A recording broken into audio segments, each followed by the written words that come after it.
and shall be answering under the same oath that you took yesterday. Is that clear, sir? Yes, Your Honor.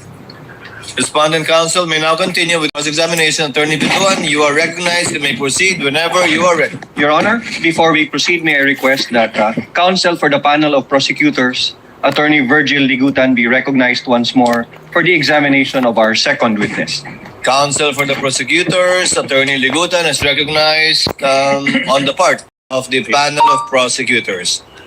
Again, to reiterate, Attorney Binluan, when you are ready, you may proceed with the continuation of your cross-examination of the witness, Attorney Lotok.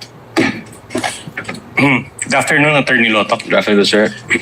So yesterday, you identified videos, correct? Yes, sir.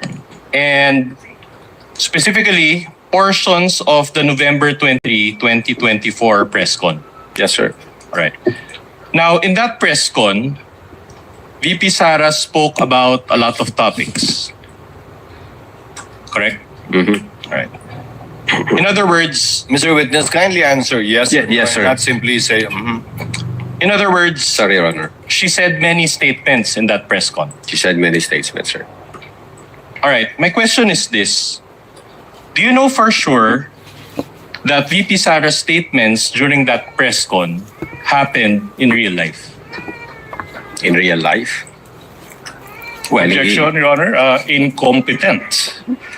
The statements happening in real life as to the real life of the Vice President, this witness is being asked that question. Of course, the witness is incompetent, Your Honor, please. counsel, kindly reform. It seems the witness does not understand Okay, the question. let me help you. I'm showing you also a portion of our exhibit D-1-145-A. This is the whole version of the video that the portions there that you identified yesterday.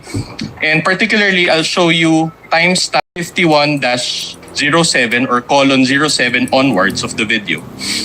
In this video, the Vice President mentioned about events that happened inside the Batasang Pambansa. Can we play that video, please?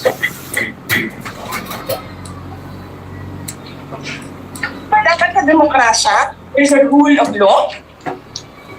And then they make rules as they go along. Releases the speaker, get her out of the House of Representatives kasi hindi siya dapat nandyan. Bakit? Pag may-ari niyo ba itong compound na ito, then sasabihin pa nila sa akin na there is a threat to my life inside the Batasang Pambansa? Why is there a threat to my life? All right. My question to Your you Honor, is Your this. Honor, point of clarification, if I may, Your Honor. Please. Counsel for the prosecutor is recognized. Your Honor, there is a video that is marked in evidence capturing the events on November 23, 2024. And here we have the defense. Your Honor, may we just note the objection, Your Honor? Wait, I'm This is explaining. not a time for lecture, Your Honor. Counsel, I have not yet recognized you. Counsel for the prosecutor, Your Honor, finish. point of clarification, they are presenting a video with anecdotes. I'm now questioning the propriety of the defense presenting a video without laying the basis where this video came from, who is the source of those annotations there too. Because, Your Honor, there's a video. They're confronting this witness with that video by presenting their own annotated. It's like a props, Your Honor, please. This is highly irregular in the court of law. Counsel for the respondent, is this the video previously marked in evidence? Your Honor, as I mentioned, we marked it in evidence as D-4-3, Your Honor. And this was also marked by the prosecution as their own. They have a separate marking for this, Your No. Honor. Diyan sila This is matatalo part ngayon. of the No. 2-hour and so-and-so minute video? Correct, Your Honor. At any rate, Your Your Honor, if I may be Counsel allowed for to the finish. prosecutor, kindly hold on. At any rate, Your Honor, Counsel for the respondent, Okay. the chair is not yet done. And the annotation below the video, is that part of the marked video? this is part, Your Honor, of a separate exhibit that is also part of the Articles of Impeachment, Annex G, Your Honor. Diyan sila This is mahuhuli Mr. ngayon. Calilong's own transcription of the video, just to be clarified on But that who matter. put it there? We just placed it there, Your Honor. So Patay kayo ngayon. we're making him identify actually the video as well as the appropriate transcription, which are both Kayo. part of the articles of impeachment and Annex G9. Presiding officer will allow it. Witness may answer. Patay sila ngayon. So the question is, can you confirm for certain that these statements or any part thereof happened in real life? Can you give me the timestamp, Your Honor, para ma-compare ko siya? Timestamp 51-07. Your Honor, if I may refer to my notes. You may do so, sir. Anong timestamp, sir? 5107.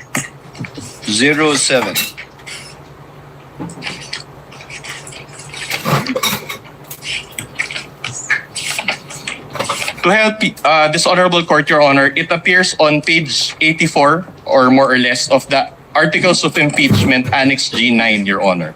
This is the transcription of Agent John Mark Calilong dated December 26, 2024. For the record, Your Honor. Noted. Pwede ko patingin na kulang ito.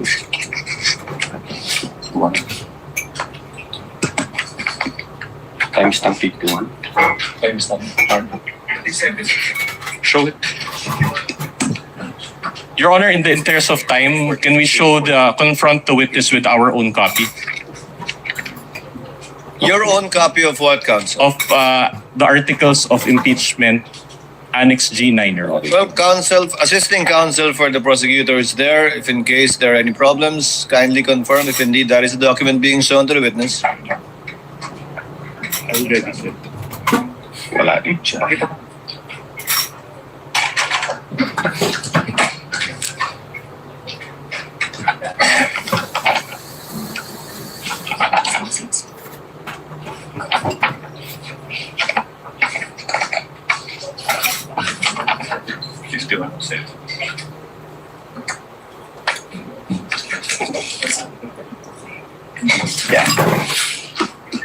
Page 14.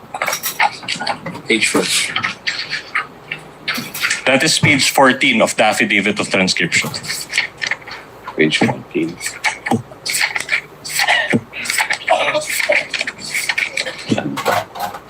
This is page 14. Saan siya? Your Honor, I manifest that we are showing that specific portion on the transcript prepared by Agent Calilong of the NBI.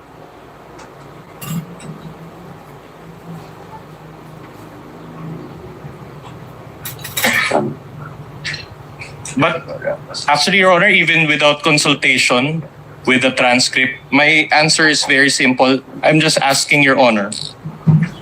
My question, I'm sorry, is very simple. My only question is, does he know for certain that these statements or any part of this statement happened in real life?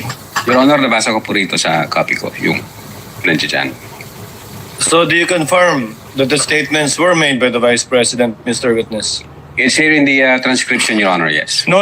My question is not whether she made the statement. My question is, if you know, based on your personal knowledge, if any statement or a portion thereof happened in real life. That's the question. Well, Your Honor, the fact that we have the video on November 26, when the Vice President reiterated what she uttered in November 23, 2024. Your Honor, I'm not even... At the same time, Your Honor, The maybe witness is in the process of manifestation- Allow the question. witness to answer. Your Honor, we invited the media personalities who have personal knowledge on that date and on that online press conference. And nung tinanong namin sila kung nag-participate sila, sabi nila yes. Nakausap nila yung Vice Presidente, nagbigay sila ng mga katanungan. So definitely yes, nangyari po yun. Your Honor, may you manifest, Your Honor, make a manifestation? Yes, counsel. Your Honor, it appears that the witness is not being responsive to our question.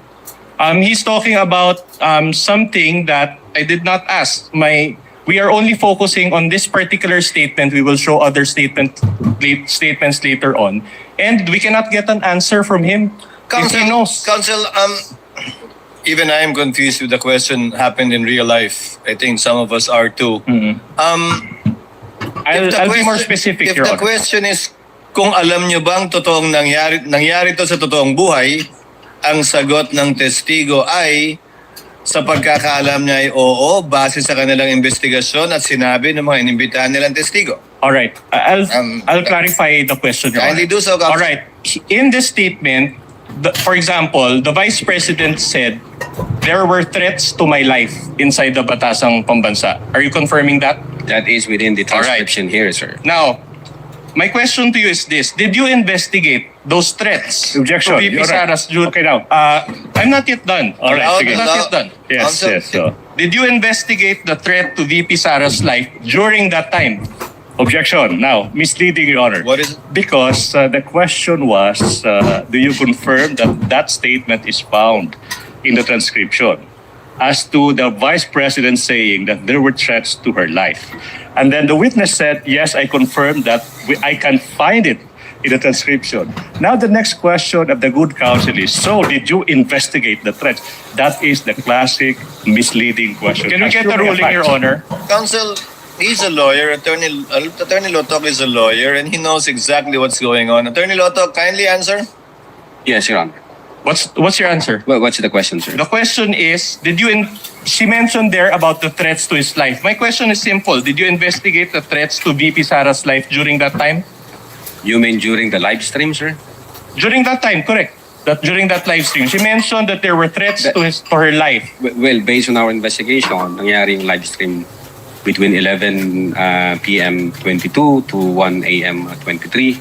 And then nalaman namin through, nung kumalat siya sa social media, ng mga hapon na, kaya nag-start kami ng investigation. At that time, hindi pa namin alam yung buong laman ng video na yan kasi nag-start pa lang kami. So, I instructed Agent Calilong na siya maging agent on case and then kunin niya yung video, the whole video para sa authentication. Attorney And Lotok, so far, kindly answer the question directly. So I get from your long answer that the answer is no. specifically at that live stream moment, no sir. Hindi pa That namin was the alam yun. question of Attorney Benluan. If you investigated at that time, so the answer is no. Yes sir. Okay, But- please proceed. But later on, you said you did an investigation. So are you admitting that there were threats to the life of VP Sara? Precisely, that's the reason why we sent a December 2, 2024 letter for VP Sara to shed light on our investigation. All right, I'll move on to a different part of the video. On page also of Exhibit D-1-145-A, this now pertains to timestamp 5930 onwards of the video recording. So page 15 of the affidavit of transcription, also by Agent Calilong of the NBI, dated December 26, 2024. Can we show that video and provide the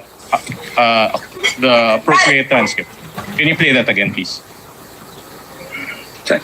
Yung speaker mo, pinabayaan mo siya abusuhin ang pera ng bayan. Paikot-ikot sa buong bansa,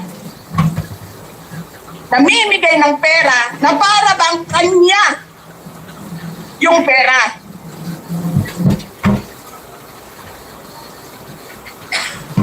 Eh di ba nga, lagi niyo sinasabi separation of powers? Anong trabaho ng legislative branch? Gumawa ng batas. Anong ginagawa ni Martin Romualdez? Nagdidirect ng DSWD, namimigay ng ayuda, Ano problema? nagsasabi kung anong bibigay, anong ibibigay, anong gagawin, sino ba ang presidente? All right. So my question to you is this. Okay, having watched that video and read the transcript, my question is very simple. Do you know for sure if this statement by the Vice President or any part thereof happened in real life? Well, Your Honor, as I've said, I've answered already, nung inimbestigahan namin yan, yung video, Your Honor, Nagsipila kami sa- yes or no answer will suffice, Your Honor. Kindly answer more directly to save on the court's time, Mr. Attorney Loto. Your Honor, based on our investigation, yes, it happens. In the natural order of things, nangyari talaga yan. So in other words, you're admitting that Martin Romualdez goes around the country to distribute money? I'm saying nangyari ho yung utterances na yan. That's not my question. That's precisely my point. I'm not asking if she made the statements. I'm asking if the truth of these statements you have personal knowledge of. So be more direct in your answer. That's why I have to object now, Your Honor. Now, there are several statements made, and then the witness is being asked, do you confirm these statements? Compound question. Exactly, that's the reason why we don't allow. There are so many statements o sinasabi gumawa ng batas. So siguro yung tanong is this happen, did this happen in real life? So this witness being confronted with several statements and he is being asked to answer a yes or no. That's why it's compound question. Your Honor, my question is the statements or any part thereof, Your Honor. That the witness is smart enough to answer. He can just clarify. The objection is sustained, but not on that ground, but rather in the ground that the witness is incompetent to testify as to the truth of the matter stated by the Vice President. He can only testify as to the fact that those statements were made, only as to tenor, but not as to the truth, given that he only investigated and was not there. You may proceed, counsel. In that case, Your Honor, if we confront also, just a manifestation, Your Honor. Yes, you may proceed. In other words, Your Honor, we would like to manifest, Your Honor, based on that ruling of the court, that even if VP Sara said that she already talked to a person, then we cannot confirm the truth because this witness does not have personal knowledge. That's a conclusion. Objection. That's just a manifestation for the court's appreciation. Can I just proceed with my next question, Counter Your Honor? manifestation, Your Honor, please. Counter manifestation, please.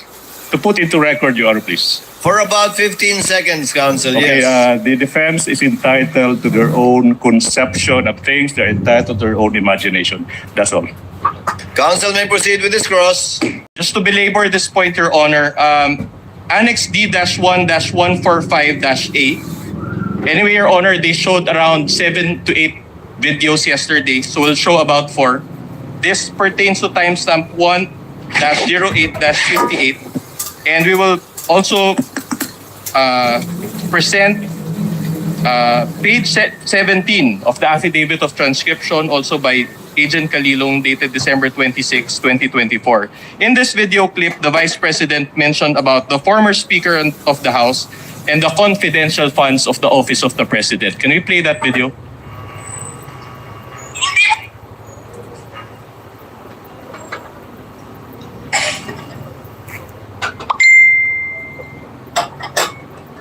Hindi ka nga dumadaan ng contest eh. Kasi wala kang kalaban sa Tacloban. Kasi binibili mo, pinapakidnap mo, inaharas mo, ang mga kalaban mo. Hindi ka dumaan ng contest. Ang alam mo lang, kasi mayaman ka, bibilhin ko lahat ng tao ng pera. Ikupriman mong tanan, kwarta may inyo. There is nothing in you except money. Yan lang. Martin, harapin mo yung katotohanan. Walang senador man, vice president man, president man, ano mo po sa'yo? Hindi ko nga alam kung mananalo ka pa ngayon sa Tacloban eh. Malamang hindi na. Kaso nanalo siya eh. Si Speaker Martin. Sino gusto sa lahat sa buong Pilipinas ang ibalik ka sa Kongreso? Hindi lahat ng tao pupunta yan doon sa Tacloban, mangangamtaan niya yan sa kalaban mo. Kasi, pag nanakaw So, siya kaya. hindi ka dumadaan sa audit. Nanakaw daw. Binabaliktad sa sarili niya. Milyon, buwan-buwan. Certification lang ng congressman. 1 million, 2 million, pirma lang. Alam nyo, bakit alam ko? Kasi may MA din ako. May MA ako sa DepEd, may MA ako sa OBP. Pero sa amin, sa akin, nire-require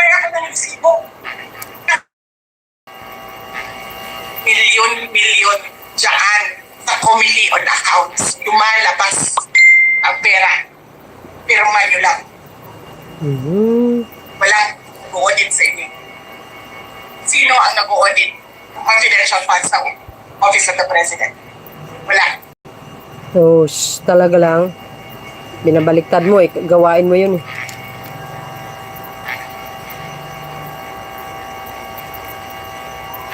Magaling lang talaga gumawa ng istorya ito si Sarah. Yan ang Pilipinas. Yan! Ito ang Pilipinas.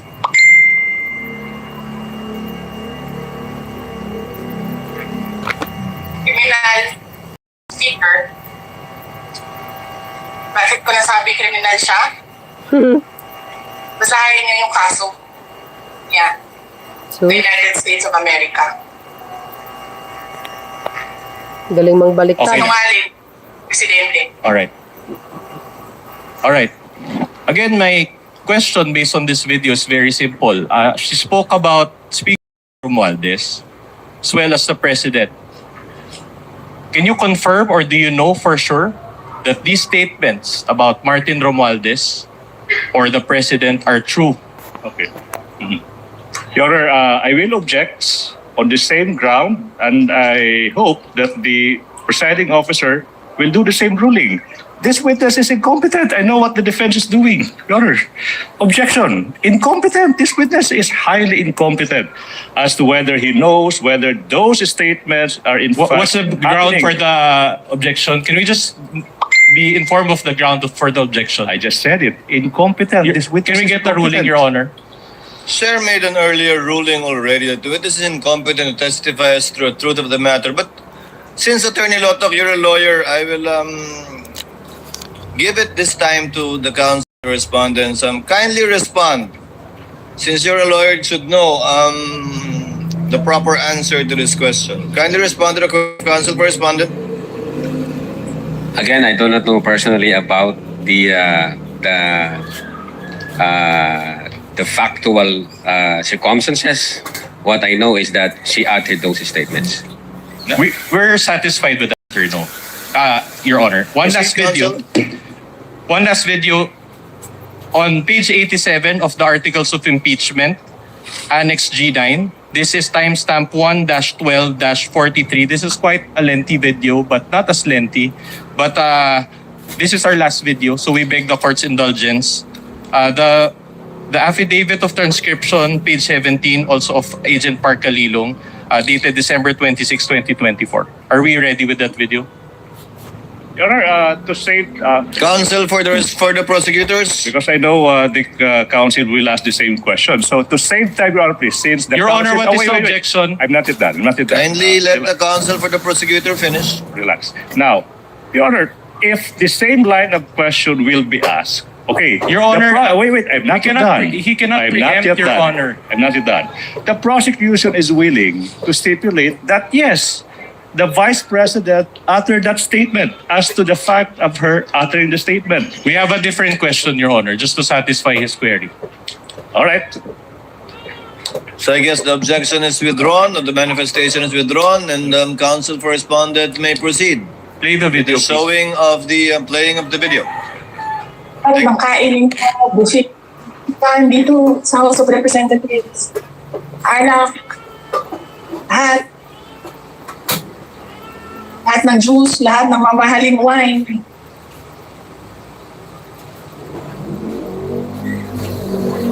Pero yung taong bayan, na pinamisan ninyo, na 20 pesos rice, yung taong bayan na hindi ninyo pinupuntahan sa mga komunidad nila, Talaga? ano sabi nila? Talaga? Asin lang okay na anad naman anak. Ganyan ang bayan natin. Okay na lang kami sa asin. Saan ka nakahanap ng bayan na ang tao, because of their hopelessness, because there is no functioning government, umukay na lang sa asin. Gaga. Walang alam.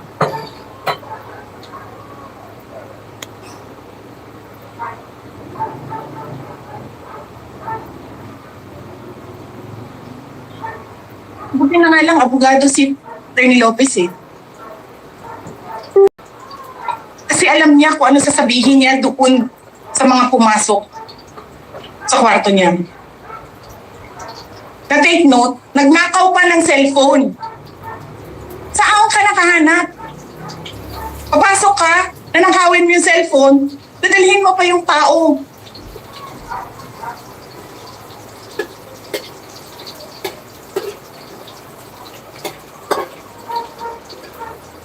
Diba? Princess, you're raising your hand.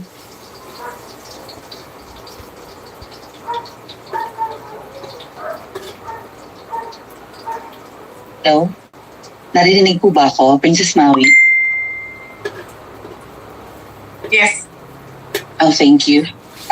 Good morning po, Madam Vice President. Thank you so much nga po pala sa dala niyong hopya nung hearing na pumunta kayo for PRRD. Kami yung nasa likod niyo po, yung tinawag nilang bastos kasi pumalak pa kami because of Congresswoman Ardema.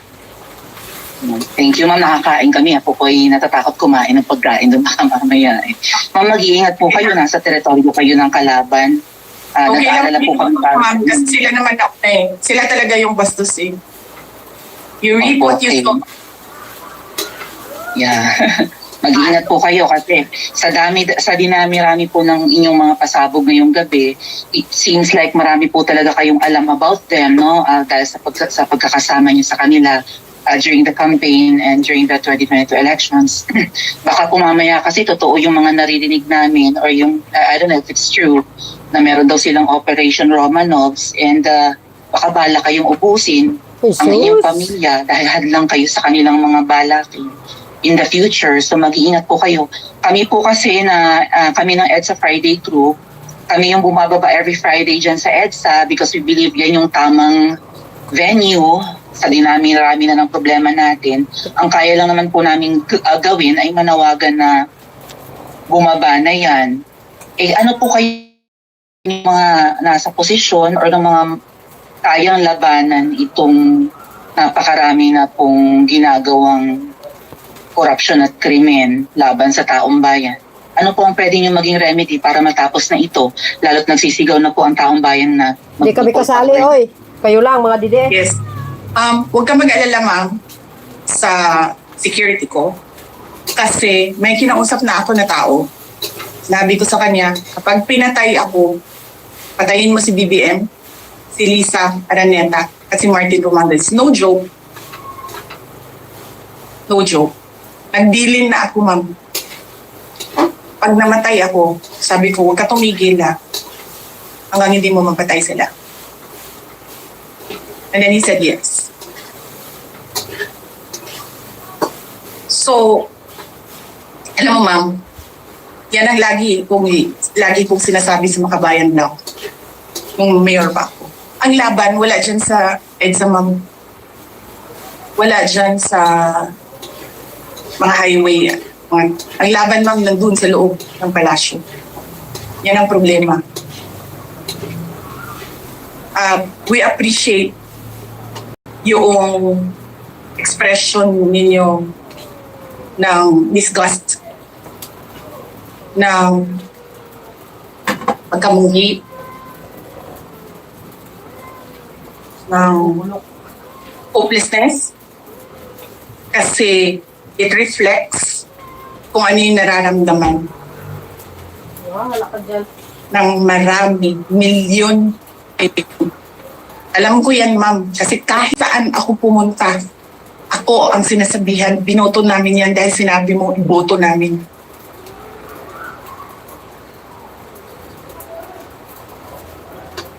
So, yes, ma'am. Maraming salamat sa ginagawa ninyo. Dahil sa ginagawa ninyo, I'm sure nakikita yan ang taong bayan. Ina-appreciate nila yan. Marami sa ating mga kababayan ang gusto sumali sa inyo. Pero sa sobrang hirap ng buhay ngayon, hindi nila maiwanan yung mga trabaho nila at hanap buhay nila para pumunta sa daan. Bakit sila naghihirap? Bakit? Di mo tinanong yung Dahil sa papa gobyerno. mo. Eh di yung Di ba dapat yung gobyerno natin ang nagpapagaan ng buhay ng tao? kumusta na kaya yung Bakit ang pamumuno gobyerno ni Papa natin ang mo? nagpapahirap? Kayo sa ang tao? nagpapahirap sa batang bayan, mga Duterte kayo. Kasi gusto ba nila lagi na lang mahirap ang mga tao para madali mapasunod? May mga lugar kami sa Mindanao na ganyan ang mga politiko. Gusto nila mahirap lahat. Bahugan lang nila ang kwarta. Governor na sila, mayor na sila, congressman na sila. Hanapin niyo, ma'am, yung mga lugar na sobrang hirap sa Mindanao. Tingnan nyo anong gawain ng politiko. Pinapakain lang ng pera ang tao. Pinabastos yung kanilang pagkatao Siya kaya? Di ba bastos? dahil wala silang pakialam. Attorney Lotok, she said a lot of statements in that portion of Yes, the sir. video. In fact, that statement included the statement which you investigated, correct? Included in the transcription, sir, yeah. All right. Now you get the point. My question to you is this. Can you confirm now that the statement she made about BBM, FL, and the former speaker, and the congressman relating to various acts of corruption are true and happened in real life? As to the existence of that utterances, yes, sir. All right. So you just admitted that the congressmen are all corrupt. As to the Thank you for that. existence Thank you of for that. utterances, Objection. yes, sir. That is a foul side remark. She said she. The I wasn't the counsel one who is said it, Your twisting Honor. the answer of the witness. If the I may, witness can I was the one who finish? said yes. Counsel Can I for the finish? parties, kindly settle down. Can I finish? The witness said that he confirmed as to the fact that the utterances were made. That's why, Your Honor, I am objective. Kindly be more specific. You, Attorney Lotok, you know what's being asked for. Yes, sir. Finish and complete your answer to avoid the misunderstanding. Well, based on our investigation, as to the existence of that utterances, yeah, dahil may mga pieces of evidence kami. But whether or not nangyari yan, wala ho akong personal knowledge, sir. All right. In the same way, you also do not have personal knowledge that VP Sara contracted an assassin, correct? Your Honor, the video dated November 26, 2024, the Vice President reiterated... Just it's and in answerable by fact, yes or there no, Your was- Honor. How can he be? Counsel, He's answering. How can he be? counsels, kindly settle down. This is not a college debate. Attorney Lotok, the question was simple. Kindly answer the question directly. Yes, sir. You do not it- have personal knowledge. That utterances made by the Vice President that she contracted a person, I do believe that, sir, because of the pieces of evidence that we've gathered, sir. No, I'm not asking whether or not she Ay, said those nako. statements. I'm asking if you have personal knowledge based on this that the Vice President really contracted an assassin. Ask and answer. Or, sorry, a person. Objection, ask and answered. Second Witness time will around. answer.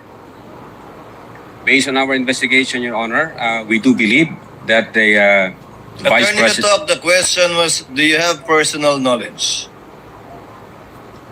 As to the fact of the utterances, and then when the Vice President reiterated that... in Attorney Lotok, 2026, you're a smart yes, sir. man. Just answer the question. Do you have personal knowledge? You said that as to the other parts, you do not have personal knowledge. But now my question to you is as to the part whether VP Sara talked to that person about BBM and FL and the Attorney Lotok, this is not the first time you attended a trial. I'm sure counsel for the prosecutors and redirect will be able to clarify whatever you want to clarify. But in the meantime, answer the question of counsel for the respondent. Yeah. We do believe that the Vice President had contracted, but I don't have personal knowledge. Kung personal knowledge ang gusto niyong malaman. Pero we do believe based on the evidence that we've gathered and based on our investigation. Thank you for proceed, that counsel. admission. All right. The press was broadcasted to the general public, correct? Social media, sir, yes.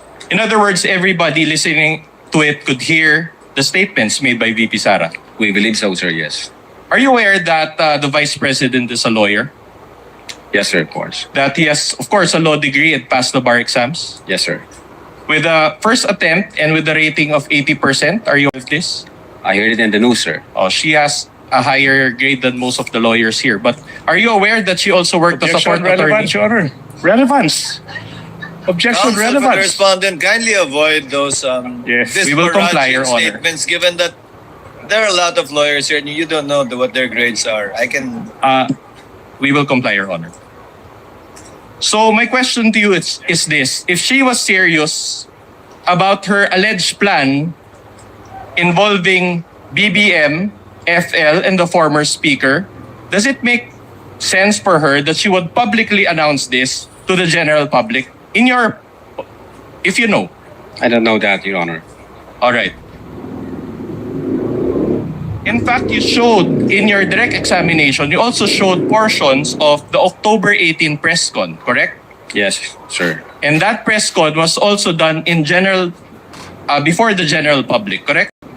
I believe so, sir. All right. Based on your investigation or your experience as an investigator, kapag may balak bang patayin ng isang tao, sinasabi ba nila yung plano nila sa general public?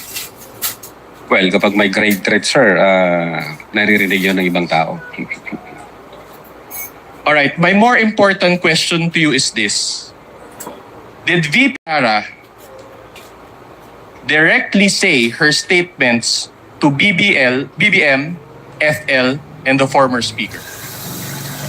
Well, the fact na sinabi niya yan in public, Again, Your Honor, definitely narinig maybe yun ask ng for a more presidente. responsive answer. Attorney Lato, kindly answer. The answer is actually quite obvious. It's a simple question. Did the Vice President utter those statements directly towards the persons allegedly threatened? We believe so, Your Honor, because the utterances was made in public. So what's the answer? We Did believe so. VP Sara directly say those statements to BBM, FL, and the former speaker? Ask and answered. He said, we believe so. But we did not get a responsive answer, Your That's Honor. the Can we answer. We ask didn't the get it. witness to give a more responsive answer? That's his answer. We believe so. Yes, that's a yes. That's so clear. Without putting words into the mouth of the witness, I will be the one to ask. Attorney Lato, you meant yes, right? Yes, sir. Proceed, counsel. All right. Are you aware that in one interview following the press con, BBM mentioned that he was open for reconciliation with the Vice President? I'm not aware of that. Not aware, okay. I'll make you aware today. Can we play D-4-12, please? Mr. President, kayo po ba sa puso ninyo, gusto niyo bang makipagkasundo pa sa mga Duterte? Oo. Ayoko ng gulo. Gusto ko makasundo sa lahat ng tao.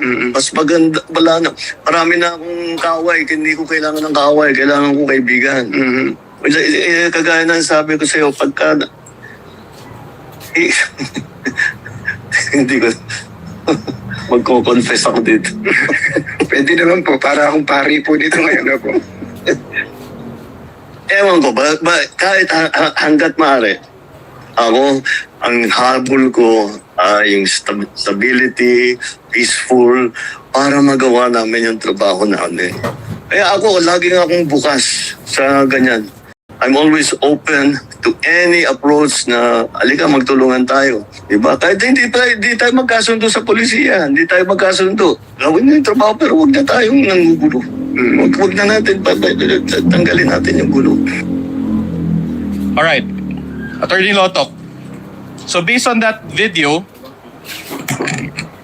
BBM was open to reconcile with VP Sara, correct? Anong date po ng video, sir? We will provide the date in a while. They're researching on it. But even without the date, you can confirm. Gusto kong malaman kung anong date, sir.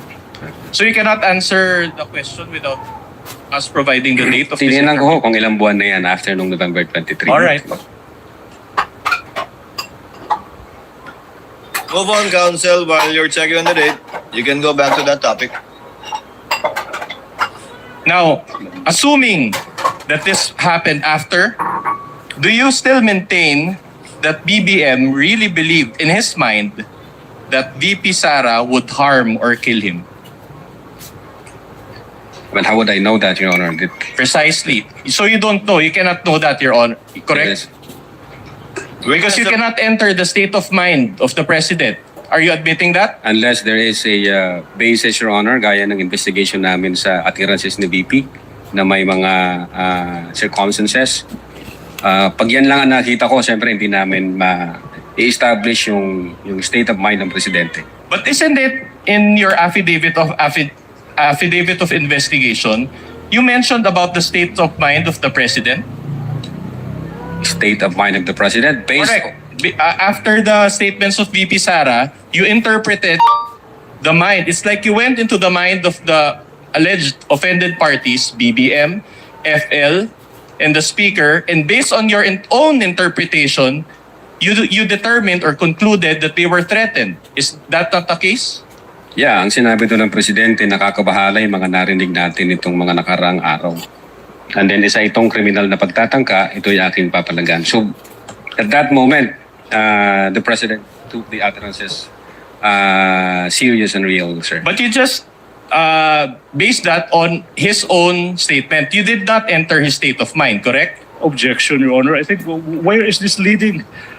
What's the A objection? witness is being asked What's to the enter basis for state the of objection, mind. Your Honor? Kindly wait for the Incompetent. counsel for prosecutor to finish his Incompetent, Your objection. Honor. Incompetent. The witness already said that based on the investigation, based on the statement of the president, after the event, he said that they determined that the president felt threatened. The question now is, did you enter his state of mind? Your Honor, please, I think I'm now objecting on the reason that this person is incompetent to Your Honor, enter. we will be satisfied with just the basis. If he had said incompetence, we would ask for. He doesn't have to lecture, Your Honor, and for the record. Kindly reform counsel. I think I know where you're getting at. All right. My question to you is this: do you have background on forensic psychology? No. Do you have a background on behavioral psychology?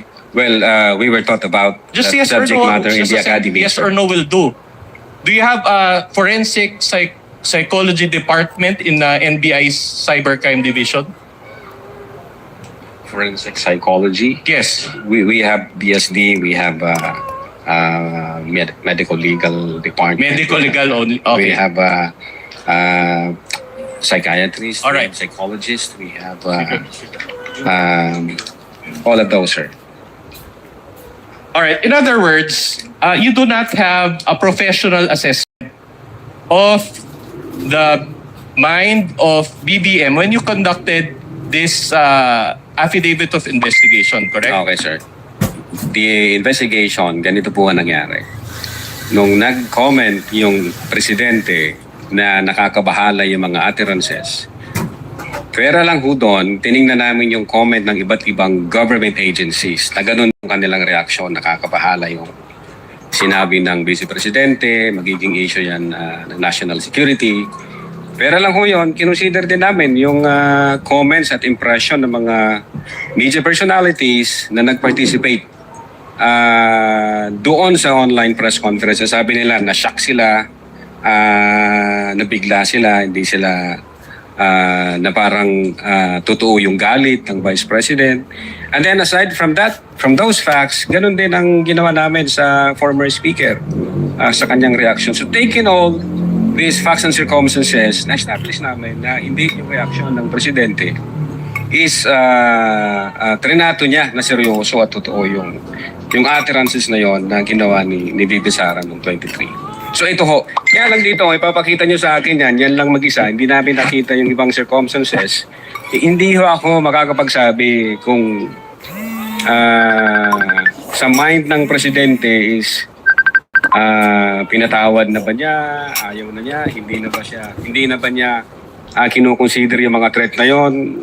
Pag ganyan lang, Your Honor, sa investigation kasi kailangan makita namin yung iba't ibang circumstansya para ma-establish namin whether or not, ito yung intention niya. For the record, Your Honor, the date of the video is May 19, 2025. So this came after 2025. So, mga 7 months, sir? Yeah, 7 months.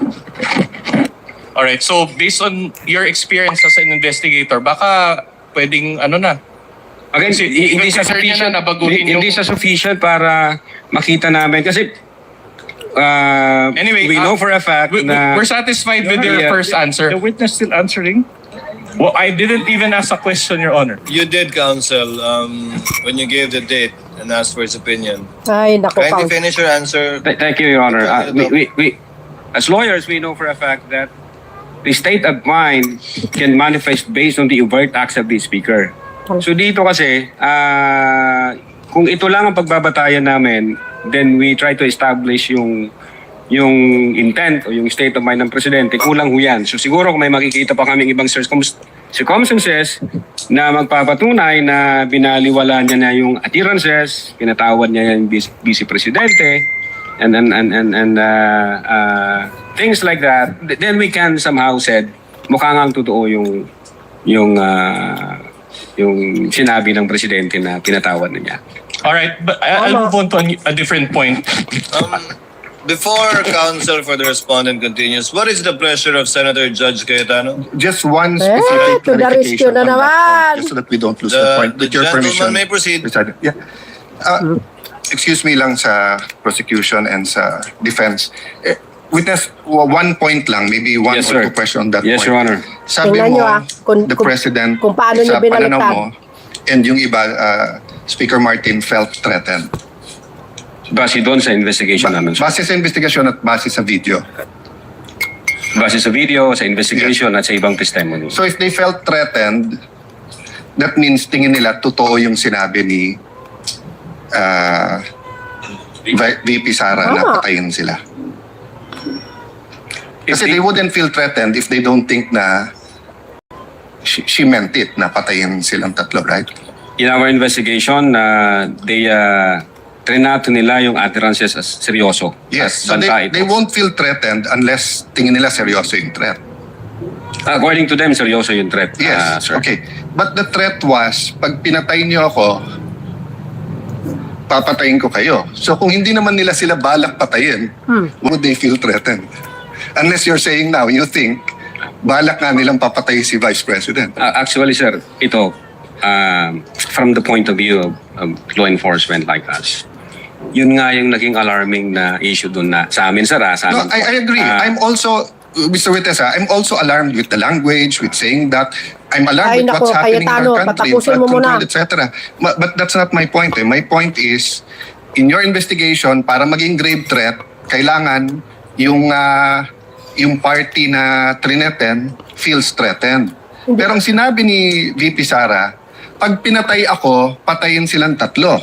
So kung wala naman silang tatlo balak na patayin siya, why would they feel threatened? Did that not come into your mind as an investigator? What comes into your mind, Your Honor, is yun nga, yung possibility na God forbids may mangyari sa BP na hindi naman alam ng tatlo, then mati-trigger ngayon yung instruction, then papatayin yung tatlo na hindi naman nila alam. At the same time, No, then may in mga that- ibang grupo Then in na- that case, hindi ba logical, because you're the President of the Philippines, you order the PSC to make sure that walang mangyari sa kanya rather than baliktad na tinanggalan siya ng security. Nung I'm just following your logic. I won't Yes, I sir. won't argue. Finish your ano, and I'm satisfied, Mr. President. I'm just trying to figure out nga, no? Hindi niyo ba how you napapansin? came about yung gave threats given Yeah. ang sinabi niya kung papatayin ako. So We- finish your answer so that we qualify that grave threats sa term namin as event-based condition na yun nga pag nangyari yung event, magti-trigger ngayon yung threat ng Vice President. Now, insofar as na-threaten sila, yung sinasabi mo po, sir, na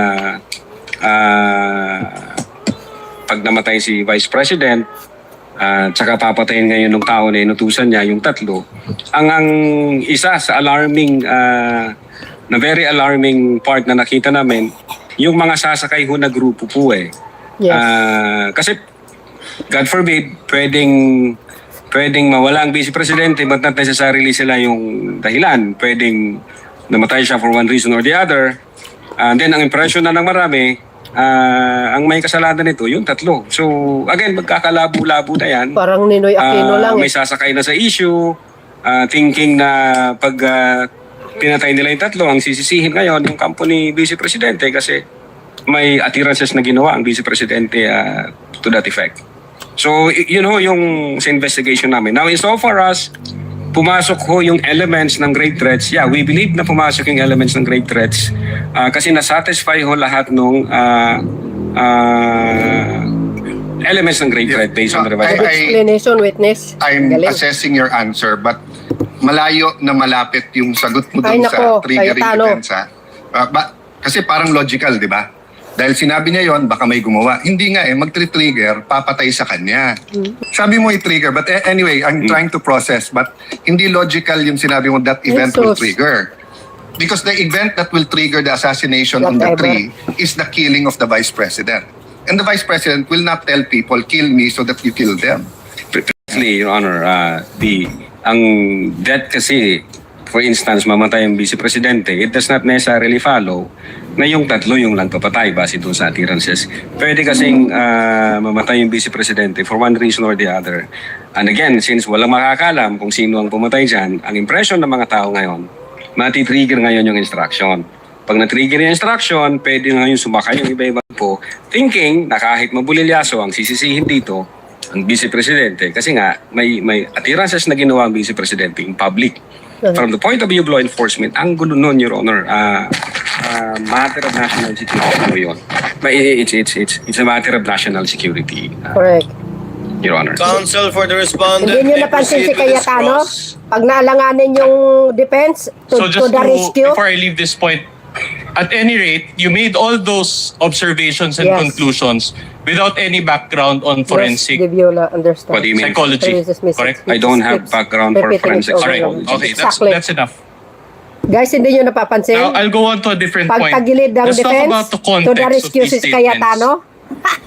The press con included a question and answer portion. Again, sir? The press con included a question and answer portion. Yes, take so. And the VP Sara's statement, which you investigated, was an answer to a question that was asked during the press con. Yes, sir.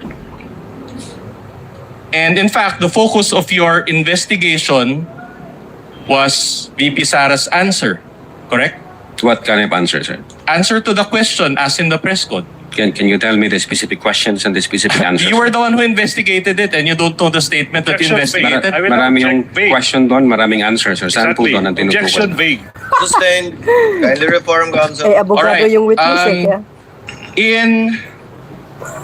In our exhibit D-1-145A, I will read the transcription. This is the transcription also by John Mark Kalilong, dated December 26, 2024. A certain Princess Maui asked, Counsel may approach from both parties to assist the witness. mag-iingat po kayo kasi sa dinami-rami ng pasabog ninyo ngayong gabi, it seems like marami po talaga kayong alam about them dahil sa pagkakasama ninyo sa kanila during the campaign and during the Ayun lang naman. 2022 elections. Baka po mamaya kasi totoo yung mga naririnig namin, I don't know if it's true, na meron daw silang Operation Romanov. And baka bala kayong ubusin ang inyong pamilya dahil hadlang kayo sa kanilang mga balak in the future. So mag-iingat po kayo. My question to you is this. Will you agree that based on this question by one Princess Maui, there was also a threat against VP Sara and her family, namely Operation You just Romanov? make a fake story, guys. Well, To make the sabi ko nga, people believe. narinig ko yung term na Romanov nung binigkas yun ni Mayor Baste noong January during Maisog Rally. Other than that, wala ako kaming validated na about Romanov operation. But you watched this video, correct? So you heard it also during that time. Yan ho yung sabi ni Princess Maui, sir. So you heard Then, it. nag-invite kami kay Princess Maui, tinanong ko yung agent on case, kung nag-invite ba tayo kay Princess Maui, ang sabi ng agent on case, hindi raw siya nag-appear. All right. Kasi we want to clarify With the things. permission of the counsel for the respondent, what is the pleasure of Senator Judge Rafi Tulfo?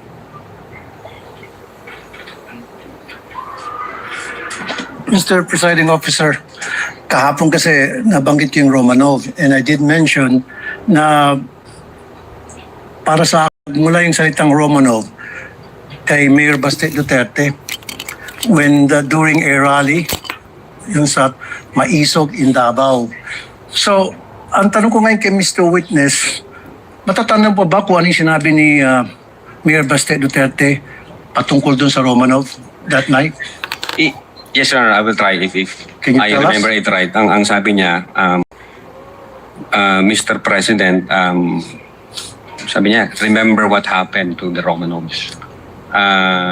If I'm not mistaken, sir, parang ang sinasabi niya, kasi mayroong... No, I think when you go to bed tonight, continue. Yes, sir. Yan. Sabi ko yan. Okay? When you go to bed tonight, think about the Romanovs. Yung po yata yung pagkasabi. Parang sinasabi niya na baka mangyari sa pamilya niyo yon gaya ng nangyari sa inyo noong 1996. No. Kung tama yung memory ko, Tama sir, yun, tama yun. parang ganun po ang sinasabi ni Mayor Baste.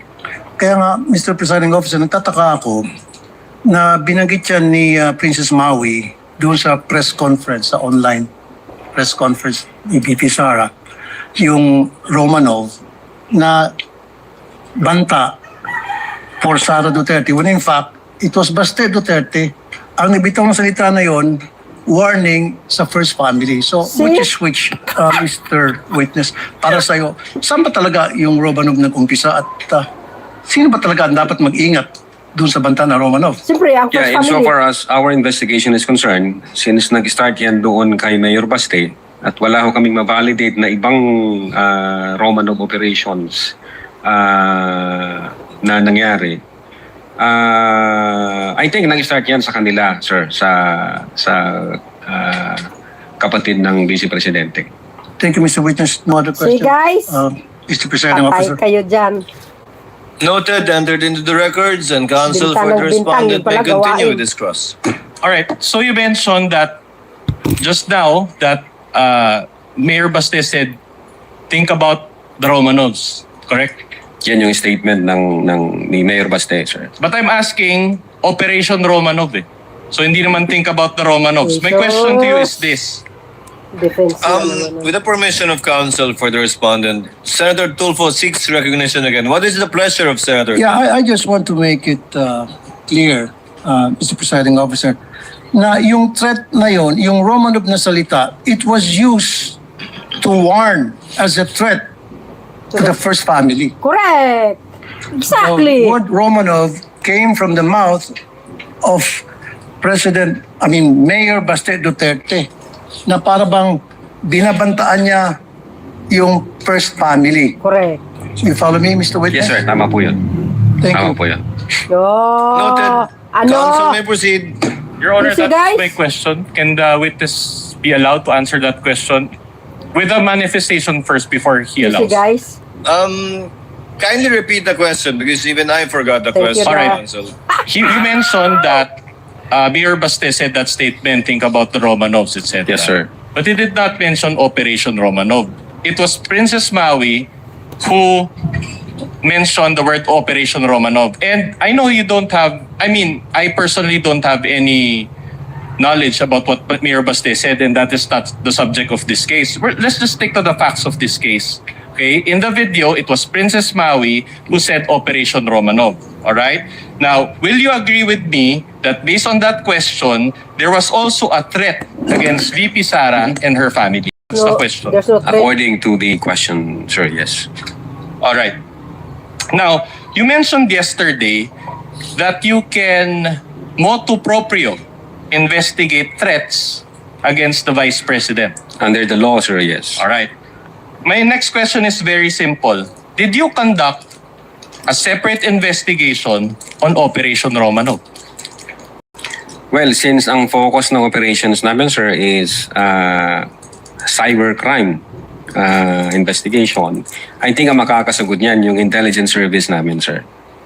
Insofar as the cybercrime division is concerned, ang focus namin, crimes committed by, through, and with the use of information and communication technology.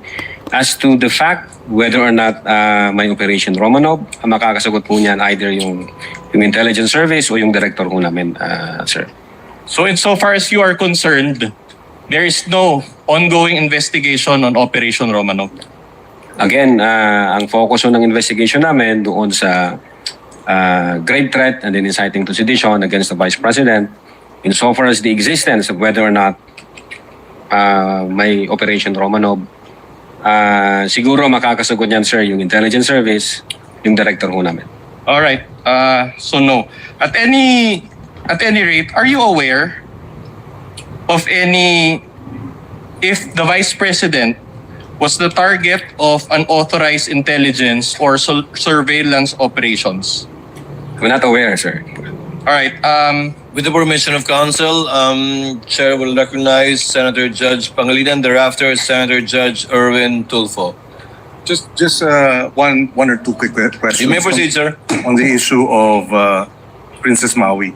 Opo. And itong investigasyon na sinasabing inimbestigahan ba yung threat against the Vice President?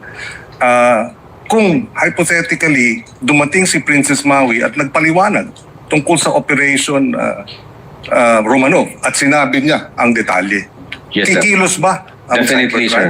Definitely. Ano ang gagawin ninyo kung nakuha ninyo yung ganong klaseng impormasyon? We will validate the information first, sir. Ang problema, sabi nga ninyo kanina, hindi nga humarap. Opo, sir. But as in any other case, kung may humarap at pinag-usapan at sinabi ganito yung threat, what is the standard operating procedure of the NBI? We validate first the information, sir. And then pag confirm na, then we will start case build-up, sir. Thank you. Thank you. Senator Judge Erwin Tulfo. What is your pleasure, sir? Thank you, Mr. Presiding Officer. Just want to direct my question to the witness here. Yes, Your Honor. Yung Romanov plot, well, aside from what Senator Judge Tulfo said, it came from Baste, but I picked it up doon sa video na pinalabas kanina ng defense, Yes, Your Honor. yung Romanov plot versus Sara, according to Princess Maui. Did you take that information seriously or not? Yes, Your Honor. That's the reason why nung marinig namin, makita namin yung question ni Princess Maui about the Romanov, we conducted an open source investigation. Tinignan ho namin baka meron.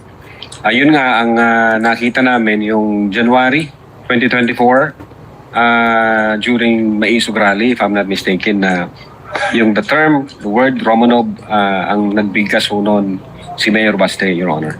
All right. So, yung statement ni Princess Maui sa video, how do you rate that info? Inyo po sa NBI, sa mga intelligence agencies, yung mga informations po ninyo, may rating. Tama po ba? Correct me if I'm wrong here, Mr. Witness. For example, pag yung information po ninyo, pag yung information po na natanggap ninyo ay may mga rating po. A1, completely reliable. A2, completely reliable information, probably true. B1, usually reliable source, information confirmed. B2, usually reliable information, probably true, but needs validation.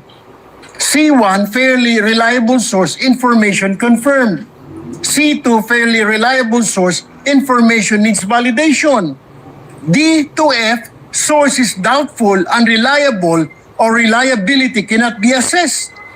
So, saan yun nilagay yung sinabi ni Princess Maui? Saan dito sa classification po na ito na source of information? Is it A1, A2, B1, B2, C1 hanggang DF? Saan po? Kasi po ngayon, sir, napakarami na po mga impormasyon ng mga fake news. Opo, sir. Sir, kung pwede na pong sumagot. Go ahead po. Go ahead. Sir, yung una po namin ginawa, we try to invite Princess Maui to shed light doon sa sinasabi nilang Romanov. Since hindi ho nag-appear si Princess Maui, wala ho kaming basis. So, classify muna namin ito na non-validated information. Naghanap kami sa open source. Yun nga, ang nakita namin, ang unang nagbigkas niyan, si Mayor Baste.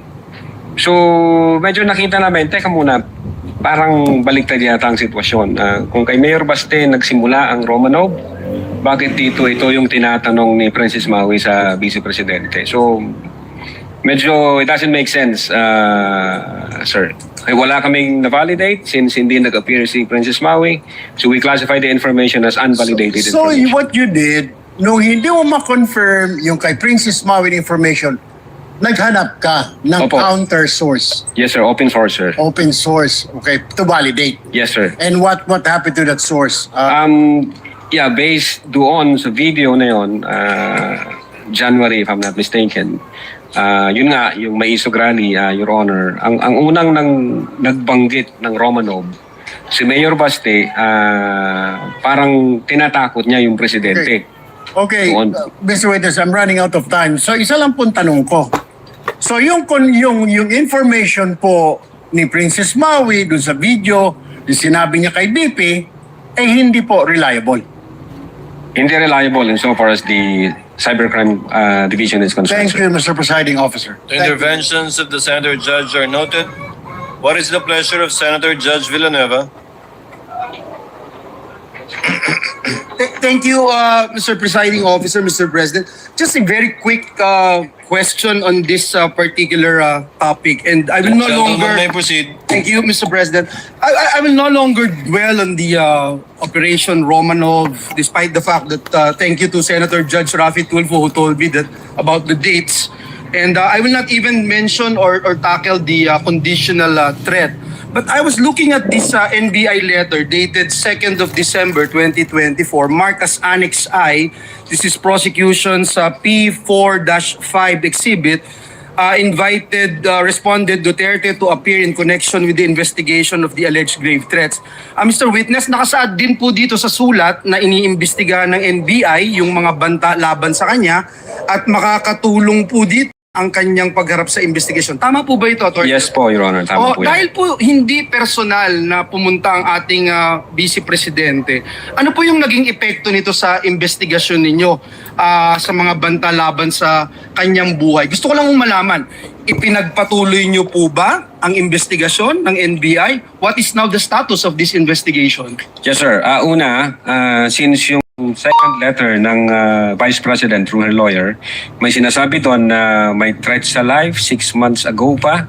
So nung trinay naming i-check yun, Your Honor, ang nakita lang naming relevant information as to the security, yung pagbabawas ho ng 75 PNP personnel from BPSPG, if I'm not mistaken. And then I think transfer ho yata yung mga personnel na yan sa Manila. And then when we check the record, yun nga, merong pang, based on the COA record, merong pang 335 more or less if I'm not mistaken, na security personnel ang Vice Presidente. So other than those facts, wala ho kaming makitang relevant na security issue dahil yun nga, hindi naman nag-appear ang ating Vice Presidente, hindi naman sila nagbigay ng any information na pwede namin pagsimulan po. So after that, you did not pursue anymore the investigation on the threats against the Vice President? Ang alam ko, ang aming intelligence service ay may monitoring na ginagawa from time to time. I ask this question, Mr. Witness, and for the our people.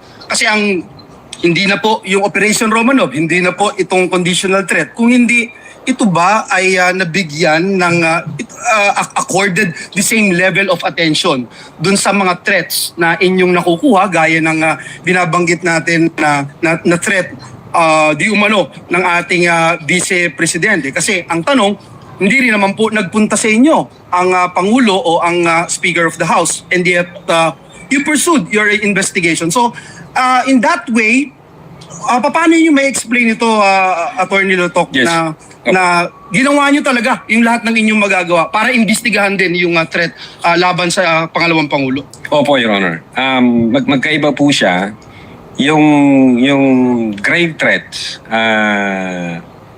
na inatter ng Vice President against the President, apparent po siya, Your Honor. Nakita po namin. Nasa video, in-authenticate namin ng video, nag-testify yung mga may personal knowledge na in fact sinabi niya yon. So, malinaw ho na nag-exist yung utterances na yon that qualifies the crime of grave threats. Dito ho, sa threat ng Vice Presidente, wala ho kaming ganong same na information na nakuha. Wala kaming apparent na mayroong threat against sa life ng Vice Presidente kasi nga hindi sila nagbigay ng specific information, hindi ho nagpakita ang Vice Presidente para mag-shed light doon sa investigation namin. So hindi ho namin siya makita na parehas. Magkaiba po yun. Ang sa Presidente, apparent siya. So definitely under the law, ang NBI can motu proprio undertake an investigation. Dito sa Vice Presidente, allegation siya. Wala kaming ma-validate na information. So hindi ho pa magti-trigger yung investigation doon. But I am sure, insofar as the intelligence service of the NBI is concerned, continuous ho yung monitoring yan at naghahanap po sila ng mga lead para masolidify yung information na yan. Thank you, Mr. Witness. I know the law. Presidente, Vice Presidente, Speaker, pwede niyong tignan at imbestigahan yan. But I feel na importanteng maipakita natin sa taong bayan that same level of attention ang ibinigay po natin. At we also, if we need to walk the extra mile of investigating, we have to do it in the name of fairness. So, yun lang po yung nakita ko, and siguro yung sinasabi nyo nga po, hindi sumapat yung inyong mga nakalap na mga impormasyon. Whether the information ay kulang or hindi kayo nagkaroon ng access sa mga information na ito, kaya po hindi nagtuloy. Opo, Your Honor. That is insofar as the Cybercrime Division is concerned. Thank you. Thank you very much. Thank you. What is the pleasure of Senator Judge Lacson? Thank you, Senator Judge Villanueva. I just want to pursue the point raised by Senator Judge Rapi Tulfo and the The others. gentleman may proceed and he has to... I don't know about the other senator judges, pero until today, when Senator Judge Rapi Tulfo clarified na yung palang Oplan Romanov, a threat against the first family. Yes, sir.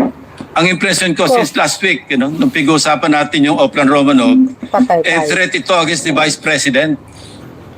And since sabi nyo, part ng investigation ninyo, open source, di ba? Yes, sir. Opo. Yung bang speech ni Mayor Baste Duterte sa Maisog, naging part pa ng open source nyo yun? In this particular investigation that you conducted? Hindi po siya nag-form part as... So kulang yung inyong open source information? Hindi po kami nakafocus sa Romanov, Your Okay. Honor. Okay. Was it also your impression na yung threat do sa Romanov was directed against VP Sara until today? I don't... Please, be honest. Yeah.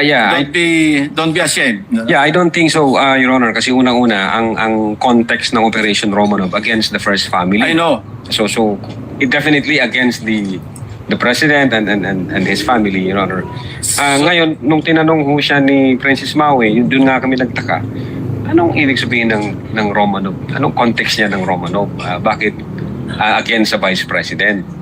Hindi naman sila yung first family. So, yan yung reason po, Your Honor, kung bakit we try to invite Princess Maui na shed us some light para makita namin ano bang ibig mong sabihin doon. Ano ba yung pwede namin i-validate na information para makapag-case build-up kami pag meron. Yes. So, bakit hindi naging part ng investigation nyo doon sa threat against the life of the President and the First Lady? Kasi family yung binabanggit ni Mayor Basten, di ba? Hindi kasama yung si Speaker Romualdez, hindi kasama yung Chief Justice. Opo. Di ba? Yes, sir. Pero threat against the family, the first family. Yes, sir. Correct. As mentioned by Senator Judge Rapi Tulfo. Yes, Your Honor. So, ang sabi mo, hindi naging part ng investigation nyo doon sa inyong investigation report or sa affidavit of investigation, yung open source ng Maisog. Hindi po siya nakasama. Bakit hindi napasama? Open source din yun eh.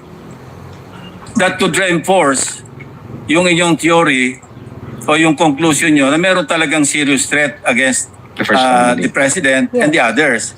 Bakit hindi nyo ginawang part doon sa affidavit of investigation unless pareho tayo na impression na until today, ang alam natin sa Romanov, threat against VP Sara. Yun ang impression ko since last week, ha? Yun po yung impression namin nung hindi pa namin nakikita that's sa exactly open my source. question, Attorney Lotok. So ngayon nyo rin lang na-realize na yung palang Oplan Romanov, threat pala sa First Family. First Family. Opo, Your Honor. Oh, thank you. Tayo dyan. Yun, no? Noted and to the records.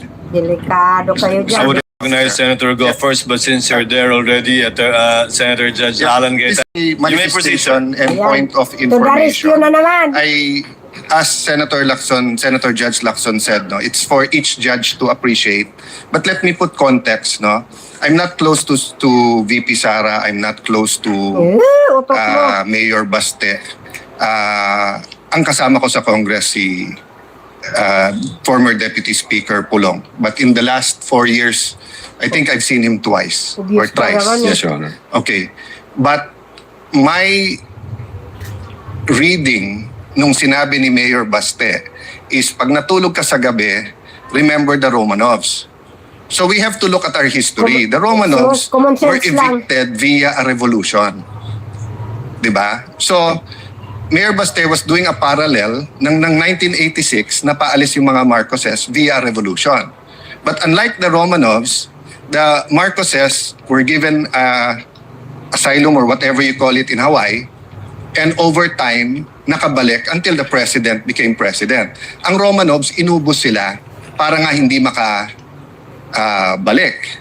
Now, if Mayor Baste was making Romanovs ubusin kay Marcos, di dapat na-offend si Senator Judge Amy Marcos because she's a Marcos. No?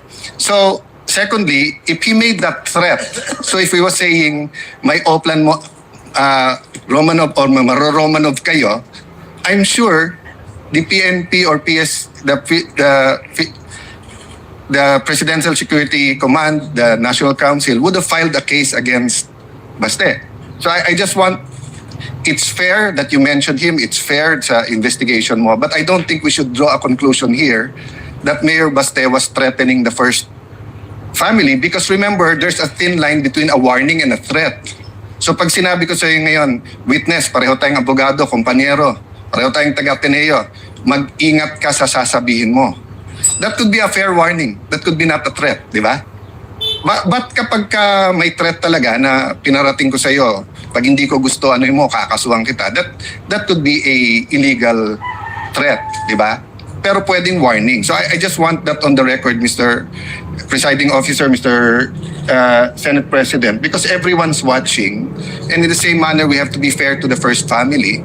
We have to be fair also to Mayor Baste and to the Dutertes, that rather than draw a conclusion that there was an actual. So the Council for Defense was making a distinction, mentioning Romanov and Oplan Romanov are two different things. It may be the same, it may be different thing. For all we know, narinig ni Mayor Baste na sila Romanov, kaya binanggit niya pabalik. We don't know. I don't know.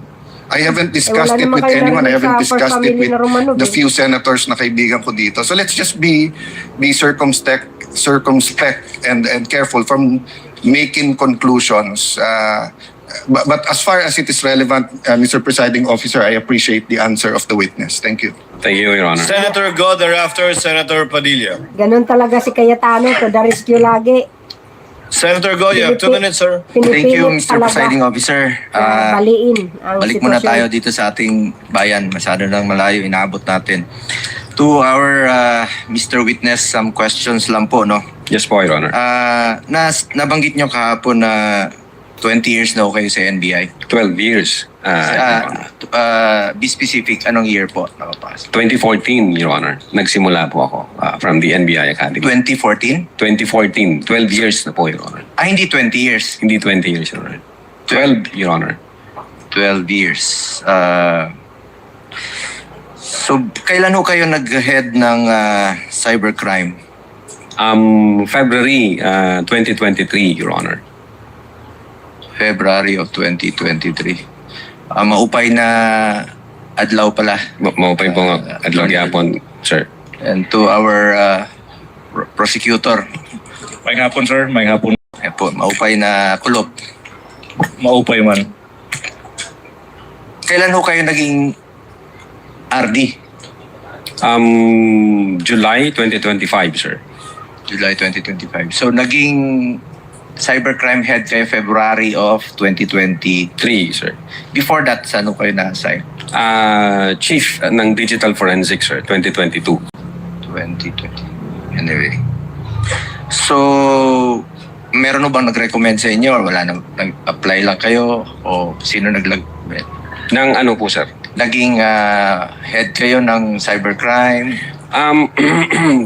As chief of the digital forensics, I was designated by the then director, Mitardo J. De Lemos. Then as chief of the cybercrime division, I was also designated by the then director, Mitardo J. De Lemos. 2016 to 2022, saan kayo na-assign? 2016, I think anti-organized crime and transnational crime. To 2020? AOTCD, yun, Your Honor. Then 2018, nasa cybercrime division na po. So hindi po kayo head doon? Hindi pa, as an investigation agent po noong 2018, sir. Anyway, nabanggit niyo po kanina about sworn affidavit. And then nabanggit niyo about journalists, no, na part nung press conference. Tama ho ba? Yes, sir. Marami sila, di ba? Maraming nabanggit Yes, sa Your mga Honor. karang araw, including last week, di ba? Bakit po ba, ba't hindi nyo kinuha yung, bakit po hindi kinuha ang sariling sworn affidavit ng mga journalists na personal na naroon po sa press conference? Sa halip ay affidavits po ng agents na naglalaman po ng inyong summary ng mga sinabi po ninyo. Bakit hindi nyo pinursige yung mga affidavits ng mga nandoon sa... Yes, Your Honor.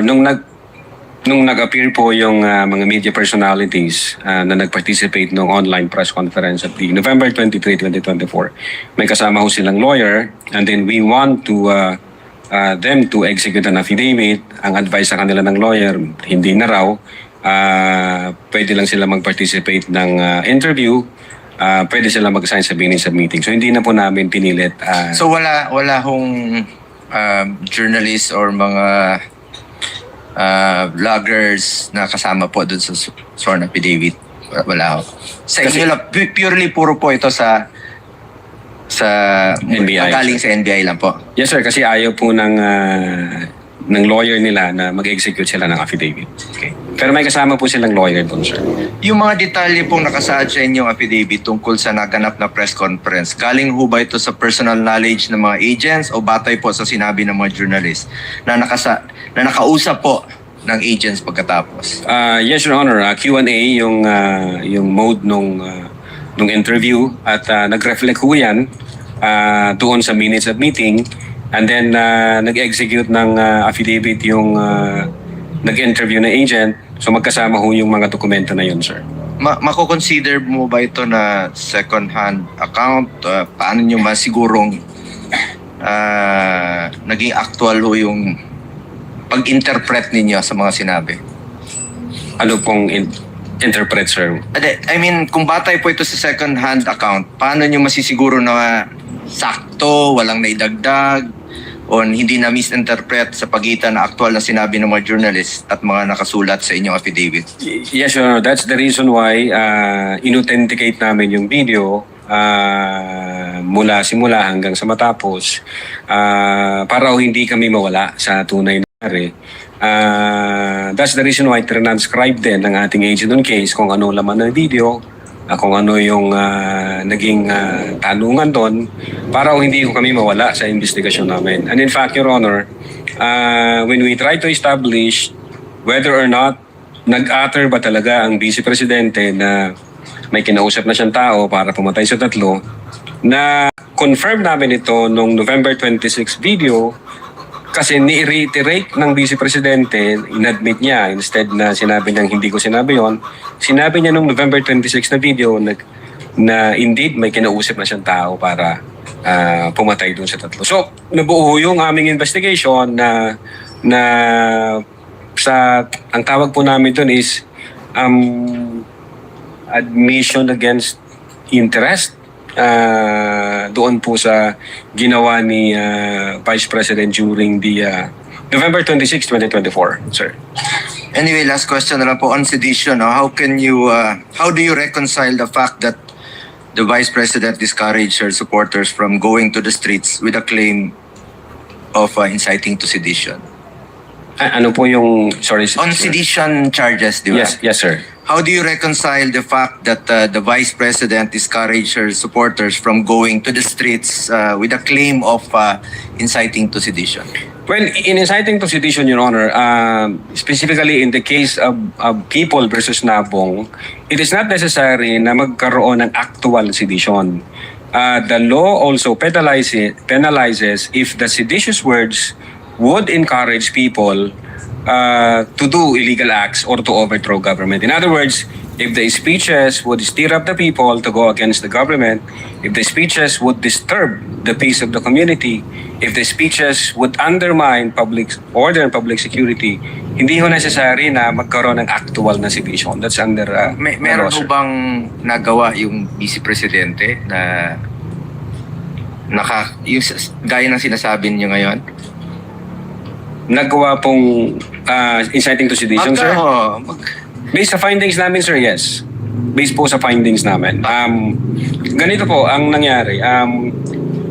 Kinumpare po namin based on the content and context of the utterances made by the Vice President in November 23, 2024, the utterances made by the Vice President in October 18, 2024, then the utterances made by the Vice President in 26 November 2024, and other facts and circumstances.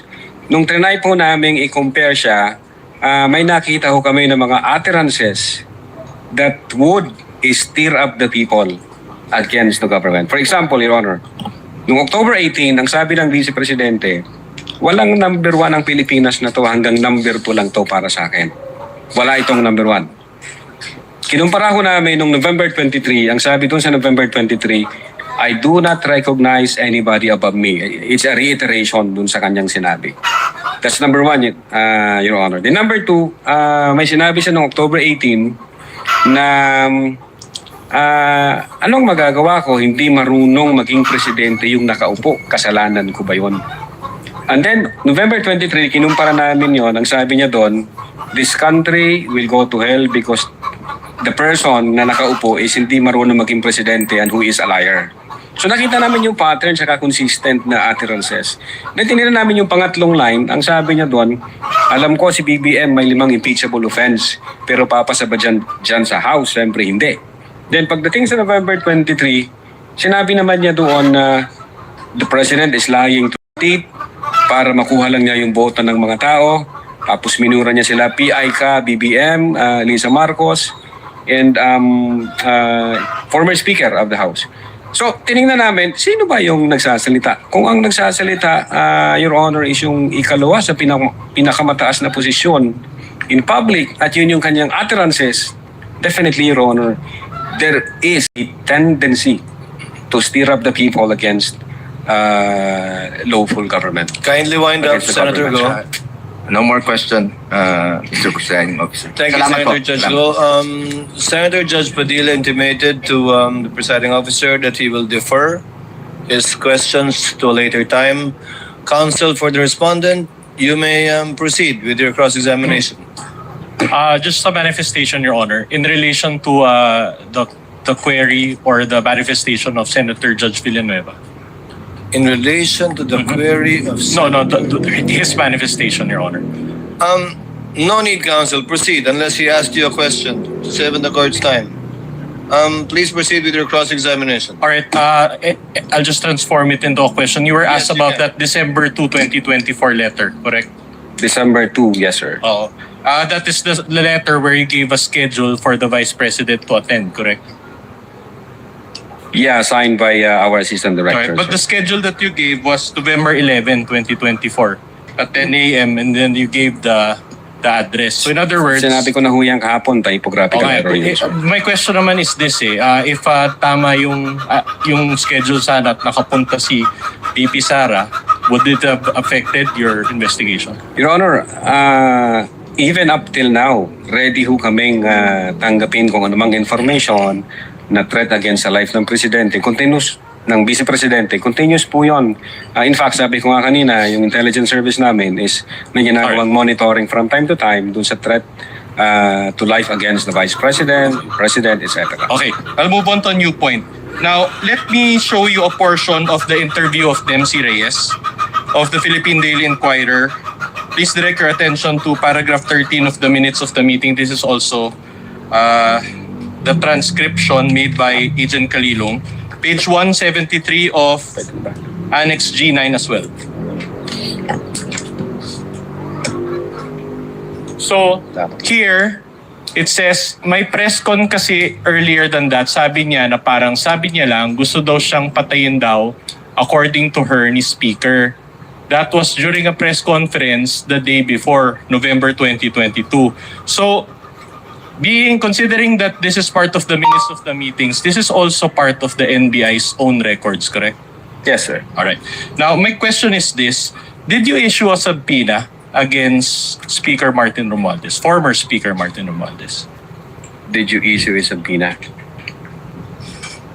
Kay Speaker Romualdez, sir? Yes. Kasi, ba't ako mag-issue ng subpoena? Wala pa kaming sufficient na... So you did not issue? Hindi kami nag-issue, All right. sir. So, in other words, for VP Sara, you issued not just one but two subpoenas. But Yes. for the former speaker, you did not issue a subpoena. That's just a question. There is an apparent commission of the crime for grave threats and inciting to sedition, sir. I see. So, for this particular portion, you just turned a blind eye and did not issue. Well, Anyway, there is no my- validated All right. information Answer, on Your that, Honor. sir. Let Okay. the witness answer. There was a question. Yeah, but based on Counsel, kindly don't argue with the witness. your testimony yesterday, you said that you have a system of evaluating factors, correct? My question to you is, based on that system, does Martin Romualdez have the capacity to execute a death threat, for example? We haven't established any apparent crime committed by the former speaker, Your Honor. So hindi kami nag-delve dyan sa issue na yan. Yeah, at any rate, this minutes of the meeting, which you all confirmed that is part of the NBI's own record, isn't this information regarding the death threat against VP Sara? Well, ang sabi ko dyan, if I may read my press con, kasi earlier than that, sabi niya, sabi lang niya, gusto daw siyang patayin daw, according to her, ni Speaker, that was during a press conference the day before. Precisely, Your Honor, the reason why we issued the letter noong November 22 is to ask the Vice President kung ano ho yung facts and circumstances dyan sa issue na yan. But since hindi ho nag-appear ang Vice Presidente, wala ho talaga kaming mapagsimulan. Wala kaming validated information. But you issued the subpoena against Dempsey Reyes, correct? Yes, sir. Pero ang tinanong nyo kay Dempsey Reyes, yung case lang against VP Sara. Hindi niya siya tinanong ng threats to her, correct? Well, unang-una, ang ini-establish namin, ang focus ng investigation namin, the reason why we subpoena the late Dempsey Reyes is whether or not nag-utter ba yung Vice President doon sa statement niya na nag-contract na siya ng tao para patayin si BBM, si Lisa Marcos, Okay, at si former Speaker. okay. Sir, yun po yung focus ng investigation namin. So despite that track, you still maintain that this part of the investigation, you did not have bias? We don't have bias. Argumentative, All right, Your Honor. I'll move on. Argumentative. I'll move on. Let's go back to the investigation that you did against VP Sara. So you mentioned yesterday that the offended parties in this case, if at all, are BBM, FL, and the former speaker, correct? Yes, sir. Did you subpoena any of them? No, sir. Did they appear before the NBI? No, sir. Nakausap niyo ba sila ng personal? No, sir. And yet, you concluded that they were victims of grave threats, correct? Based on the evidence we've gathered, yes, sir. So without any personal correspondences with them, you came to that conclusion, The evidence is clear, sir. according to you. Oh, objection, Your Honor. I move So- that. Oh, wait. Counsel, We cannot counsel, let this no, pass. that's part I move, Your Honor, that the defense counsel, with all due respect, be admonished from stating those unprofessional remarks. We are in front of national TV. No, that's That is his answer. If you are not satisfied with his answer, please don't lay any value to what the witness answered. Your Honor, may I move that the This is a counsel... reminder. This is a reminder for counsel for both parties. Kindly avoid side remarks. Henceforth, the presiding officer will have it stricken off the record. And whatever question you pose and afterwards withdraw will likewise be stricken off from the record. So as to avoid any attempts at showmanship, usually seen on TV, yes, but will not be tolerated by this impeachment court. Councils are so reminded. We will comply, Your Honor. Please proceed. To clarify, Mr. Witness, yung NBI subpoena against VP Sara that you issued was her being a respondent, correct? Yes, sir. Pero as a complainant, you did not issue. We issued a letter, sir, December No. 2. As the complainant na siya yung subject naman ng threats, walang subpoena as to that effect. Walang subpoena, sir. So in other words, hindi talaga siya naka-explain kasi what you sent out was a letter and not a subpoena. Yung letter is to inform the Vice President na iniimbestigahan din namin yung threat against the life niya. So therefore, kailangan namin yung presence niya or any information na pwedeng makatulong sa investigation. Yun na nga, pero hindi niya siya sinenda ng subpoena. Isn't it that in a regular case, the prosecutor sends out the subpoena both to the complainant and to the respondent? With the prosecutor, sir? Yes. You're a lawyer, you know this. What When you do file a sir? case before the prosecutor's office, the handling prosecutor issues out sa subpoena sa parehong parties. Ang Tama? alam ko, during the case concert, I think nag-appear yata ang Vice Presidente sa DOJ. Alright. Doon ako na-inform. sir. Okay, I'll move on to a new point. Let's talk about the reversal by the DOJ. Diba? There was a initial finding on February 5 and then it was eventually reversed. Now, would you agree with me that the rectifications that you made for the first affidavit of investigation were procedural deficiencies? Procedural deficiencies. Like the No, TSN, it's part of the case build-up, Your Honor. but what you added were TSNs, affidavits of your own agents, correct? Don't you consider that as... Those were affidavits. Yes, but don't you consider that those as procedural and not substantive? Part of the evaluation and case build-up, yes, sir. All right. But in effect, the substance of the case remained the same. Walang nabago ho sa affidavit, sa una at sa pangalawa, parehas po yun. Very good. Sir. So in other words, wala kang no additional discussion on the merits of the case. On the merits of the case, yung findings namin, hindi ho nabago All yun, right. sir. Very good. So no additional witnesses were interviewed. What do you mean, interviews? Wala nang additional interviews. Kung ano yung sa first affidavit nyo, yun na rin yung sa second affidavit. Wala nang additional interviewees. Kung, I think, ang naalala ko, 6 ho na media personalities ang na-interview namin at yun ho yung nag-reflect sa nag-reflect sa affidavit. At the same time, we tried to issue subpoena sa, I think, head ng ABS-CBN. I understand that, but be more responsive.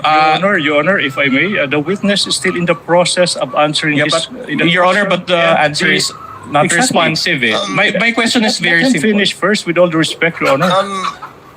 With the permission of the counsel for the parties. Attorney Latok, the question was, sa pagitan ng una at pangalawang sinubmit ninyo sa DOJ, may mga testigo ba kayong dinagdag sa pangalawa niyong submission sa DOJ? O pareho din po yung mga testigo, nilakip lang yung mga affidavit na hindi na ilakip doon sa unang pag-submit? Yeah, so far as I'm concerned, Your Honor, parehas lang po. Okay. Alright, may proceed, counsel. But we will never know that for sure because you never released your first affidavit of investigation, correct? Well, I think it's in the DOJ. Ang binigay sa amin yung certification kung ano yung mga requirements na dapat namin i-comply. Yeah, but what you attach, when you received the subpoena from the House Committee on Justice, which was used as the basis for the articles of impeachment, the first affidavit of investigation was never included, correct? Yung nag-submit ho dyan, Your Honor, sila Agent Kalilong, wala akong idea Hindi dun joke lang. sa... Alright, that's okay. So, I have a question about the affidavit of investigation, okay?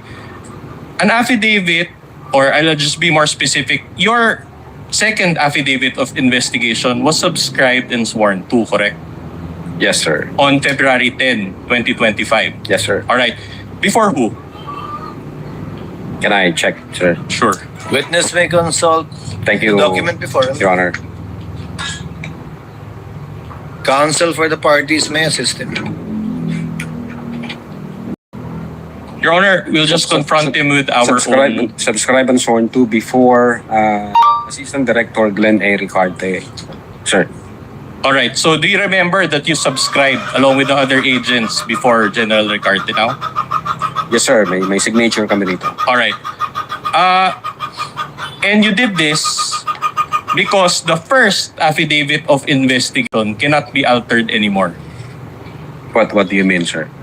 An affidavit, as you know, you are a lawyer. Once an affidavit is subscribed and sworn to, it is a complete document already. Yeah. Okay? Meaning, even if you take out one page or you add an annex, you already alter the meaning of that document. Will you agree with me?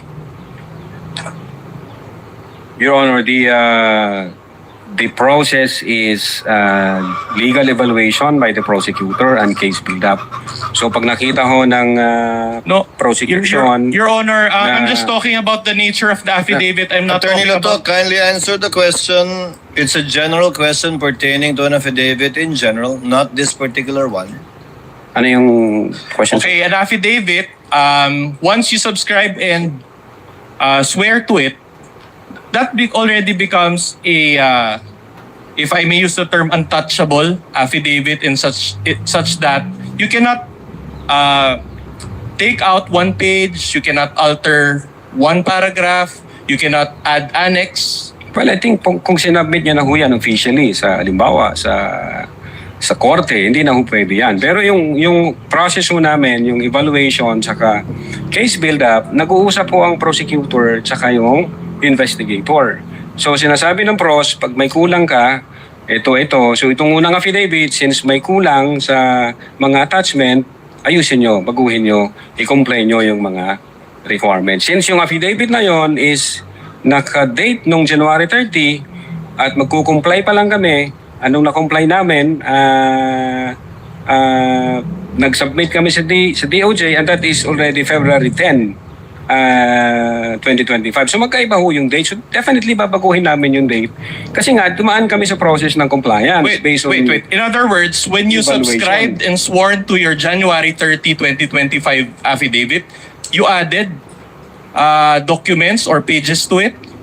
Ang sabi ko po, sir, ang sabi ng DOJ, may kulang kayong affidavit of authentication, may kulang kayong TSN. Yun ho yung inattach namin doon. Precisely. So in other words, you added documents to your January 30, 2025 affidavit? Attachment, sir. Attachment. So you admit that you added attachments to it? Part of compliance, doon sa case build-up, at doon sa evaluation na requirement. Alright, but Mr. Witness, isn't it Your that... Honor, again, can I respectfully request Your Honor, the presiding may I officer, just be allowed to proceed, Your Honor? Let me be allowed. Counsel for the respondent, let the counsel for the prosecutors Your Honor, finish with this observation or objection. Can I make a respectful request to the defense to let the witness finish the answer before they propound the next question, Your Honor, please? For orderly proceeding, Your Honor, please. Point well taken. Counsel, please proceed accordingly. And may I also remind the witness, Attorney Lato, kindly answer yes or no instead of yeah, na. Yes, sir. Sorry po. So that it's clear Yeah. for our records. Yes, You Your may Honor. proceed, counsel for the respondent. So you admit that after you subscribe and swear to that January 30, 2025 affidavit, you added documents to it so that it will comply with the requirements of the DOJ. Is that what you're saying? Attachment based on the requirement of the DOJ, sir. All right, thank Yun you ang for that nilagay namin. admission. Just one last point on this. Can we flash affidavit of investigation? Can we flash page 1? This is page 13, Your Honor, of the AOI's Annex G9 for the benefit or for the guidance of this honorable court. The one that was flashed earlier. Tech is instructed to do so. All right, so this is the first page of the affidavit of investigation. Will you agree with me that this was not received by this particular document as is was not received by the DOJ? I don't have personal knowledge. Ang inutusan ko po dyan, yung executive officers and agent on case na makipag-communicate sa Department of Justice. But you are a co-signer of this, correct? Yeah, insofar as the content of the affidavit. All right. And so you mean to say that you didn't cause the filing of this case with the DOJ? Inutusan ko po ang executive officers at si Agent Alright, Pilong but na sila mag-process po na dalhin yung referral na yan sa Department of Justice, sir. At any rate, you're smart enough to peruse the first page and you can see that there's no received stamp appearing there too, correct? Received from DOJ o by DOJ? By DOJ. Again, ang makakasagot po niyan, yung nag-process niyan, si Executive Officer nga namin. Yeah, but si based Agent on only... Again, the witness still in the process of answering the question. Counsel, take it easy. Let the witness complete his answer. Okay, Your Honor. But based as it appears only, as it appears on this document, this is part of the records and also uploaded in the Senate website already last July 12 so that the public can peruse. Annex GGG, this is page 13. Based on this document and observation, can you notice any received stamp on this document? Based on that document, wala akong naka-stamped or received. Precisely my point that was attached, if this was really received by the DOJ, there should have been an IDF, right? Or a transmittal letter attached to this. Again, yung makakasagot po niyan, yung executive officers, Agent Calilong, and the prosecution, sir, kasi sila ang nag-uusap dyan. Sila nagdala ng dokumento na yan. Alright, I'll move on to a new point. Now, Article 4 of...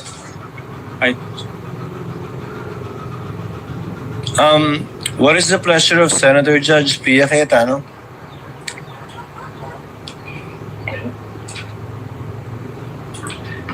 Mr. President, I wanted to take the floor before the defense went to another point, so I wouldn't interrupt his train of thought. The lady has 2 minutes and may proceed when she's ready. Thank you, Mr. President. My question is actually addressed to both counsels and to the witness. Yes, ma'am. So the witness also happens to be a lawyer. 4 na abogado po tayo mag-uusap dito. Pero ang pakiusap ko, speak in layman's term because we want the public to understand. Very simple question. I want to understand your appreciation of the crime of grave threats. Okay? It sounds like a simple question, but when I look at the elements, so explain ko din sa mga nakikinig. Pag tinignan natin ang definition ng crime, nandiyan yung elements. So the prosecution must always prove yung elements of the crime. Ang question ko ay, in your appreciation, dapat ba na ang supposed victim nakaramdam talaga ng threats? Or is it enough that the general public considers the statement threatening? Okay, so is it personal or is it a general sentiment? Now, before I proceed, gusto ko magbigay ng example para intindihan ng mga kababayan natin. Kung magkapit-bahay, nagkapikunan dun sa bakod, tapos sabi nung isa, bubulohin ko to. Is that a grave threat? Second example, 2 boksingero, nagkainitan, susuntukin kita. This is among 2 professional boxers. Is that a grave threat? Third example, police. Sabi, bubunutan ko to ng baril. Is that a grave threat? Maybe it's just offensive dahil sa professional, you shouldn't say that to a fellow police. And my fourth example is a senator. Pag sinabi niyang bibitbiting kita, kikwelyuhan kita, palalayasan kita, is that a grave threat? I'll add some details. If that is supposedly addressed to a fellow senator and she is a female senator like me, na kahit na hindi naman isa kong kilalang runner, marathoner, but a non-violent person, is that a grave threat? Well, I'll just tell you my personal opinion and then I'll tell you now. I felt that was a grave threat. So, may I ask the counsel and the witness to now answer the question? Thank you. If you may, Your Honor, please, yung prosecution po. Senator Judge Pia, who do you want to answer first? Good In the question. order that you Pag-iisipan ko prefer. ng matagal yan, Mr. President.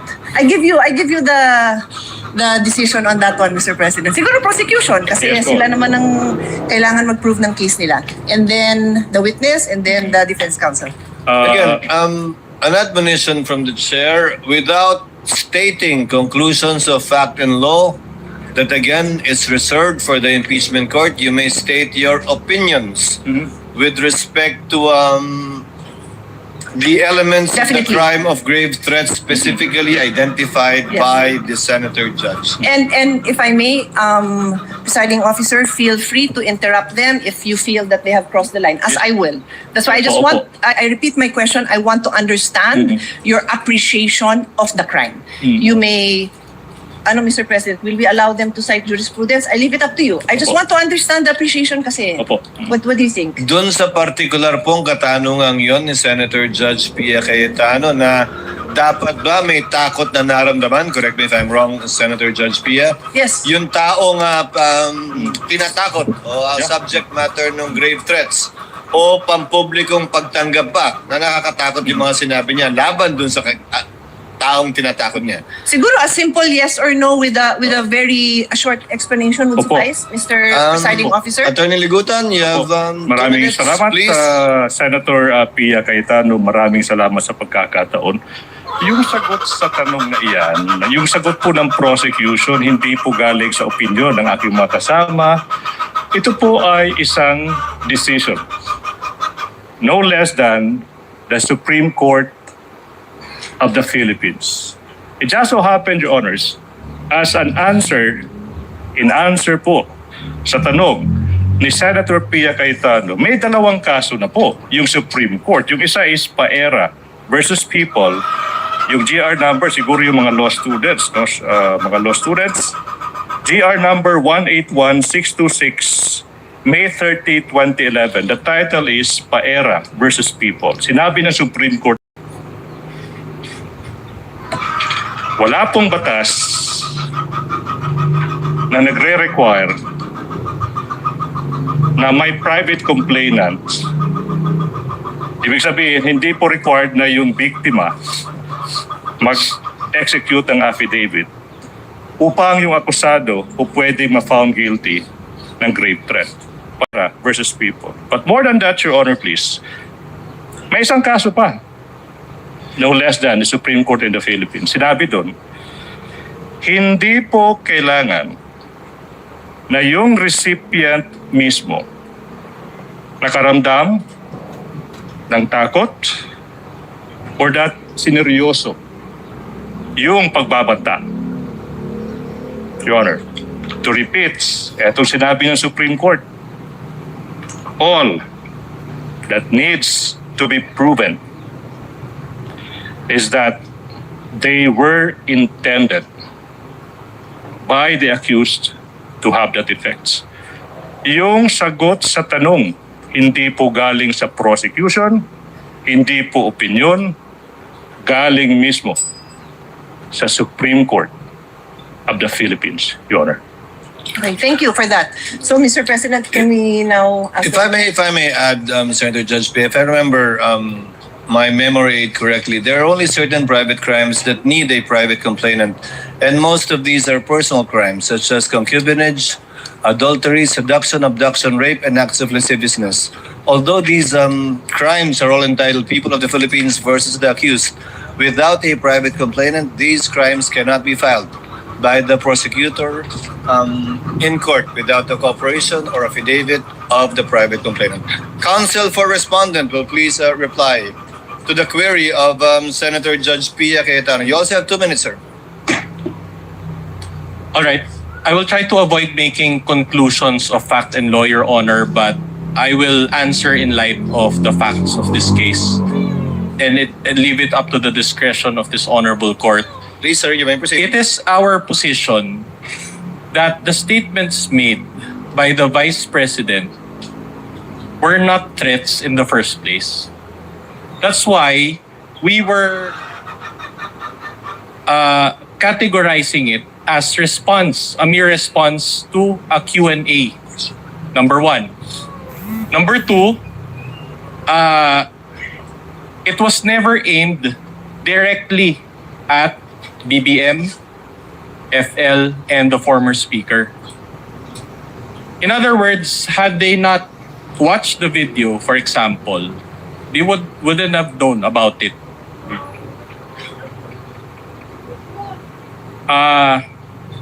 So in other words, Your Honor,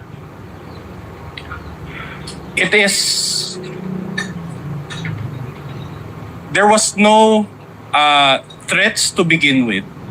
And so even the discussion on the elements is not really applicable insofar as determining the innocence or guilt of the Vice President. That is basically our position. That is one more thing. And practically, we maintain this position all throughout our pleadings. We never referred to that statement as threats. We always say that if at all they were alleged threats. But we referred to the statements of the Vice President as statements, as responses. And even in my speech, that's what I said. It was a response, Your Honor. That would be all, Your Honor. Noted. Attorney Lotop, your response to Senator Judge Pia's question based on your investigation. You may proceed, sir. Yes, Your Honor. In establishing, Your Honor, whether or not the crime of grave threat exists, we follow the rule. First, whether there is an actus reus, and then second, whether there is a mens rea. So actus reus, Your Honor, means whether the offender in fact uttered the threatening remarks. We were able to establish that. That's why in-authenticate po ng NBI yung video na kung saan nandun yung utterances. The test of mens rea, Your Honor, what we did, we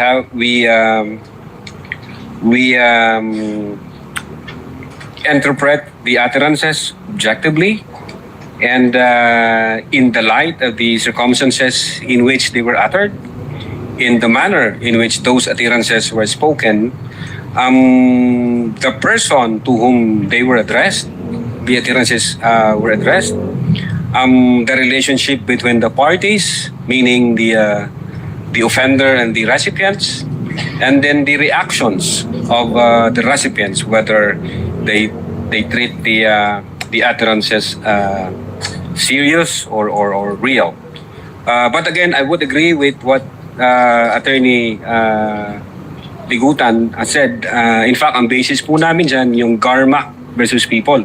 Ang isa ho doon sa sinabi ng Garma versus People, hindi ho kailangan na ma-intimidate o itrato ng recipient na seryoso yung threat na yan. Ang sufficient na maipakita lang na yun yung intensyon ng offender, na ma-intimidate at i-treat na seryoso yung utterances or threatening remarks na ginawa niya. Yun po yung naging basihan po namin, Your Honor. I hope that satisfies Senator Judge Pia Cayetano.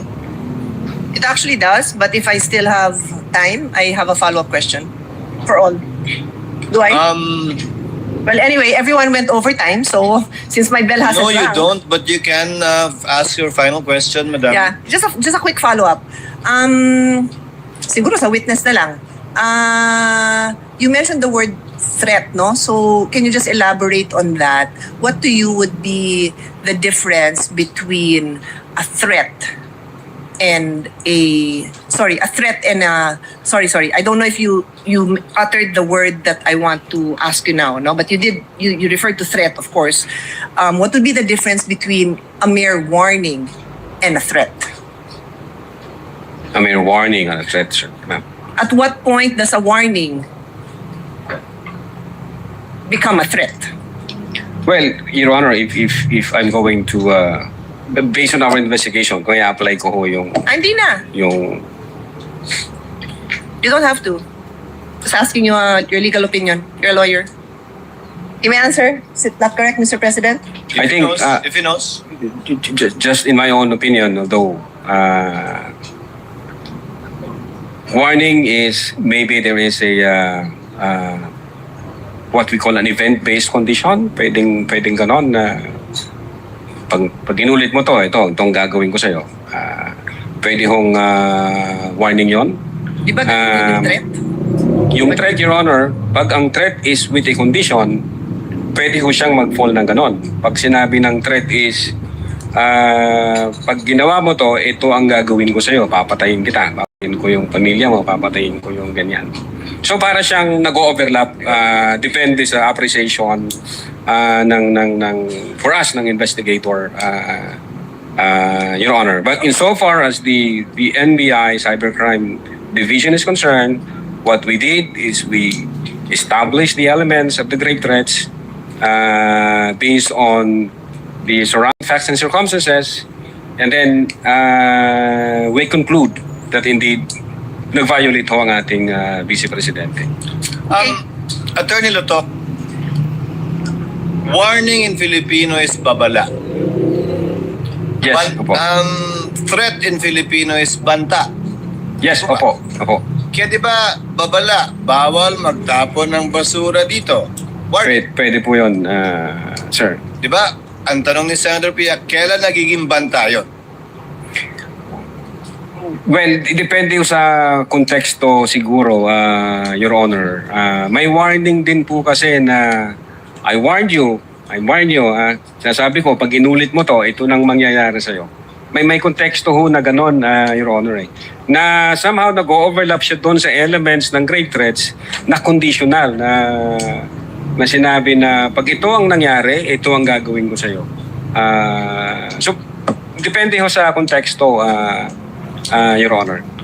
So depende sa konteksto, sa delivery, sa taas ng boses, gaano kagalit, may kapasidad, Yes po. maraming bagay. Yes po, Your Honor.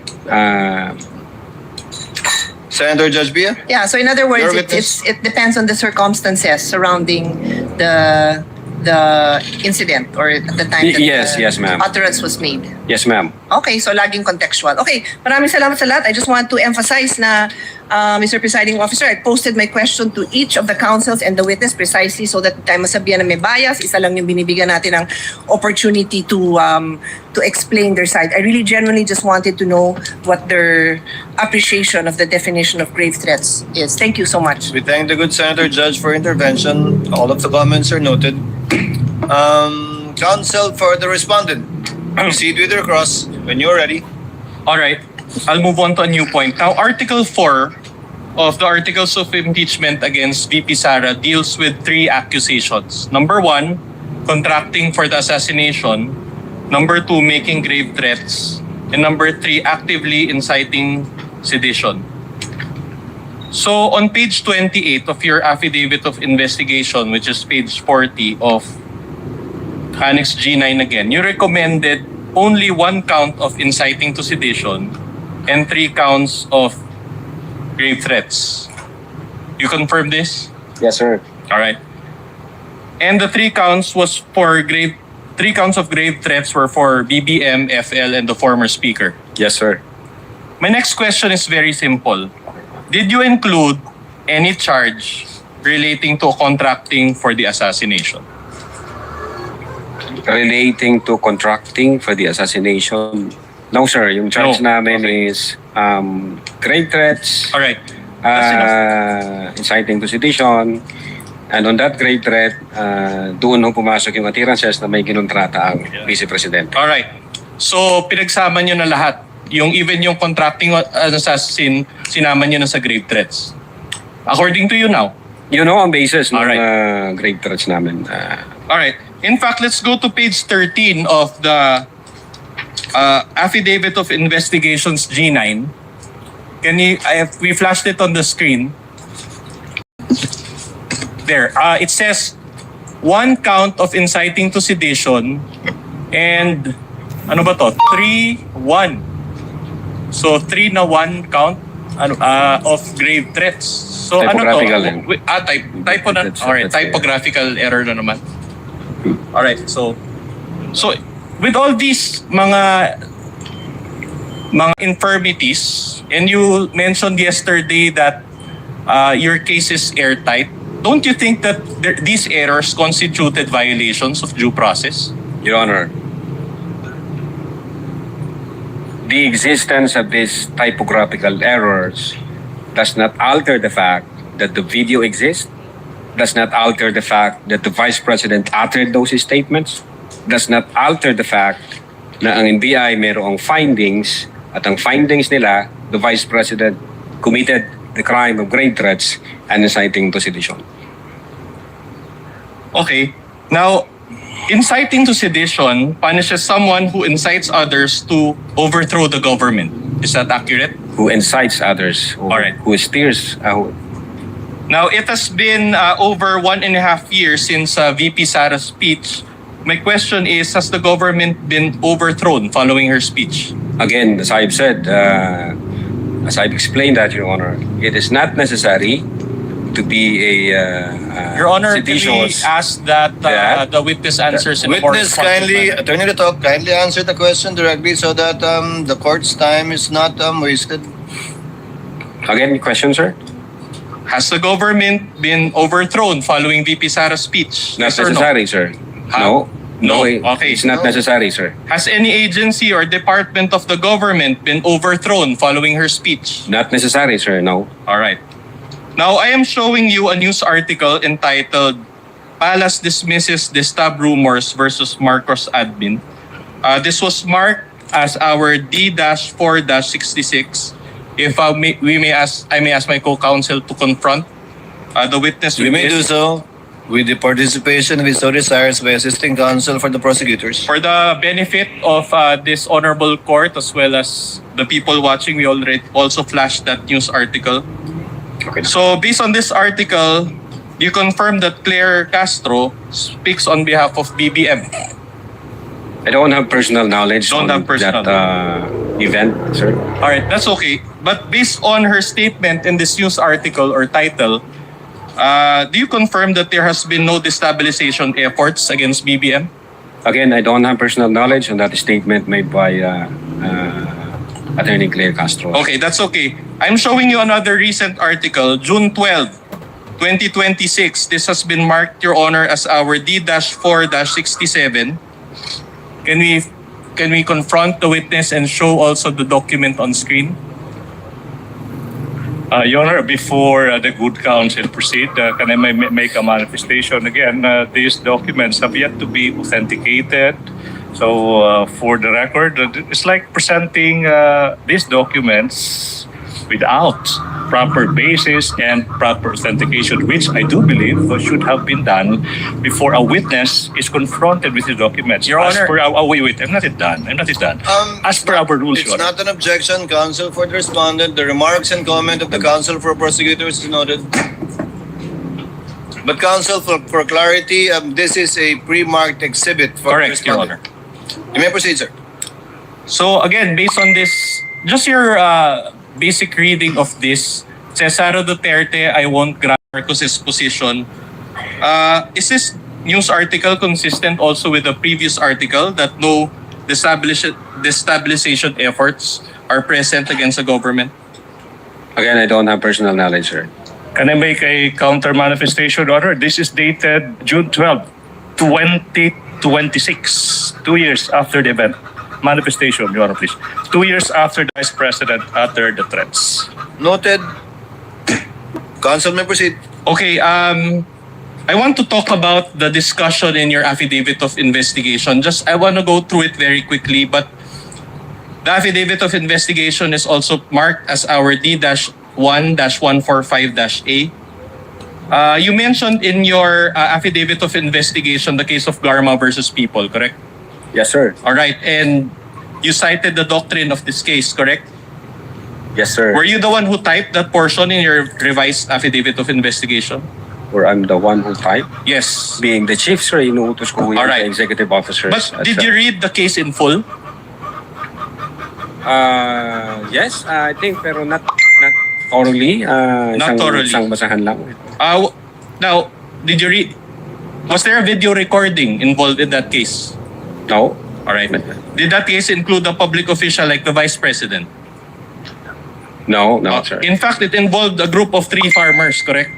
Yes, sir. All right. Let's go to the case of Reyes versus People. You also cited that page 29 of your affidavit of investigation. Did you read this case in full? If I may check my affidavit, Sure. Your Honor. The witness may do so. Thank you, sir.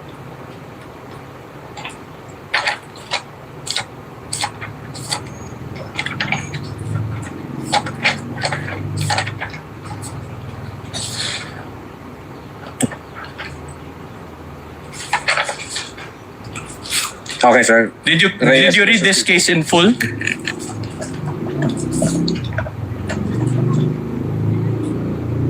Yes, Your Honor. Did you read the facts of this case?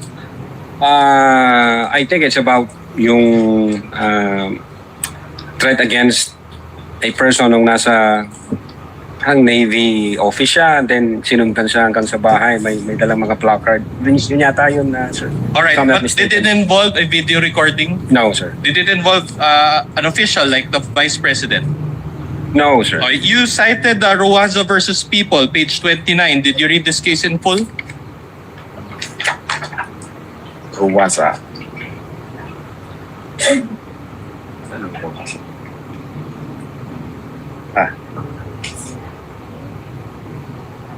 Yes, sir. You read the case. Did it involve, again, a video recording? No, sir. Did it involve a public official like the Vice President? No, sir. In fact, it involved tree-cutting activities. Do you confirm that? Based on the Tree-cutting. Okay, but at any rate, in paragraph 48 of your affidavit of investigation, and I'll flash that on the screen, after citing all these cases that you mentioned, you concluded, and I will read, further, the threat is intended by VP Duterte to create to the mind of President BBM, FL, former House Speaker, that regardless of the reason of death of VP Duterte, they will be killed by the person contracted by her. So in other words, you spoke about the mind of BBM, FL, and the former Speaker, correct? Your Honor, what we cited is the principle laid out by the Supreme Court and not the facts of those cases, Your Honor. And those principle is applicable in this case, Your Honor. But that is based only on your own opinion, correct? That is based on our investigation and the evidence that we've gathered, sir. In fact, I have a different opinion than yours that I will show you. Argumentative, Your Honor. No, I'm... Argumentative. Your Honor, I will introduce a new article. Objection, argumentative. You don't argue with a witness. You ask questions. If you're not satisfied with the answer, move on. Then I will show Attorney confront. Ligutan, kindly allow the counsel for the respondent to finish his question. Thank you, Your Honor. The opinion is not mine. This is the opinion of the late Juan Ponce Enrile, who served under BBM as Chief Presidential Legal Counsel. This has been marked as our Exhibit D-4-64. Can you flash that article? Just the title, since we don't have time. This is Juan Ponce Enrile. I'll just read the title.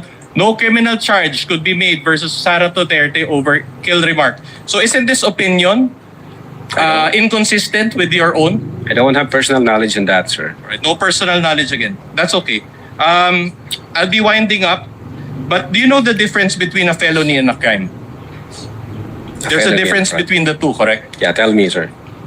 No, I don't. I'm not on the witness stand. So you answer the question. Mr. Witness, kindly respond to the question. The question is, do you know? So it's answerable by a yes or no. I think felony, sir, is in the revised penal code, and a crime can be in the special law or I agree with you. sir. I agree.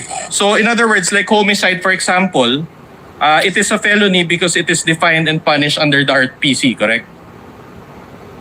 Yes, sir. Clear. Now, a crime is broader than a felony in that it pertains to acts or omission that are not punishable under the RPC but punishable under special laws, correct? Yes, sir.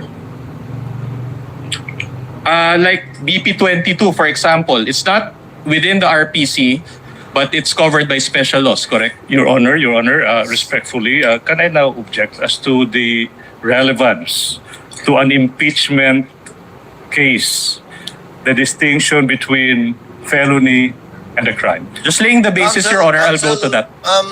He's on cross. I will give you some leeway, but kindly get to your point, counsel. All right, now, Shortly. but do you confirm that there are felonies, there are crimes, correct? Yes, sir. All right, now there are other high crimes, which is another category than felony or crime, correct? Yes, sir. And according to Article 4 of this Articles of Impeachment, there was high crimes that was charged against VP Sara, correct? Yes, sir. In other words, it is a different category than felony or crime, correct? What do you mean by High crimes, it's a different category than felony or crimes. Well, there are may mga high crimes po, sir, na nasa revised penal code din, sir. Can you give us an example? Your Honor, I mean, is that a question, Your Honor, please? If he knows, counsel. If you know, If he knows. it's like a classroom recitation, Your Honor. Attorney Lotok, you are very well aware of the fact that you are here as a witness in an impeachment proceeding and that the crime you investigated is being used to charge the Vice President. Yes, And as sir. a lawyer, you also are aware of Article 11 of the Constitution with respect to accountability of public officers. So, if you know, you may answer. If you don't, you may say that you're not competent or that you do not know. So please respond. Well, since kasi yung kayo nagbabasa, wala akong binabasa, nagre-rely ako sa memory. See, I cannot answer for now, Your Honor. I need to recheck the... It does not the reflect on your competence or knowledge of the law, Attorney Lotok. It's okay. You were not asked to prepare for this anyway. Thank you, Your Honor. These are questions on Cros. So we're giving the counsel for respondents some leeway. Counsel, please proceed. All right, my next question is very simple. Is grave threats a felony? Grave threats, that's under the revised penal code? Yes, sir. Exactly.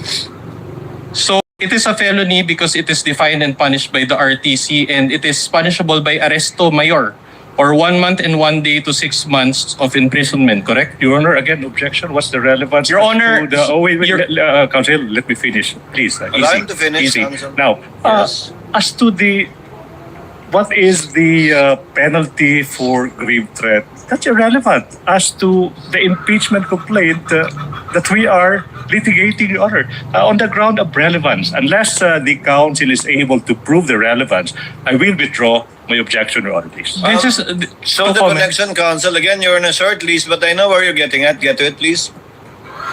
all right. In other words, grave threats is under the jurisdiction of the MTC or RTC, as the case may be, correct? Grave threats? Yes. Yeah, yung pag grave threats lang, sir. All right. It is even bailable, correct? Pag grave threats lang, sir. Pero pag in relation to Section 6 of Republic Act 10175, that's 1 degree higher, sir. Yeah, but does it change in jurisdiction or still with MTC or RTC? Ano na ba yun, sir? Prison correction. Ano yun, sabi mo, sir? Ano yung prison correction na? Arresto mayor. Arresto mayor. Ang sunod na mas mataas po niyan is Prison correctional. prison 6 correctional. months to 6 years. Yeah. All right. So, but either way, it's still under Pasok siya the sa RTC, sir. it's still under the trial courts. Correct? Trial courts, All right. yeah. My next question is very simple again. Is inciting to sedition a felony? Under the revised penal code, yes, sir. It's also under the jurisdiction of the trial courts, correct? Yes, sir. It's even bailable, correct? Yes, sir. So both grave threats and inciting to seditions are felonies, correct? Yes, sir. In other words, they are not impeachable offenses, if you know. Well, if you mean by impeachable offenses, whether or not magka-qualify ba siya as betrayal of public trust, it's the appreciation of the judges. Your Honor, wala ko sa amin. Appreciation of the judges, by that you mean the trial court judges, not the senator. Oh, since judges, impeachment to, impeachment court po. Yeah, but there's a possibility that if it's in conflict with the trial court judge's decision, then we have a problem. Objection or argumentative? I will withdraw Sustained. Ang tanong niyo, that. All right. Grave threats and inciting to sedition, you said that it is not high crimes, it is a felony. Objection. The counsel, the witness didn't say that. Misleading. Misleading. Sustained. Kindly I'll just reform, move- counsel. I'll just move on to a new point, Your Honor. Counsel may proceed. Senator Judge Rafi Tulfo is recognized for his intervention. You have 2 minutes, sir. Thank you, Mr. Presiding Judge. Napag-usapan rin lang itong inciting to sedition.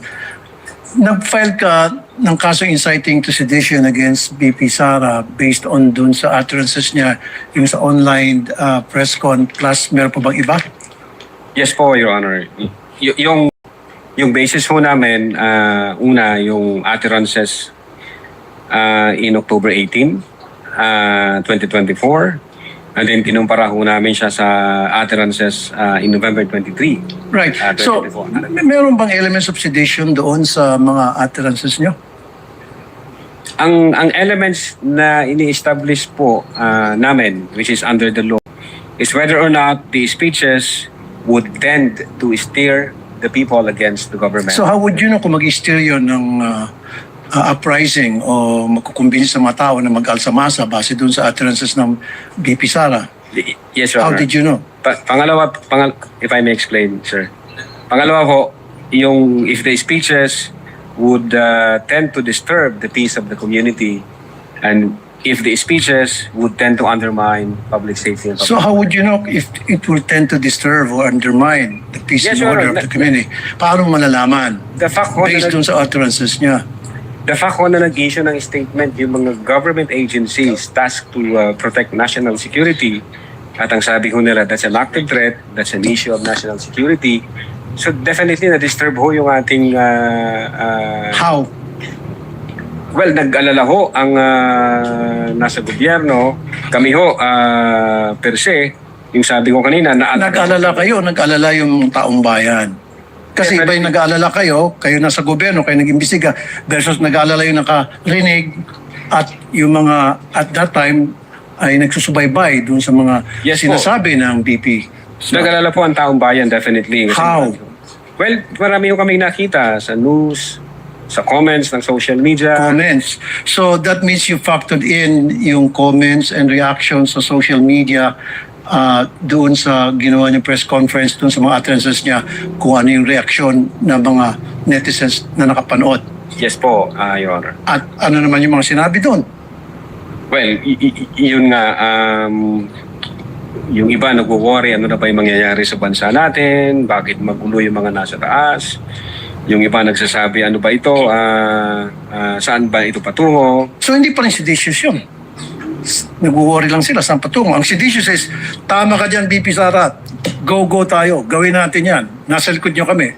Yun yung sedition. Meron nung gano'n na comment din po, Your Honor. Meron? Meron po. In fact, doon Ano yung comment na yun? Kung meron. Yung supporter po ng Ano ang sinabi? na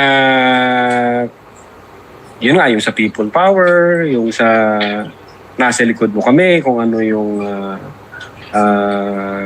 Nasa likod mo kami, people power. Nabanggit yun sa comment section.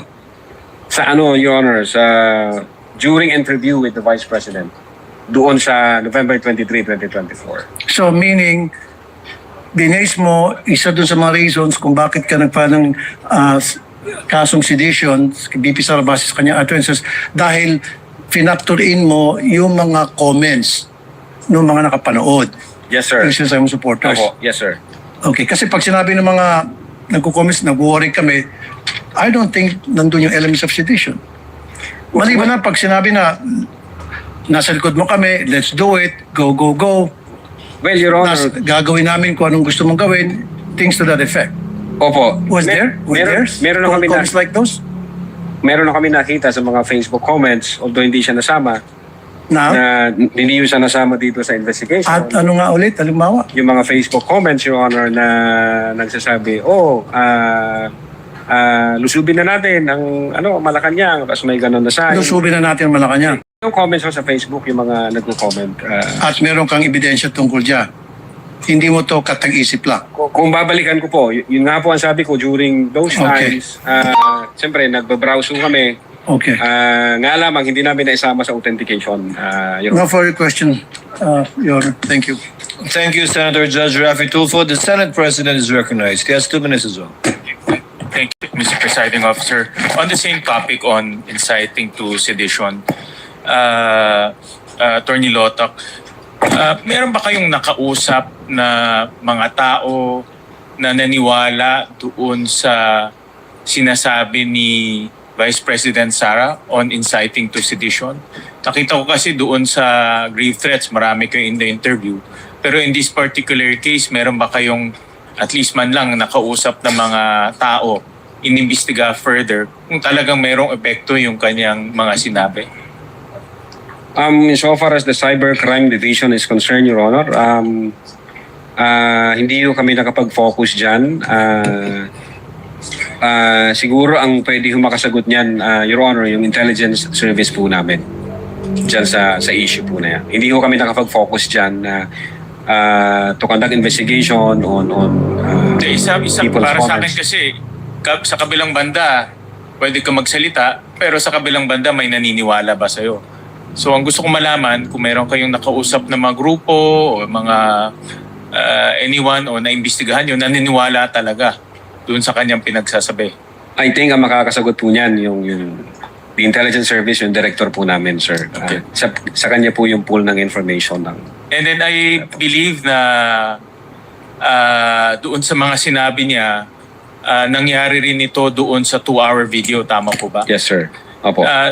Pinatawag niyo rin itong may mga pinatawag kayong media personalities. Tinanong niyo ba sa kanila kung meron sa kanilang naniwala na itong mga sinabi ni Vice President ay inciting to sedition? Dapat naniwala ba sila na yung mga sinabi ni Vice President during the 2 hour doon? O naniniwala sila na yun ang tema ng kanyang sinabi? Not specifically na inciting to sedition. Ang mga comment nila doon is na-shock sila. May comment sila doon na nasa real battle mode na siya. May comment siya doon na totoo na to, seryoso na yung galit niya. Yun ho yung mga. Galit naman talaga siya, inciting to sedition ni mag-alsa.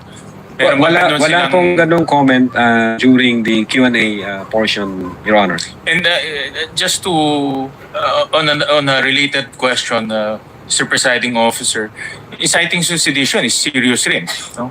At kailangan din ito ng action ng mga intelligence agencies natin. Meron ba kayong coordination with our iba't ibang intelligence agencies tulad ng National Security Council, ng PNP, ng NBI, not NBI, no, but ng ibang mga security intelligence agencies natin? Nag-coordinate ba ang NBI sa kanila? Kayo mismo nag-coordinate ba? Ang nag-uusap po dyan, Your Honor, is kasi intelligence matter yan. Ang nag-uusap po yan between intelligence service ng NBI, intelligence units ng AFP, intelligence department ng PNP. So nasa level po nila yon, sir. Katulad ng grave threats pagkokontrata, inciting to sedition, seryoso rito eh. Gusto ko malaman kung merong effort ang ginawa ang NBI para makipag-coordinate sa AFP, no? Sa PNP, dahil ito pinag-uusapan natin pag-aalsa o hinihimok mo mag-umalsa. No, meron bang gano'n na coordination na ginawa ang inyong opisina o ang NBI? Ang alam ko meron yan, pero nasa level na po yan, sir, ng intelligence service namin, Your Honor. Right. Thank you, Mr. Presiding Officer. Noted, entered into the records. We thank the distinguished Senate President. What is the pleasure of Senator Judge Ligarda?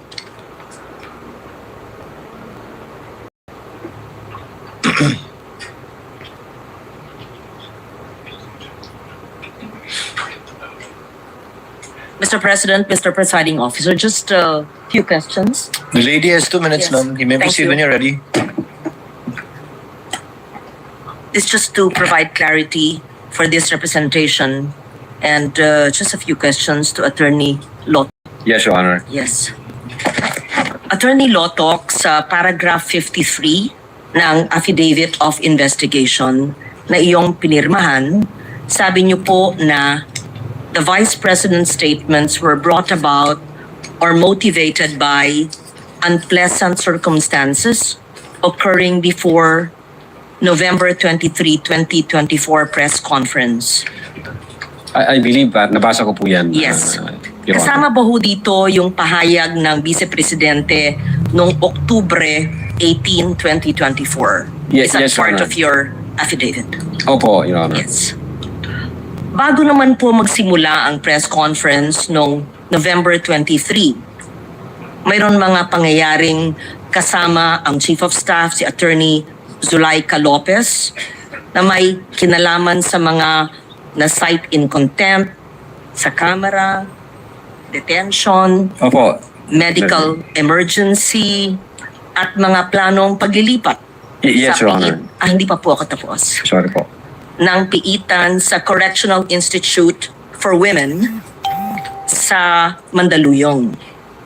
Tama po ba na mga pangyayaring ito ay naganap ilang oras bago yung sinagawang press conference na pinakita ilang beses sa video? Yes, Your Honor. Kasama po yan sa Yes. investigation namin. Kahapon po, sinabi po ng testigo, kayo po, na kinonsider ng NBI yung so-called bigger picture. I think those were the words that you used. Sabi niyo pa, you put all the pieces of the puzzle together in your own words. Yes, Your Honor. Yes. Para malinaw lamang sa impeachment court, trying to absorb everything, saan po yatang bahagi ng affidavit of investigation nakasaad yung mga factual findings ng NBI tungkol sa mga pangyayaring November 22 and 23 bago yung conference. I was perusing the affidavit of the investigation and I could not find the detailed circumstances leading to November 23 where admittedly there was emotions like an emotional hyperbole or an outburst, but the events leading to the press conference. Saan po yun sa inyong affidavit? I think, Your Honor, nasa affidavit of transcription po yan. Transcribe po yan as I read it attachment. a few times. I could not see the detailed events leading to that. Having mentioned the medical emergency, the transfers to the Correctional Institute for Women, and so that the person who will read the affidavit will have a accurate, factual, and complete appreciation of the events leading to the press conference. Perhaps your view, having been the person who filed the complaint, may have a different perhaps appreciation from my view because I find it somewhat incomplete. And that is just my comment on this because you clearly said you put all the pieces together. And during that time, alam ba ninyo na habang sinasagawa ng NBI ang investigasyong ito, may nakabinbin na direct assault, resistance, and disobedience to authority at grave coercion laban sa Vice Presidente kaugnay yung insidente nangyari sa ospital, sa Veterans Medical Center. Narinig ko lang po, Your Honor. Pero Yes, hindi you ko po aware heard sa about facts na that, yes. And was there an investigation that was done regarding that incident? I think ang focus po namin, Your Honor, is yung violation ng grave threats by the Vice President and inciting to sedition. Now, pagdating ho doon sa nangyari sa Vice Presidente, yun nga sabi ko, hindi ako aware sa kabuuan ng facts na yun. Baka yung ibang agency nag-imbestiga po doon, hindi ako aware, Your Honor, doon sa circumstance na yun. And so, would the answer, Attorney Lotok, be a no? Were these taken into consideration in the investigation? Again, Your Honor, Or would this be a yes, meaning it is contained in the affidavit, which I'm trying to look for as well? Nasa affidavit of transcription po yung nangyaring usapan during that time. Nag-execute ho ng affidavit of transcription ng agent on case, Your Honor. Actually, ilang beses ko po binasa yung affidavit and what I see is there was a focus on the October 18. But on all the events on November 22 and 23, the detailed events leading to the emotional outburst did not seem complete. And that's what I'm trying to elicit from Attorney Lotok, our witness, because when we say that we had considered the bigger picture and all the facts and circumstances leading to the cases of great threat and inciting to sedition that were recommended, we want to understand the whole process and the factual context in which it happened. Because if you are to take snapshots of events and focus on October 18 and the press conference, it can shock any person. However, if you see as well the events leading to the emotions and the detention of the Chief of Staff and the Vice President herself, iba pa yung kasong ito, iba pa yung nadetina, iba pa yung sinampang kaso at pinagsarahan ng pinto ng ambulansya, kaya nagkaroon ng kasong ganon. I tried to read the affidavit a few times and could not find such a comprehensive enumeration of facts by the NBI, and that's why, thus this query. Pwede na po, Your Honor. Yes, please. Meron hong affidavit of transcription kung ano nangyari, and then nag-submit po kami ng authenticated na video para ho makita ng mga senator judges natin kung what happened during those dates for appreciation po ninyo. So makikita ho rito kung ano yung took place during the November 23, 2024 online press conference. But then again, as I have said, at in-explain ko na rin ito kahapon, Your Honor, if I may, kinonsider namin yung situation ni Attorney Zulaika Lopez. Nakita namin yung complaint niya, yung reklamo niya, yung health condition na sinasabi niya. Sinama din po namin yon na ano ba yung nangyari. Taking all the situations or the facts and circumstances attendant to that event, hindi ho na alter yung the fact na nag-utter ang Vice President ng grave threats against the three. Despite of the fact na merong emotional situation na gano'n, hindi rin ho na-alter na merong violation na ginawa yung Vice President during that online press conference. And as a matter of fact, even before that emotional situation, maliwanag ko doon sa utterances, even before that emotional situation, sinasabi ho doon sa utterances, meron na akong kinausap. So nag-trigger na ho yun, ma'am. Meron na akong kinausap na isang tao na papatay sa presidente, sa First Lady, at doon po sa Speaker of the House. So, kahit sinama po namin siya to consider everything, again, Your Honor, hindi ho na bago yung utterances na ginawa ng Vice President. Hindi rin ho na bago na yung instruction niya is relentless in killing the three. Yes. Attorney Lotok, what I've been trying to ask is not just the utterances which we've watched several times, but all the events leading to the utterances, and that is what I want. I understand what you're saying, that there were attachments or transcription, but the transcription would not be considered an assessment or an investigation. These were perhaps attached as transcription. And you earlier said that the threats are circumstantial. So the and that is the reason why I was looking for that in the affidavit of the investigation. In short, para pong nakulangan ako, pero kung sinabi in-attach nyo yung transcript, so be it. But then, if you will read the 50 plus pages again of your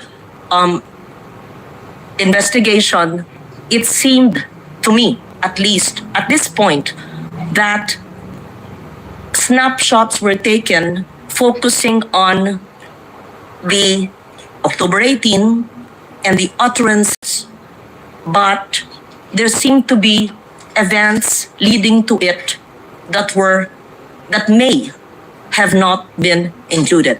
With the indulgence of Senator leave it at that. Legarda, Yes. kindly wind up, ma'am. Yes. So the last question, thank you, Mr. Presiding Officer. Na-interview rin niyo po ang mga membro ng media and you asked them factual information. Did you also ask them about the emotional state ng mga kalahok sa media, yung mga pangyayaring naganap bago ginawa yung mga naturang pahayag. In short, not just the factual statement, but the atmosphere, the events leading to that Zoom press conference that led to the perceived or alleged utterances. Wala po yan sa minutes of meeting, sa Q&A, wala po yan, Your Honor. Should you not have asked the members of media and the others who were part of that so that you would have, in your own words, sir, the complete picture so that everything is taken into consideration on why such a highly placed person would give such utterances because such conditions existed that might have, just might have, elicited it. But you did not do that investigation or at least conversations with the members of media. I leave it at that. Thank you for answering my questions. Thank you, Senator Judge Legarda. Senator Judge Pangilinan, you're recognized, sir. Yes, thank you, Mr. President. And you may proceed when you're ready. A few questions on inciting to sedition. Yes, Your Honor. For the witness, kasi pinapaliwanag mo yung sinasagot mo yung tanong ni Senate President Win kanina, no? Nasa NBI ka na Cybercrime Division since 2018. Yes, Your Honor. So, naalala mo ba yung kaso ni Ronel Mas? Yung taga Zambales na nagkaroon ng Facebook post. Yes, sir. Naalala ko po pero hindi ko kami may hawak ng case na yan. Pero kung maalala mo, dahil division ninyo ang nagsampa ng kasong inciting to sedition. No? Tama ba? I-check ko yung record. Hindi po yata ako may hawak. Dahil, well, to refresh your memory, nag-post siya sa social media offering 50 million to anyone who would kill former President Duterte. At that time, he was the president. Yes, sir. So, you remember that? Yes, sir. That's the news. Oh. Tapos, inaresto siya. Sabi niya, I will give 50 million reward kung sino makapatay sa dating presidente. So, nakita ng inyong division na ito ay inciting to sedition. Tama? Yes, sir. And therefore, sinampahan siya ng anti-cybercrime law. Opo, sir. Meron ding isang kaso, 14 May 2020. Dito naman sa Osamis. Pero palagay ko police investigation ito, no? Pero say, Cybercrime Prevention Act, inciting to sedition, ginamit ang Facebook account, John Mark Medina, and posted that he would give 150 million to anyone who would kill then President Duterte. So ito rin, naging kaso ng anti-cybercrime law. Nabalitaan din. Okay, so dito sa dalawang ito, in other words, to explain inciting to sedition, ang ganitong mga remarks have the tendency precisely to if not attack the government, put it in mobilize individuals or people to go against government, tama? Yes, sir. So that is what you found in the earlier, in the later case of inciting to sedition that you have recommended for PI Opo, sir. kay Yes, sir. Vice President. Yeah, as a matter of fact, yung isa sa mga heated arguments namin during that time nung ina-analyze namin yung case, nagtanong kami sa sarili namin, if we allow this unaddressed, yung pagganyan na nagbabanta sa buhay ng presidente, pag hinayaan lang natin at yan yung maging norms na ng ating society, kahit sino na lang po pwedeng gawin yon. At alam ho natin magkakagulo ho pag ganon at walang ang regulation at pag di ho in-strict yan, sasabihin ho ng mga tao, okay naman pala kahit... Lalo na ngayon dahil sa social media, no? Malaki ang influensya. Pag nakikitang nangyayari ito at hindi natutugunan, Opo, sir. sabi niyo may problem. Thank you. No. Thank you po, Your Honor. What is the pleasure of Senator Judge Villanueva? Yes, Mr. Presiding Officer, just one quick question on this particular topic on inciting to sedition, if I may. The gentleman may proceed. Yes, again, let me ask the witness just to clarify the factual basis for the National Bureau of Investigation's possible inciting to sedition. No? We recognize, Mr. Witness, yung strong criticism of the President may fall within the realm of what we call protected political speech, and it's really a balance, and somehow yun yung nagpapa-confuse paminsan. Kailan nagpo-fall into grave threats, kailan nagpo-fall into inciting to sedition. Pero bilang investigador, ano po yung nakikita ninyo ng mga o sa mga pahayag at sa surrounding circumstances na naging basihan po ng NBI para tignan ito bilang posibleng inciting to sedition at hindi lamang ito pumapasok dun sa tinatawag na political criticism? Yes, Your Honor. Well, una, kinonsider namin sino yung utterer. So, una, yung utterer, the Vice President, the second highest official of the land. Then, pangalawa, kinonsider namin ano ba yung mga in-utter ng Vice President. And then, pangatlo, ano ba yung surrounding circumstances na like naging reaction nung recipient nung utterances o threats. Nakita ho namin na kung pwede palang gawin ito ng isa sa pinakamataas na posisyon ng Pilipinas at hindi natin ito i-address, hindi natin i-regulate, pwede na rin po pala itong gawin ng kahit na sino. Remember, Your Honor, Vice President is kinukonsider ho natin na model bilang public official. So tinitingnan po natin siya kung ano yung actuation siya sa public, kung ano yung pakikipagrelasyon niya sa ibang public official. So again, Your Honor, nung makita ho namin yan, may effect po sa mga tao. Kung ang Vice President kayang gawin yan at wala namang nangyari, gawin na rin natin yung iba.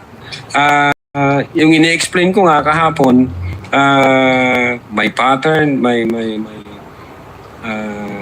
consistent siya, and the fact na bold yung mga statement, pupugutan ng ulo, this country will go to hell because the person na nakopo is hindi marunong maging presidente. Yung mga factor ho yun, finactor in namin. Pag nakita ito ng taong bayan at walang kilos na ginawa yung gobyerno, parang domino effect po yan. Pwede na. So sunod-sunod na. Alam naman po natin ang nangyayari sa social media. So nakita namin na dangerous to, alarming siya. So definitely, nung nag-imbestiga ang NBI at nakalap niya lahat ng kinakailangang ebidensya, yung findings po namin, kasama po doon yung inciting to sedition. Is it safe to say na yung pinaka-core nito is that when it falls under that category na it somehow steers public uprising? Definitely, based on our investigation. Yun yes, po yung sir. core, would Yes, you say? sir. And do you use the same methodology as you use doon sa grave test? For example, yung 4 stages na binanggit po ninyo, identification, collection, analysis, legal evaluation, yung elements na binanggit nyo yesterday, yung factors considered, delivery, literal meaning, nature, relationship to the parties, blah, blah, blah. Ito ba? Yes, sir. Same? Opo, kasama po yan sa analysis namin. Ano yung epekto nito sa publiko pag ito yung naging norms na natin. So At this is hindi the same na ginamit po ninyo? Yes, sir. And last but not the least, Your Honor, Mr. Witness, for purposes of investigating itong inciting to sedition, may we clarify, because it was, I don't know if Senator Bongo made mention about this. To clarify lang, is it necessary that someone was actually incited? Yun po ba, just for purposes of investigating itong inciting to sedition, is it necessary that someone was actually incited para mag-fall dito? Well, ang basis po namin, yung people versus Nabong, if I'm not mistaken, in order to be seditious yung speeches, it is not necessary na mayroong actual sedition. The law also penalizes or punishes those statements na mag-i-encourage to overthrow the government or to steer the people against the government or to disturb the peace of the community or to undermine public safety and public order. Thank you for the clarification. Thank you. Thank you, sir. Mr. Senator Judge Ejercito, thereafter Senator Judge Villar. Mark, what is your pleasure, sir? Yes, thank you, Mr. Presiding. For just one question. You may proceed, sir. Nabanggit po kanina yung yung admission against interest. Maaari po ba niyong ipaliwanag para mas maintindihan po ng nakarami? At why did you rely on this if ever ito pong admission against interest? Yes, Your Honor.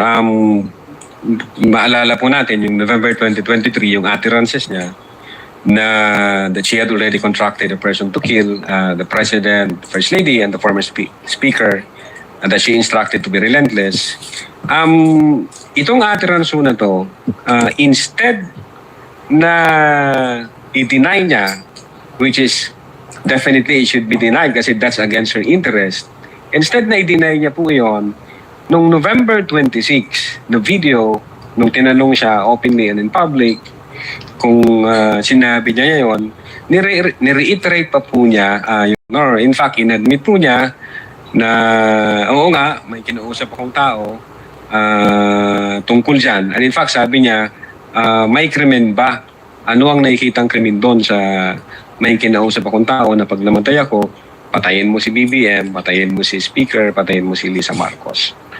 Was this, ito pong sinasabi niyong admission against interest, was this considered in your investigation?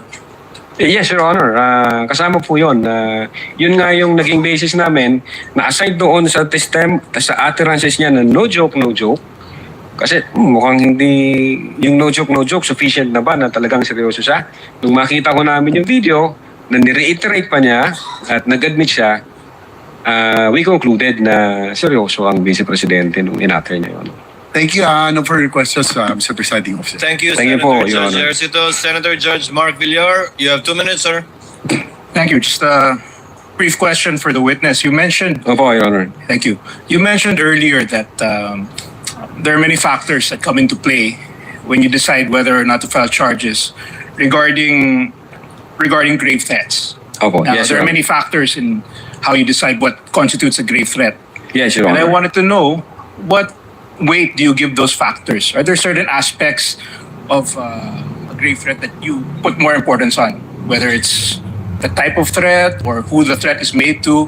What does, in the end, does the NBI give more weight to a certain element of Yes, Your Honor. It's a convolution of these factors na kinonsider namin. Una, yung delivery or manner in which the utterances were spoken, which is sabi ko nga, nasa atmosphere na kung saan furious and fumingly mad yung Vice President nung sinabi niya yon. And then, aside from delivery and manner, kinonsider namin yung literal meaning ng statement, which is, on its face, makikita natin na even before the press conference was held on November 23, 2024. In fact, even before the questions was thrown by Princess Maui to the Vice President had already contracted. But is there a, what do you give the most weight to? I'm aware that you have different factors that come into play. Is there a specific, because binanggit nyo po yung, halimbawa, meron kayong 2 tests for grave threat. Binanggit nyo po kahapon. I just wanted to know what is the basis for, or if there is a hierarchy in the level that in all these elements, if there is a hierarchy, not what the elements are, but is there a hierarchy in those whether or not when you decide on whether or not to file charges of grave threats? Your Honor, it's a combination ng lahat po na factor po So nothing is given more weight than not one in your past experiences. You've never there's no everything is equal. All these factors that you've mentioned.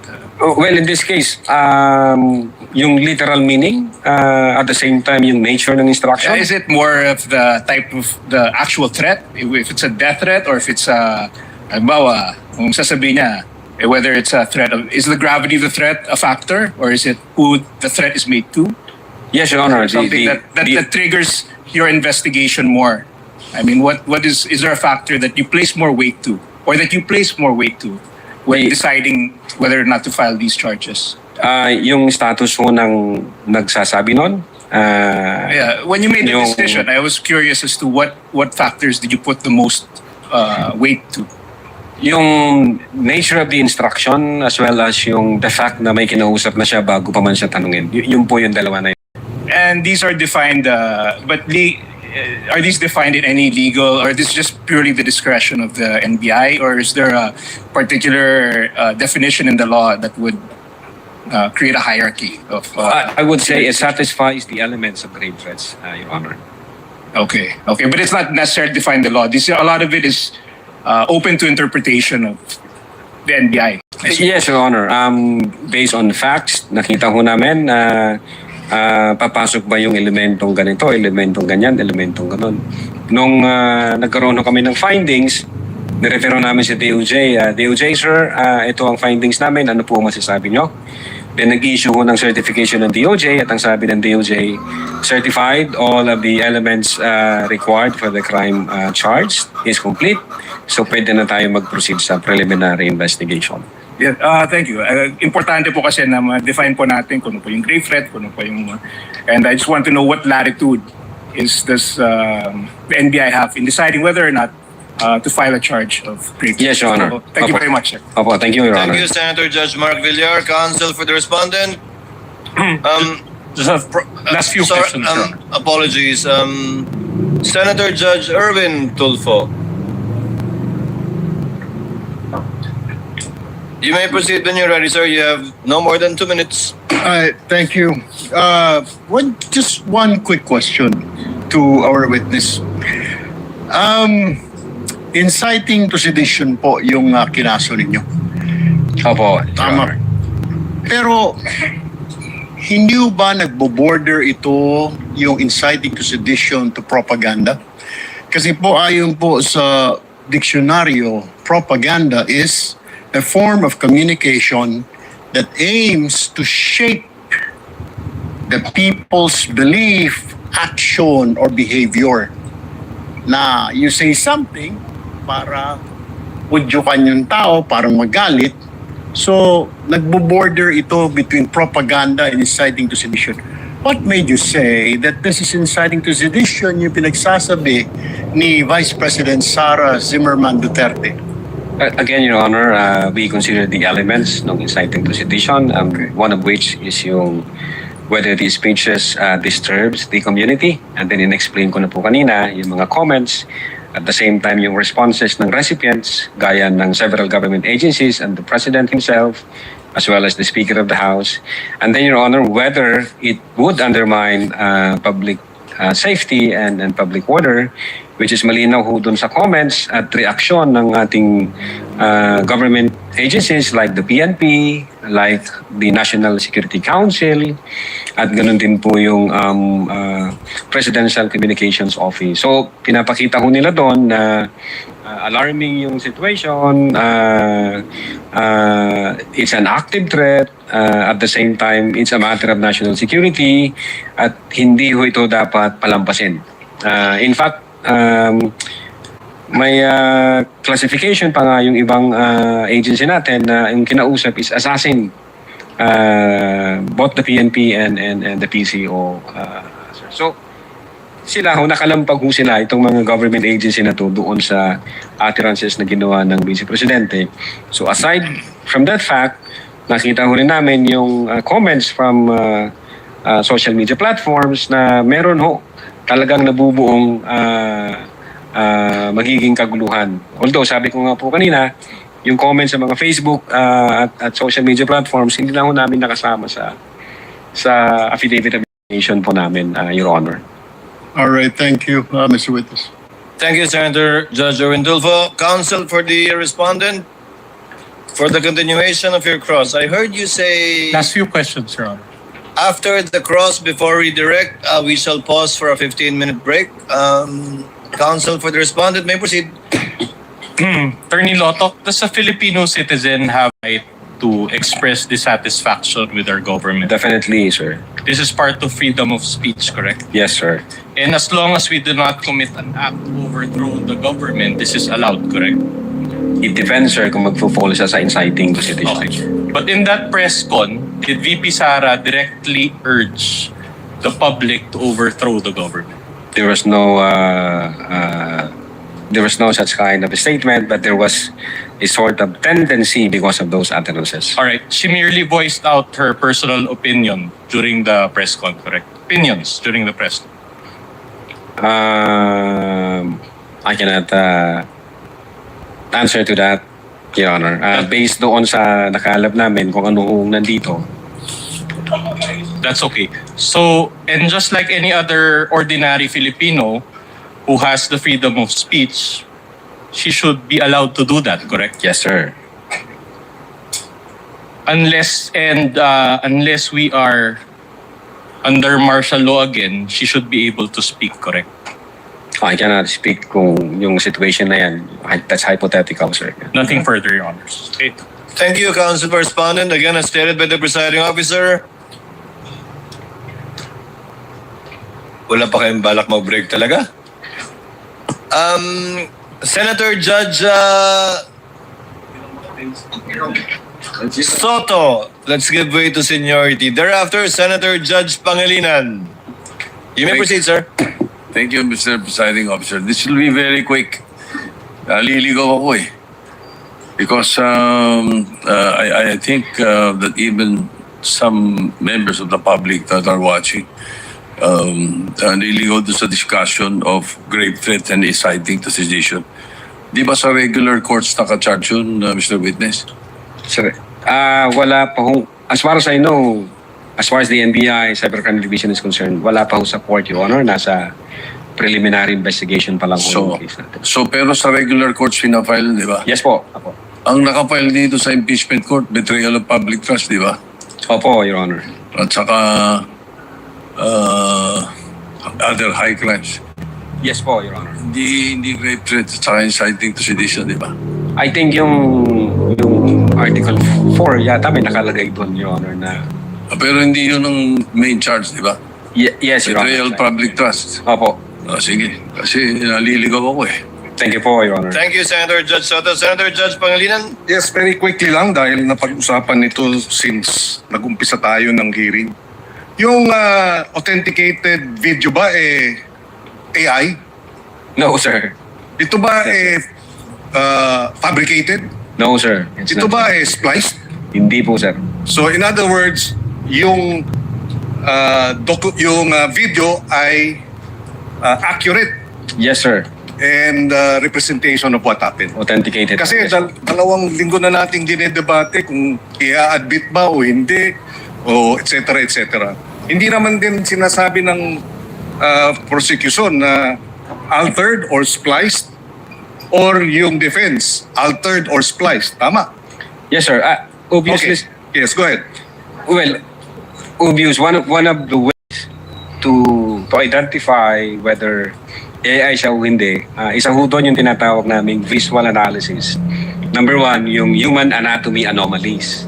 So pag yung merong asymmetrical facial feature, pag merong unnatural positioning of hands, pag merong tinatawag... Nagiging anim o pito yung daliri, gano'n? Opo, Your Honor. And then kinukonsider po namin yung tinatawag naming temporal artifacts doon sa visual analysis. Meaning, kung sa one frame, ito ang condition, then pag tinuloy-tuloy mo nang i-play, minsan mawawala yung buhok, mawawala yung relo. So wala hong ganon na mga circumstances na... So for the record, lahat ng mga video na pinakita natin dito sa impeachment court, na pinakita ng defense at ng prosecution, lahat yun authentic. Yes, for Your the Honor. record, no? Yes, Your Whether Honor. the witness or at least both. Okay. Just to put it also on record na dito sa mga sinulat, kasi nung nag-imbestiga kayo, sumagot yung lawyer, di ba? Ni Vice President Sara. Itong dated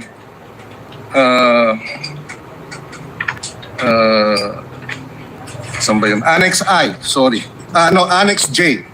Yung Annex J, sinasabi, sumagot yung Vice President, yung abogado ng Vice President, no, na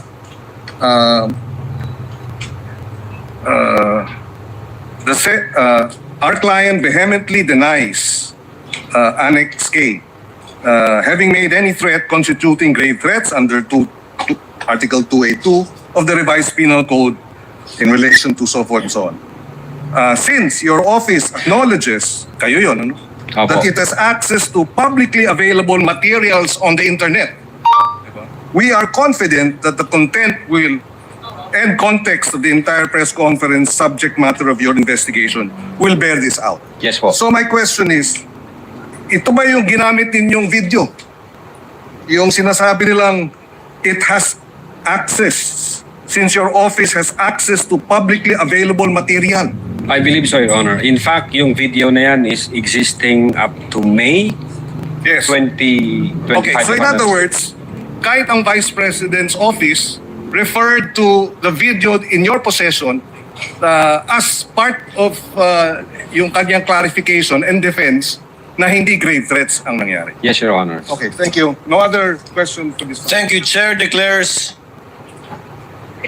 You want to do that now, Senator Judge Padilla? Yes, Senator Judge Padilla would like to interject before we go on a break. You may proceed, sir. Maraming salamat po, Ginoong Tagapamahala ng Hukom at sa ating Ginoong Pangulo. Maaari po ba makapagtanong sa ating mahal na saksi? Opo, Your Honor. Maaari po. Ang una ko pong katanungan sana ay taga saan po kayo na lugar, na probinsya? Tacloban, sir. Tacloban. Tacloban City, Opo. sir. Kayo po ngayon ay Regional Director ng NBI sa BARM. Yes, sir. Opo. Yun po ba ay isang promosyon para sa inyo na madala sa BARM? Dahil totoo po ba na kayo ang tinatawag na Golden Boy ngayon sa NBI? I cannot comment on that po, Your Honor. Kasi po ang... nasa BARM po ako. Wala ho ako ngayon sa Opo. main office, sir. Promotion po ba yun? Yung napunta kayo sa BARM? Balita ko po kasi ilang beses na kayo na-promote sa NBI. 12 years na po kayo, no? Sa NBI. Yes, sir. Opo. Ilang beses na po kayo na-promote? Since na pumasok ko ako sa NBI, Opo. sir. From investigation 1, 2, 3 nung 2015, 2016. Well, nung mula ako nang pumasok ako sa academy, from investigation 1 hanggang ngayon sa regional director, sir. Ilang beses po yun? Sa isang taon po, Isang taon? Anong taon po, sir, ang tinutukoy nyo? Bago po kayo napunta sa BARM. Bago ho ako napunta sa BARM, regional director po ako ng Mimaropa. Mimaropa. Region 4B, sir. Opo. Kayo po ba ang pumili sa BARM? Hindi po, sir. In the ex-agency of service, doon po kami nilalagay kung ano ang tingin ng direktor na makakatulong kami sa bureau. Bakit po kaya naisip ng direktor na sa BARM po kayo? Kayo po ba ay may kaalaman sa Islam? Hindi ko po alam kung ano ang naging basis ng direktor, pero... Kayo po mismo. Kayo po mismo. Ang BARM po kasi is Muslim Mindanao. Yes, Your Honor. Opo. Meron po kayong kaalaman sa Islam? In terms of what you mean kaalaman, sir, yung... Sa religion po ng Islam kasi Muslim Mindanao. So, ibig sabihin, kahit basic po siguro ng Islam, no? Yes, sir. Kahit naman ho sino pwedeng i-assign kahit saang regional office dito sa Pilipinas. Di ba po parang autonomy ang autonomous region ng Muslim Mindanao. So, kailangan man siguro kahit paano meron kayong kaalaman sa Islam. Konti siguro, sir. Ano po yung konti na yan? Well, isa po akong Kristiyano at hindi ko ho malalaman yung kabuuan. Siguro po dapat meron kayong basic din na knowledge ng Islam. Ano?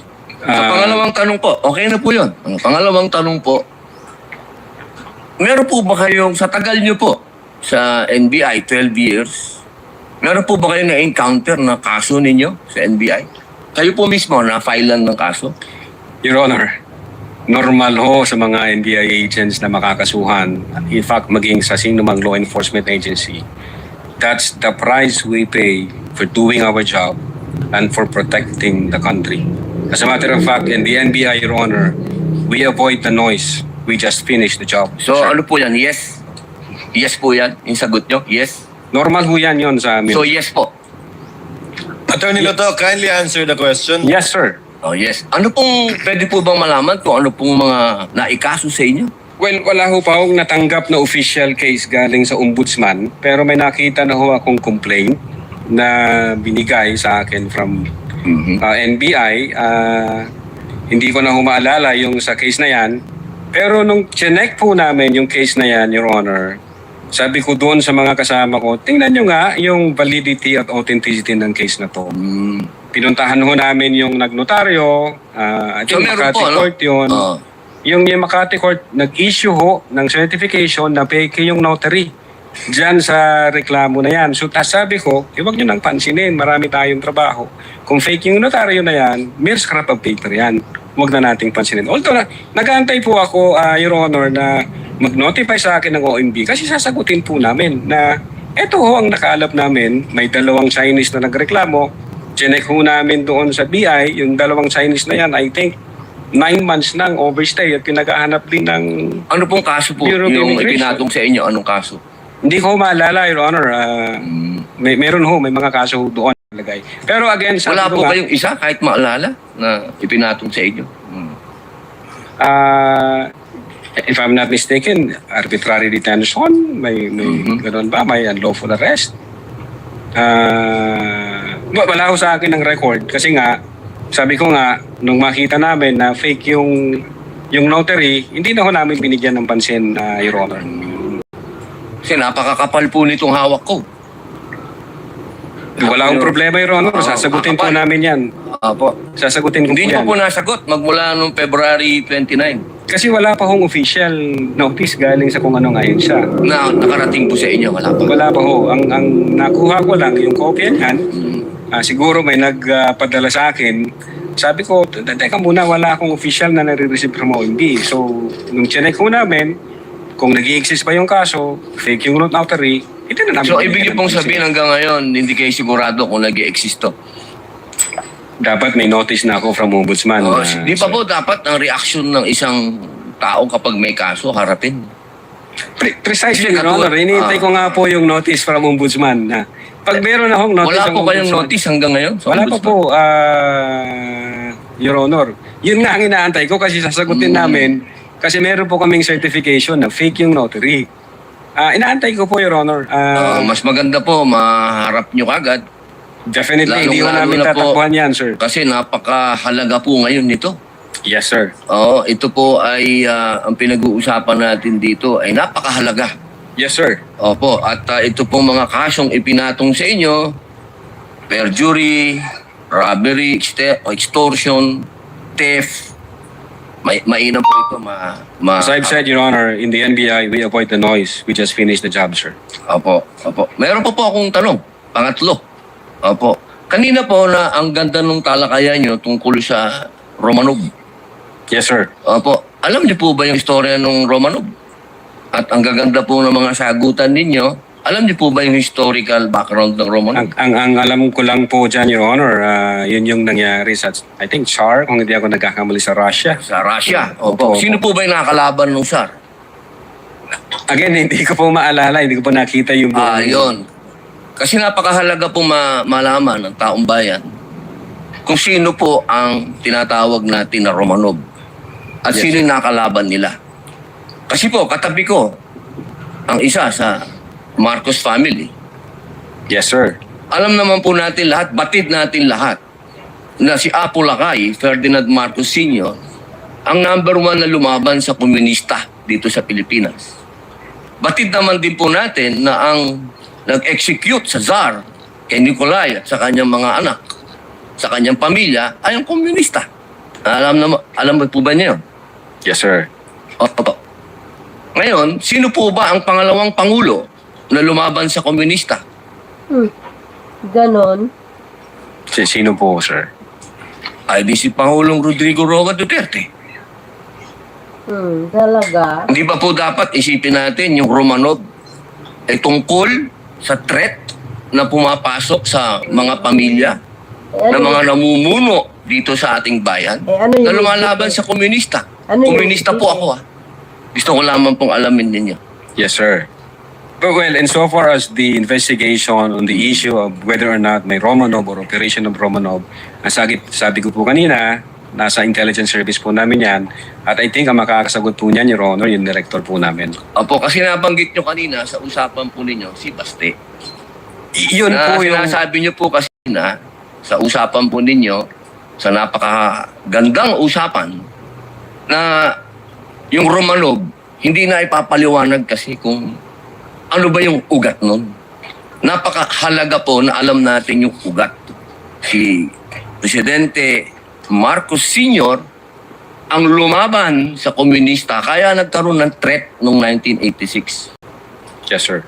Ngayon, sinasabi ni Baste na nagkakaroon ng threat sa kanila, pamilya, sapagkat alam naman nating lahat na ang nagpatuloy ng paglaban sa komunista pagkatapos ni Pangulong Rodrigo Roa Duterte ay si Inday Sara Duterte, ang ating Vice President. Sumasang-ayon po ba kayo doon? Hindi. Wala po akong personal knowledge, sir. Ay, bakit po kayo walang personal knowledge? Eh, yun po ang sumunod na assignment ng ating Vice Presidente pagkaupo niya. Siya po ang nag-take over ng NTF-ELCAC. Hindi po alam ng NBI yun. No. Well, nag-NTF-ELCAC siya, pero yung factual circumstances doon, wala pa po akong... Wala po kayong... Pero alam niyo po, sagutin na lang po ninyo na siya ang nag-take over ng NTF-ELCAC. Yes, Your Honor. Opo. Isa na lang po, ginoong tagapamahalang hukom. Sabi niyo po kanina, ulitin ko lang po, gusto ko lang pong malaman ulit. Inamin niyo po na wala kayong personal knowledge tungkol dun sa threat ng Pangulo? Ng pangalaw. Sabi niyo po kanina, wala kayong personal knowledge na kumuha na ng assassin o papatay sa Pangulo, ang pangalawang Pangulo? During that time? Yes or no lang po? During that time, ongoing ho ang validation namin. So, ibig niyo pong sabihin ngayon, meron na kayong personal knowledge na meron na kayong... Hindi po, ongoing po ang validation. At sabi ko nga po, ang makakasagot po niyan, yung intelligence service namin at ang director po namin, sir. So hanggang ngayon po, wala pa kayong personal knowledge? In so far as the Cybercrime Division is concerned back then, ongoing ho. Yes or no po? Ngayon po, sir, mahal naming saksi. Ngayon po. Kung ako tatanungin, wala pa po akong idea, pero baka meron ang intelligence service o ang director po namin. Attorney Lato, kindly answer the question directly. It's answerable by yes or no. And I think Yes, sir. you know the answer. Opo. But ako personally, wala pa po, sir. Yun lang po. Maraming salamat po, Thank mahal you. na saksi. Thank you, sir. Thank you, Senator Judge Padilla. Chair declares a 15-minute recess. We shall resume at 5:38. At exactly 5:38. Trial is on short recess. Ganon talaga, Robin Padilla. Nako. Ay, nako po. Ewan. Hi, guys. Romanov. Ako, naniniwala ako doon, guys. Sa sinabi ni Senator Lacson at saka ni Senator Raffy Tulfo. Oo. Naniniwala ako doon, Romanov. Treat sa first family yun. Oo, kasi may nabasa din ako eh. Pero minsan, di ba? Mayroong mga ibang tao, kahit sabihin mo, yung Romanov na sinasabi, treat sa first family, minsan ang iba, binabali nila yun eh. Kumbaga, iniiba ang sitwasyon. Siyempre, pagkakampi ka, minsan, sa kalaban, sabihin nila, hindi treat yun. Pero kung tutuusin, makikita mo rin naman eh. Obvious na obvious. Kung susuriin mo mabuti. Ay, ewan ko. Totoo naman eh. Kaya minsan nababaliktad yung pananaw ng iba. Lalo na yung mga anti-Marcos. Tatanungin mo ang Romanov, sasabihin na, hindi naman treat sa kanila yun. Talaga ba? Hindi naman siguro bio-bio yung mga tao nanonood para hindi alam ang totoo. 'Di ba? Ako, in my own personal guys, opinion, 'di ba? Kung ikumpara mo talaga Pangulong Marcos Jr. and between SARADU30, sino ba sa dalawa? Ang mamamatay tao. Totoo 'yun. 'Di ba? Kaya nga minsan sabi ko nga sa video ko,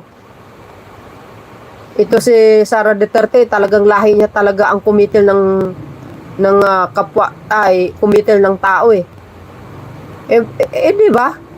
Bakit ka ako nasabi ko yun? Kung yung mismo papa niya nga mismo nagsasabi, ako nga, pumapatay ako ng tao. Di ba, si Digong? Kaya nasabi ko po yun. There's no question about that. Kasi, una-una, kung si Mr. uulitin ko na naman. Si Mr. Bato nga isa sa mga hitman ni Digong di ba sabi niya doon, 24 years, kumikitil siya ng tao para kay dating Pangulong Digong. Kaya nasabi ko, ito, lahi niya talaga, nasa dugo niya, lumalatay sa dugo niya, ang kumikitil ng tao. Kaya nasabi ko yun. At saka isa pa may kakayahan talaga siya. Why? Simply because she is the Vice President. Diba? May kakayahan talaga.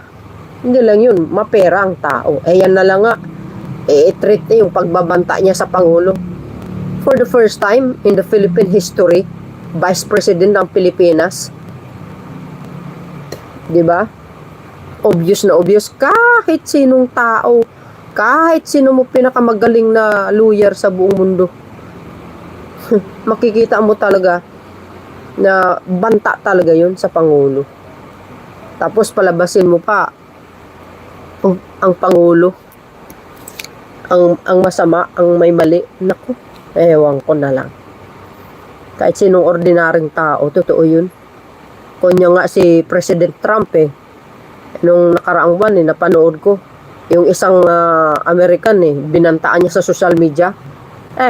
Mga ilang oras lang binitbit, kinulong, pinagbayad pa ng multa. Kasi nga, mayroon silang batas na ganun. Tayo, wala tayong batas. Sa Pilipinas na kung pagbantayan mo ang isang mataas na opisyal ng gobyerno, like President at Vice President, o anuman, Senador man o Chief Justice, di ba? Wala naman tayong batas ganyan Pero kung ikumpara mo ang batas ng Amerika at ang Pilipinas, although wala tayong batas na ganun, obvious na obvious ang pagbabanta. Totoong-totoo yun. Di ba? Kaya minsan masasabi natin, bakit naman kasi walang batas ganun dito sa Pilipinas? Dapat kasi nagpanukala silang ganung batas. Di ba? Para nang sa ganun, maiwasan ng ganun. Matatakot sila. Yung pagbabanta na ganun, hindi basta-basta. Siyempre, buhay ng Pangulo po yun so ibig sabihin, itong Article 4 ng Article of Impeachment lamang kay SARADU30, itong pagbabanta, treat sa Pangulo, yan, basta-basta na lang ipagwalang bahala na hindi bigyan ng kaukulang atensyon or aksyon. Buhay na ng Pangulo yun. Di ba? Pag may nangyari sa Pangulo, sino ang may gawa? Sino ang tutugisin? Di si Vice Presidente. Isa lang naman ang malakas na loob magbabanta sa Pangulo ng ganyan Hindi naman pwede yun. Kailangan mabigyan ng kaparusahan yung mga ganyang klaseng tao. Sabi nga ng Pangulo sabi niya nga, papalagan ko yung mga ganitong klaseng pagbabanta. Natural. Kahit siguro naman po sino sa inyo di ba? Kahit naman siguro sa inyo, kahit ikaw ang Pangulo, nako, kung ako lang ang Pangulo, hindi naman mangyayari yun na mapangulo ako, guys. Hindi, ibig sabihin, halimbawa, if ever lang, if I'm the president, instantly, I will do action, of course, guys. Talagang tutugisin ko talaga yung magbabanta sa buhay ko. Di ba? Ito yun. Buhay ko yun eh. Hindi ko naman papayagan kahit sino ka. Hindi kita sasantuhin talaga. I will do. Totoo yun. Siyempre, si Pangulong Marcos Jr., sabi niya nga, hindi, papalagan ko talaga yan. Oh, tingnan nyo. Ang NBI, kaagad na gumawa ng aksyon para imbestigahin. Natural. Diba? Kahit sabihin ng Pangulo, kahit walang ano, I think the President naman eh, hindi naman kailangan niya sampa ng kaso. Matik na yun, sa NBI na lang talaga ang nagbigay ng kaukulang aksyon. Dahil kung yung banta ni Sara hindi naman importante sa Pangulo, natural, sisitahin niya ang NBI. Ops, huwag nyo nang ituloy ang pag-iimbestiga. Diba? Pero dahil wala namang paninita ang Pangulo, dahil siya na lang mismo ang nagsabi na papalagan ko yun. Hanggang natural. Matik na yun. Kaya nga nailagay sa article of impeachment yan eh. Yun ang pinaka-the best. Para sa akin, mabigat na ebidensya yan. Para mapatalsik itong pangalawang Pangulo. Saka para para matanggal na yung mga kayabangan nila. Sa totoo lang, masyado silang mayabang.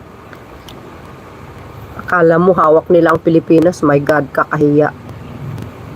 Sobrang nakakahiya talaga. Mahiya ka naman, oo. Bakit isis, kakahiya. Masyadong mayabang. Talo pa lalaki, kala mo. Mabigyan ng sampul eh. Diba? Tingnan nyo nga. Oo. Ito yung impeachment trial laban kay SARADU30. Sabihin na naman ng mga salot.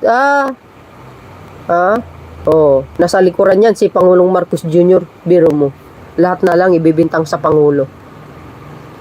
Walang kundi ibibintang lang sa Pangulo. Pero hindi nila iisipin din kung gaano ka delikado yung banta ni SARADU30. Biro mo, public pa. Diba? Sasabihin na ganun. Kahit sino, biro nyo yun. Nung nangyari yun, yung pagbabanta na yun, in hours lang, or after 2 hours, or 1 hours, putik, buong mundo nayanig. Kasi, bakit kanyo? Napanood ko po yan eh. Sa BBC, sa CNN, international. Napanood ko kaya yan. International, binalita yan. Even yung isa sa pinakasikat na media ng India, binalita. Saan kayo makita niyan? Ewan ko nga ba, guys. Pag sa ibang bansa, ganyan ng asal ng isang Pangulo, matagal na siguro nakulong yan. Ewan ko dito sa atin sa Pilipinas, masyadong maluwag eh. Diba? Masyadong maluwag. Swerte nga ni kumbaga, ako, swerte ni SARADU30 talaga. Yung nakaupo sa Malacanang ay ang batas sa kanyang administrasyon may due process. Sinusuri. Kung nagkataon yung nakaupo sa Malacanang, mala Hitler, nako, ewan ko na lang. Kundi one day, 1-8 ka lang talaga. Mabuti ka mo, hindi kasing tulad ni Hitler, yung nakaupo sa Malacanang. Kung nagkataon lang talaga, ewan ko na lang. Buti nga, si Pangulong Marcos Jr., Pangulo ng Pilipinas, ang batas sa pamumuno niya, under sa kanyang administration, dumadaan sa due process, diba? Paglilitis. Yun naman talaga ang tama. Sabi ng side ng mga sabi ni SARADU30, due process. Dapat na kailangan tamang pagsusuri. Ngayon, dumaan naman sa due process itong impeachment trial laban sa kanya. Ngayon kukuda-kuda sila. Sasabihin naman nila, ginigipit sila ng administrasyon. Di kayo maloka. Di ba? Ginigipit daw sila ng administrasyong Marcos. Sabi naman ng ibang mga siraulo, ayan, silent martial law. Saan kayo makakita niyan?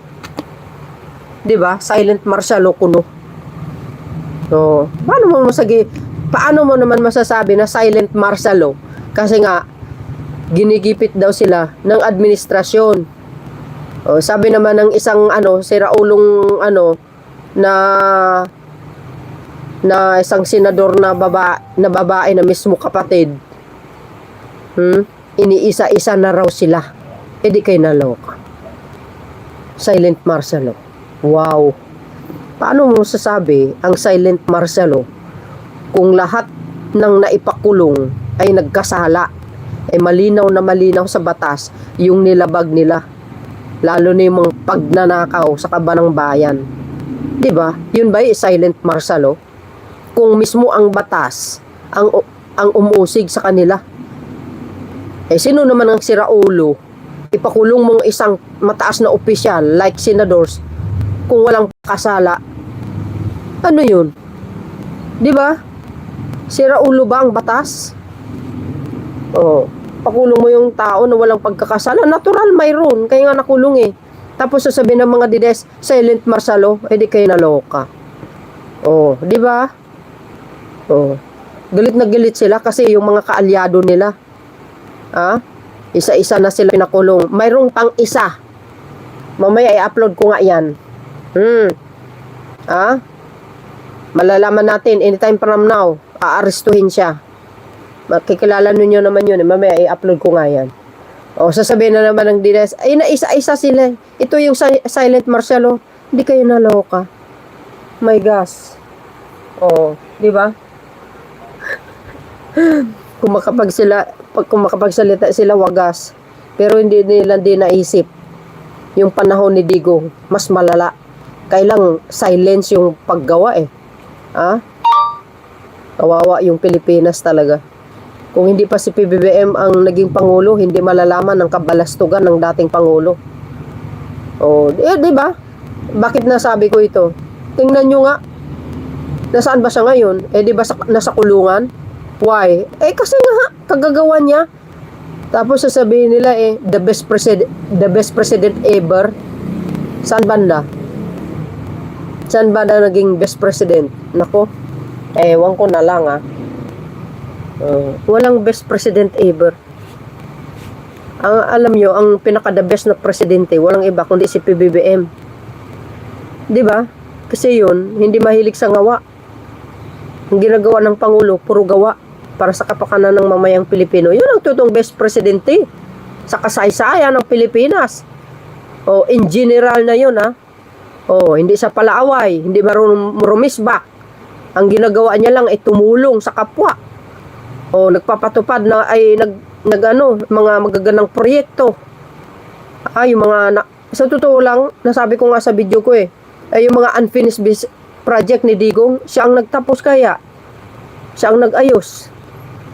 Kay Digong kasi poste lang Tapos kamukat-mukat mo, sasabihin ng mga dides, Duterte legacy, hindi kayo naloka. Grabe, di ba? My gosh.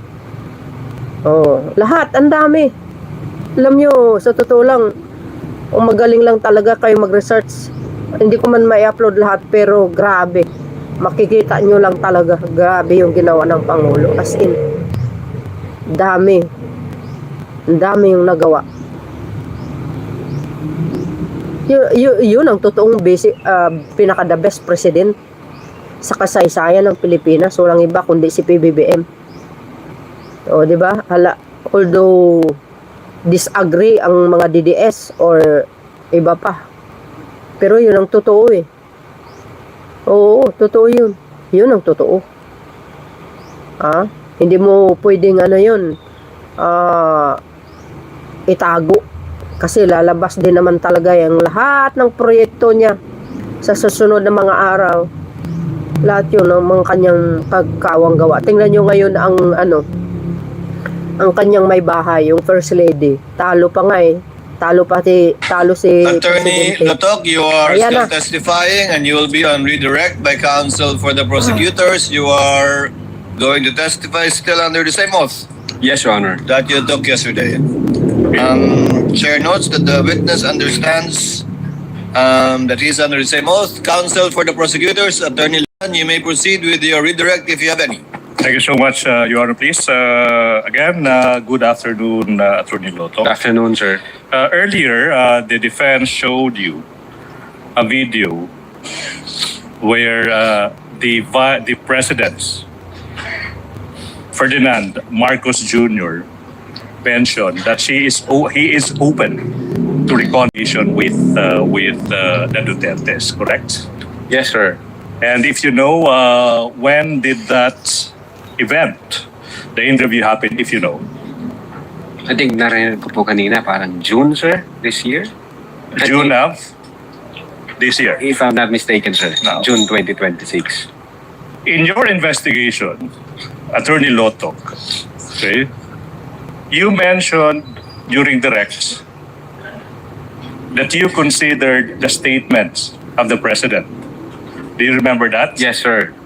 And do you also remember that you considered a video of the president giving his statement? Objection, leading. Yes naman, ako, napanood ko These yun. are preliminary questions. This is just based on his direct examination. It's Allowed. already redirect, Your Honor. I know, preliminary question is allowed. Reform counsel. Okay, now. You mentioned in your direct examination of a video where the president gave his reaction to the threats of the president. Yes, sir.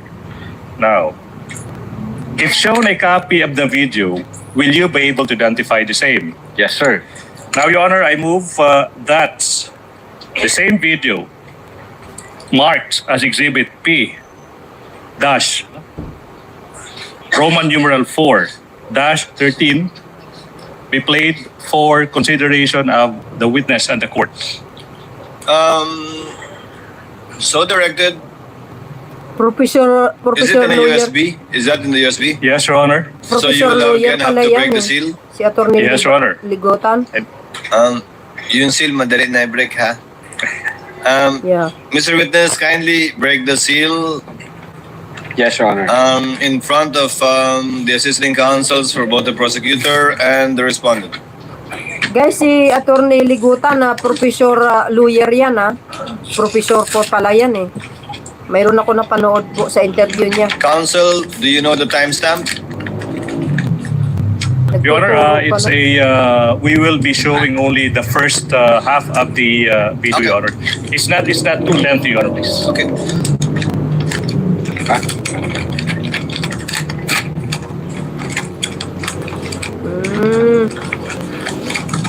Professor lawyer pala yan guys, sa totoo lang.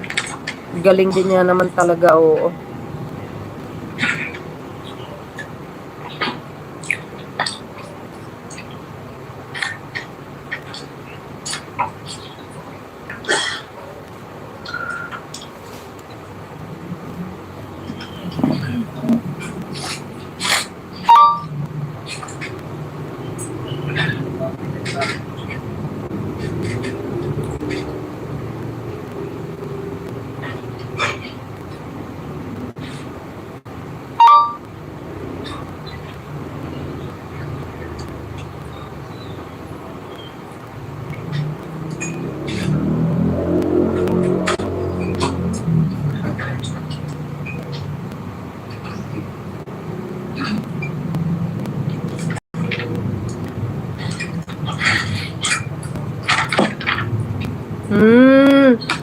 Napanood ko yan guys. Mayroon tayong video dyan. In-upload. Hindi po nakaligtas sa akin yan. Mayroon akong video yan.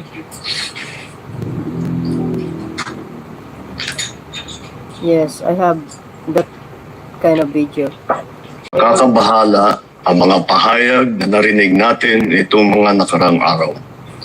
Nandyan ang walang pakundangang pagmumura at ang pagbabanta ng planong ipapatay ang ilan sa kadali ang pagplano sa pagpatay ng isang presidente, paano pa kaya ang mga pagkaraniwan na mamamayan? Correct. Yung ganyang kriminal na pagtatangka ay hindi dapat pinapalampas. Yan ay aking papalagan. Naku. As a democratic country, we need to uphold the rule of law. Ako, bilang pinuno ng Executive Department at lahat ng mga nanunungkulan sa pamahalaan ay may sinumpaang tungkulin na tutupdin at pangangalagaan ang konstitusyon at ang ating mga batas. Kaya hindi tama ang pagpigil sa mga halal ng bayan sa paghahanap ng katotohanan. Hindi na sana hahantong sa ganitong drama. Your Honor, in fact, in the booth, we are satisfied. We may Ang end at this point. katotohanan, The tech is instructed to kindly pause and cease the playing of the video. May I proceed, Your Honor? You may proceed, sir. Attorney Lotok, again, when did the press conference, online press conference of the Vice President happen where she uttered that she already contracted a person to kill the President, for example? Objection, Your Honor. It's misleading, Your Honor. Why? She never mentioned that there was a contract to begin with. May kinausap na akong tao. Reform Council. Oh. Reform the Where, contract. if I may, Your Honor, where the Vice President stated that she already contracted a person to kill the President. Objection, Your Honor. The Vice President never said the word contracted. Kinausap, Council. Kinausap. November 23, 2024, sir. Now, November 23, 2024. Now, if you know, when did the President, Ferdinand Marcos Jr., issue that statement through the video that was shown a while ago? If I'm not mistaken, I think November 24 or 25. Of what year? 2024, sir. So 1 or 2 days after the Yes. threats were made, Yes, correct? sir. Okay, now. You also mentioned earlier, in fact, remember that instead of denying the threat, Objection, Your Honor. wait, I'm not yet Objection done. on the use of the word threat, Your Honor. Kindly let him finish his question, Counsel. Counsel for the prosecutor, finish your Yes, question. Your Honor, yes, Your Honor. The question now is, you said that instead of denying her statement that she already spoke to a person to kill the President and the two others, you said that the Vice President did not deny that. Do you remember that? Objection, Your Honor, leading. Your Honor, that's just the basis, Your Honor. I mean, in fact, Witness may answer. Yes, Your Honor, based on the video dated November 26, 2024. a video dated what? November 26, 2024, Your Honor. Your Honor, at this juncture, we move that video be presented again, but this time with a limited timestamp, Your Honor, please. And for the record, same is marked as Exhibit P-4-26, Your Honor, please. It is sealed. I move that the defense may also observe the unsealing of such document, Your Honor, please. Let the witness be the one to unseal it in full view of counsels from both parties. Thereafter, tech is instructed to kindly play the timestamp to be identified by the counsel for the prosecutors. And the timestamp is 10 minutes to 40 seconds to 11 minutes 50 seconds.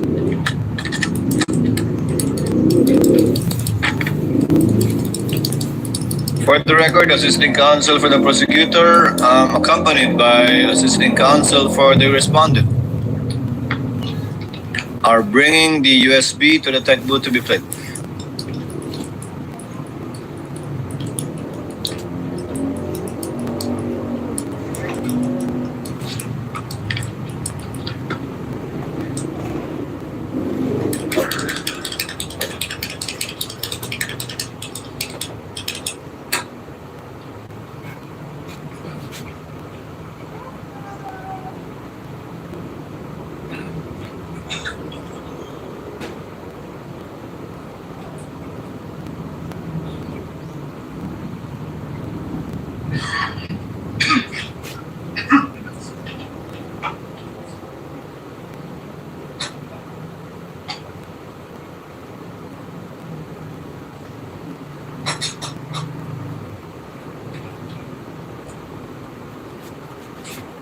pardon me. And then I was asked during a press briefing by a media person if I know of these plans, if you can say the word, if that is the correct word to use here, plans. So I answered. I was asked Romanov, and then I answered. I was told by two people, this is the first time I've heard of Romanov, so that is the third already. And I said, don't worry about my security. If they kill me, if I die, kapag pinatay ako, or kapag namatay ako, in the context of don't worry about my security. So this means pinatay ka. Diba? Kasi hindi ka naman mamamatay by heart attack in relation to your security. Diba? So, pag namatay ako, I already asked a person to take revenge against 3 individuals. So, Okay, pause now. Mr. Witness, when did this event, where the Vice President uttered those statements, when did that happen? If you know. Again, Your Honor, November 26, 2024. That is 3 days after she uttered in that November 23 press conference that she already spoke to a person and the person said yes, Yes, to Your kill the Honor. president to others now. Yes, Your Honor. Okay, now. Mr. Witness, what is your impression, if any, as to the emotional states of the Vice President when she confirmed that in fact she uttered those threats? Objection, Your Honor. The witness is incompetent. Good. Your Honor, I invoke Rule 130, Section 53 of the Rules of Courts. If I may read, opinion of ordinary witnesses, general rule not allowed. But I think if we read the exceptions, Your Honor, it says the witness may testify, however, on his impressions of the emotion, behavior, condition, or appearance of a person. Section 53, Rule 130, specifically allows the question I just posed as to his impression as to the emotional state of the Vice President when she uttered those confirmation threats. It's in the rules. Your Honor. Comment, Your Honor. Comment? Your Honor, the rules provide that the person should be sufficiently acquainted, Your Honor. No. And that is not the case here, so such rule does not apply, Your Honor. Your Honor, Overruled. Witness may answer if he knows. okay, Attorney so Lato, kindly answer if you know. Yes, Your Honor.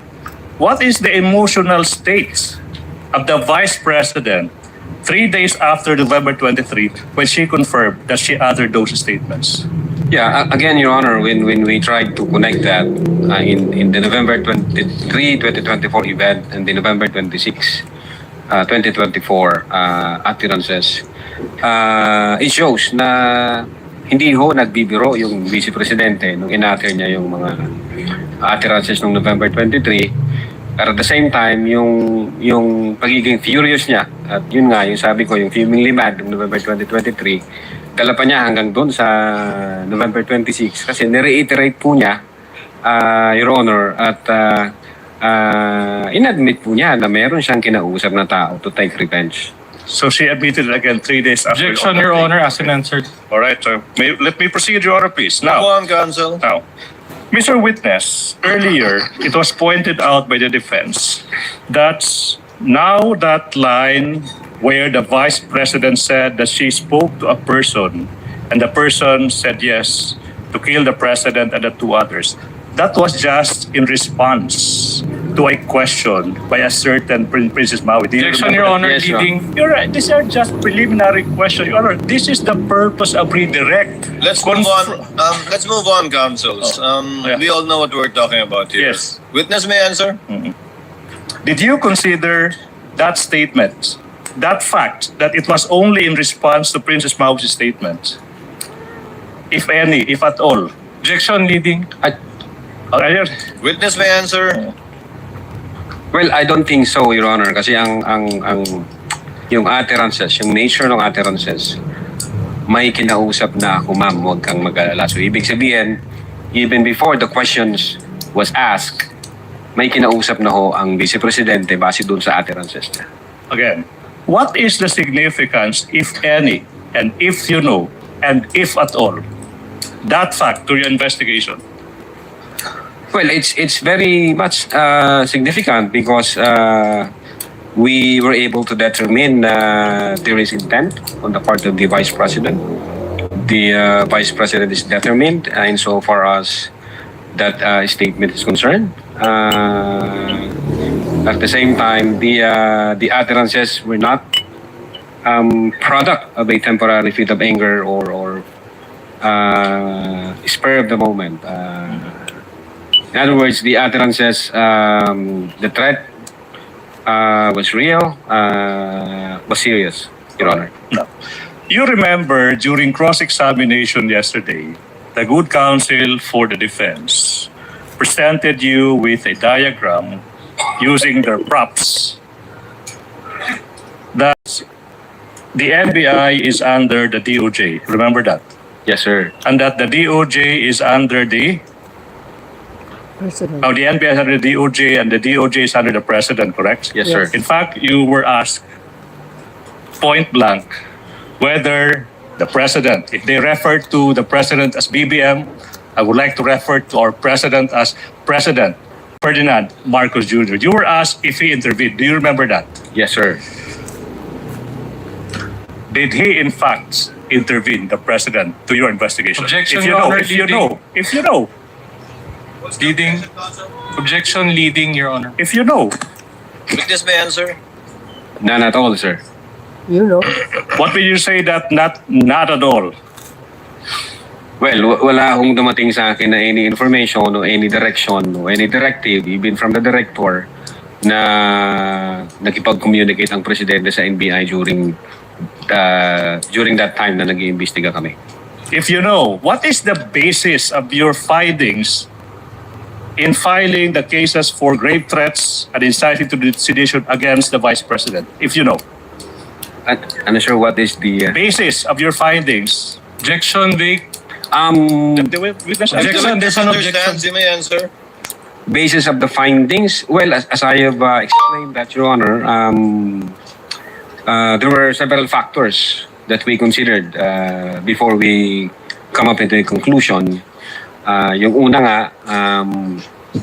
yung manner, delivery, or the manner in which the utterances were spoken. And then the literal meaning of the statement, inexplain ko na rin ho yan.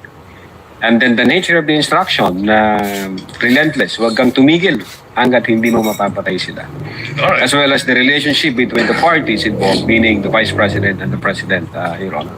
Yes, thank you so much. Now, earlier, the counsel for the defense, in their argument that it was merely an exercise of the freedom of expression of the Vice President when she uttered that, and they said that the Vice President is an ordinary citizen. Do you remember that? Objection leading. So, Your Honor. Your Honor, again, this is the purpose of Witness the may direct. answer. Yes, sir. Do you agree with that? That the Vice President is an ordinary individual? Definitely not, Your Honor. The Vice President is the second highest official of the land, sir. Okay, now, let's proceed. Mr. Witness, yesterday, the defense devoted more than 2 hours in pointing, for example, number one, an alleged discrepancy in the subpoena, okay, dated November 6, 2024, and according to the defense, the NBI supposedly started its investigation on November 23, but there was already a subpoena dated November 6. Do you remember that? Yes, sir.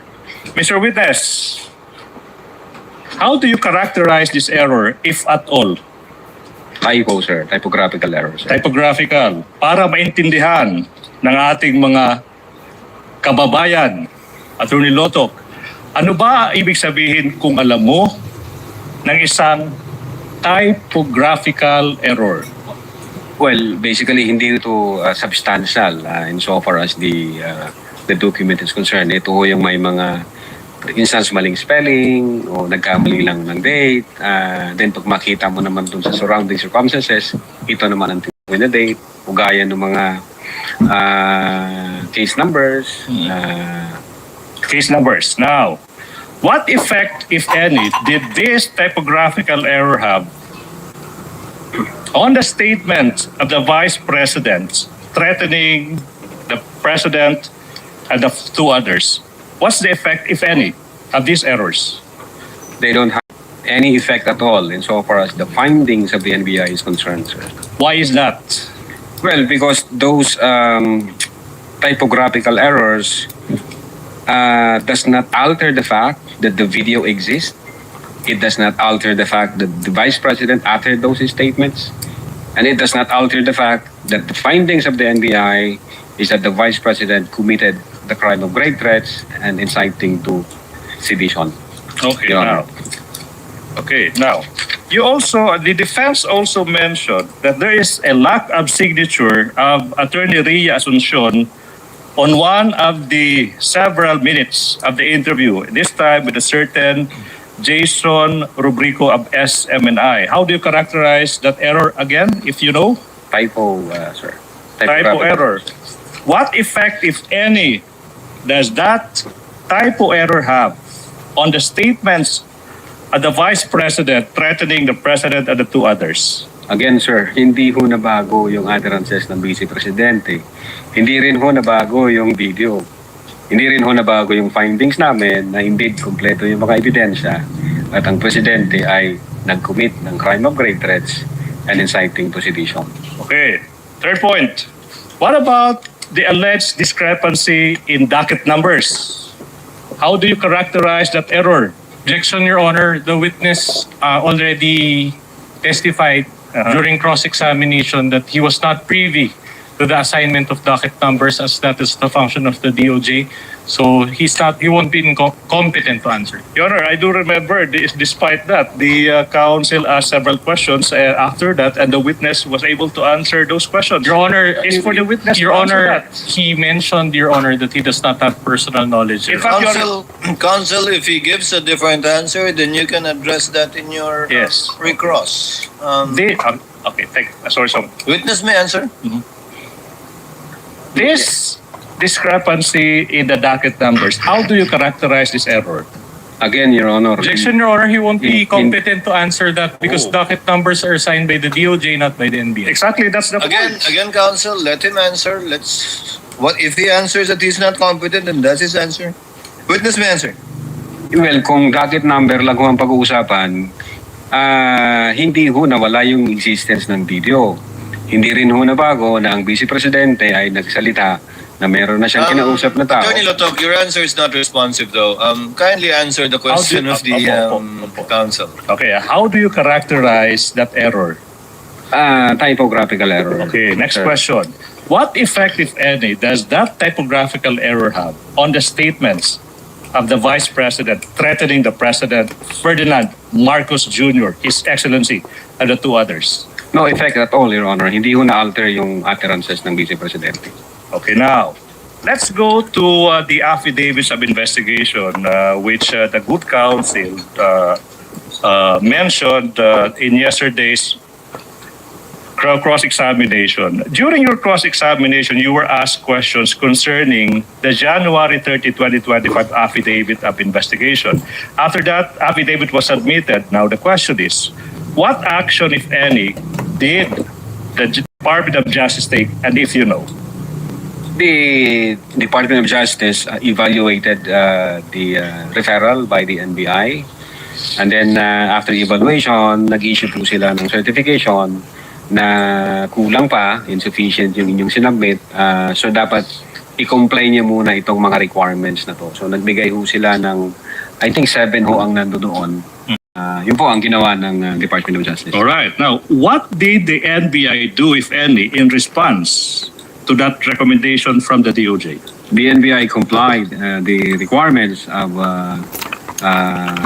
the Department of Justice, and as a matter of fact, Nung na-comply na ho namin, the DOJ issued a certification stating to the effect na you have complied all the elements of the crime charge and you are now good for preliminary investigation, sir. In fact, you also remember yesterday that you mentioned that the NBI also submitted a letter to DOJ. Do you remember that? Yes, sir. Why did the NBI submit a letter to the DOJ, if you know? No, well, I think that letter was signed by the then director Jaime V. Santiago, and the then director was notifying the Department of Justice that the NBI has already complied with all the requirements, and that the NBI is now submitting its affidavit with all the requirements attached therein, and with explanation, specifically yung requirement na kailangan may complaint ang recipient, gaya ng presidente. Ang explanation ho doon sa letter na yon, na for purposes of preliminary investigation under the new NPS rules, hindi ho kailangan yung complainant himself, kundi pwede ang law enforcement agency, gaya ng NBI, na mag-file na complaint. Again, for purposes of preliminary investigation. Attorney Lodok, if shown a copy of that letter of former Director Santiago, will you be able to identify the same? Yes, sir. Now, we are now in the process through Attorney Stephen Magallon of Saligalo, showing you a copy of the letter dated February 11, 2025. We invite the defense to also peruse the same. Yes, sir. Also assisted by a lawyer also from Cebu. What relation, if any, does this document have with the one you mentioned? The same docs that I mentioned, sir. Your Honors, at this juncture, we move that the letter dated February 11, 2025 by Director Santiago, identified by the witness, where the NBI informed the DOJ that it already complied with all the requirements, be marked as Exhibit B-Roman numeral 4-34 for the prosecution. This is not yet pre-marked, Counsel. Not yet pre-marked, introduced in response to the to the cross-examination by the defense. Comment from the counsel for respondent? We do not. No comment. We do not object, Your Honor. Just a photocopy, Your Honor. Just a the comment is that the document is a photocopy. That's what I was waiting for. Counsel may proceed. Right on cue, we have a certified true copy of the same. We invite the defense. Assisting counsel for the respondent, kindly confirm.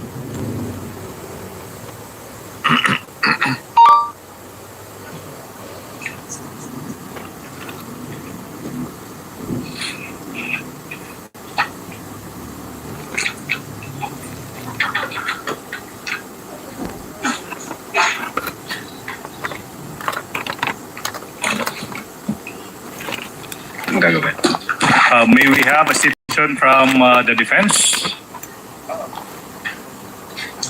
Is the certified true copy is the photocopy rather a faithful reproduction of the original or certified true copy presented by the assisting counsel for the prosecutor? For the record, Your Honor, it's a photocopy. Is it the certified true copy, counsel? It is a certified true copy compared with a photocopy, so we are moving for stipulation that the photocopy is a faithful reproduction of the certified true copy of the same document. Same manifestation, Your Honor. Noted. All right, now, Mr. Witness, which part of the attached letter did the NBI explain that no law requires the offended party to execute a complaint to conduct preliminary investigation for grave threats? I think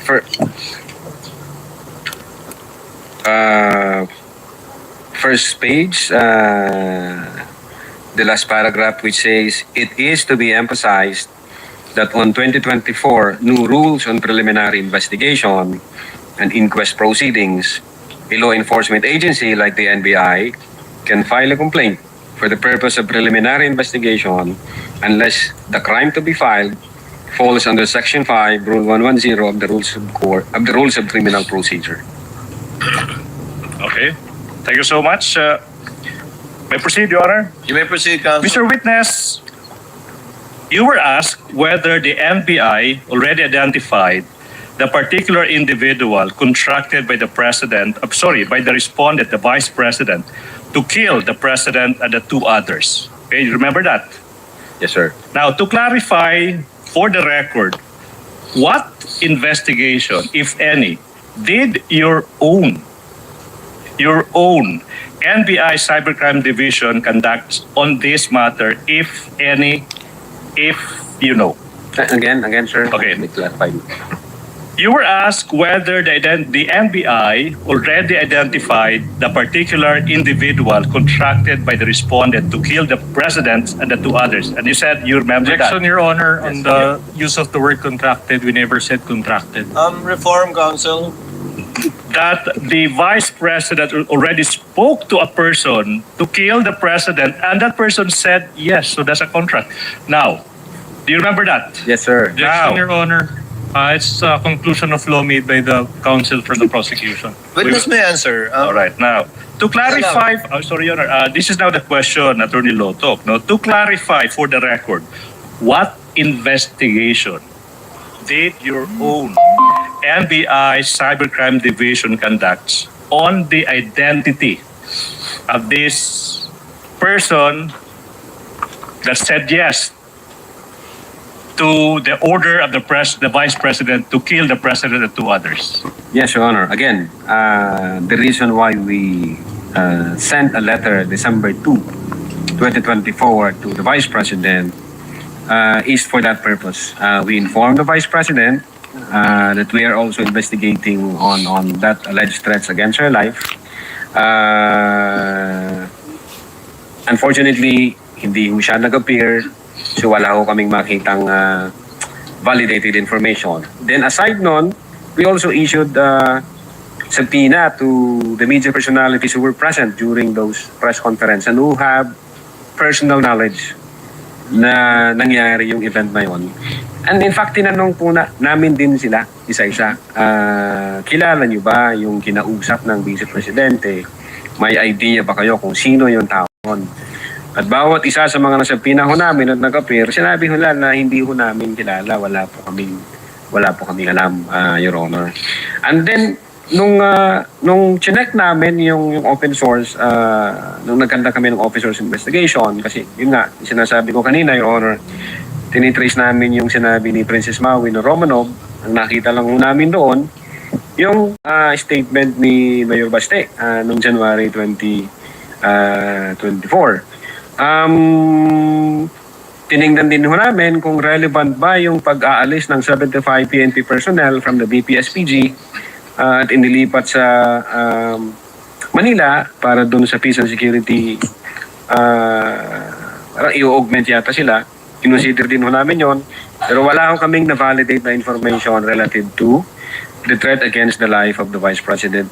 But ganun pa man, Your Honor, I know for a fact na yung aming intelligence service ay continue hong nagmamonitor at naghahanap kung sino yung tao na yan. Baka ho sila ang pwedeng sumagot o yung aming director, Your Honor. Okay, thank you, Attorney Lotok. Let's move to another point. Now, in your investigation, Attorney Lotok, what significance, if any, did the NBI give to respondent's own admission that she already spoke to a person to kill the president and the two others? What significance, if any? Well, mabigat ho yun kasi lumalabas na hindi lang ho siya nagjo-joke doon nung nireiterate niya yon, nung inadmit niya nung November 26. Ibig sabihin, may intention ho doon ang Vice Presidente base doon sa mga utterances na yon. Pinag-isipan ho niya yan. In fact, I can classify it as... Objection, Your Honor. The answer is already based on his own interpretation. May we move, Your Honor, that it be stricken off the record? Whose interpretation should he be answering? Witness will please complete his answer and then Chair will consider the objection of the counsel for respondents. Yeah. Finish your answer, Attorney Lotok. Yes po, Your Honor. Yun nga, sinasabi ko, it was contemplated, sir.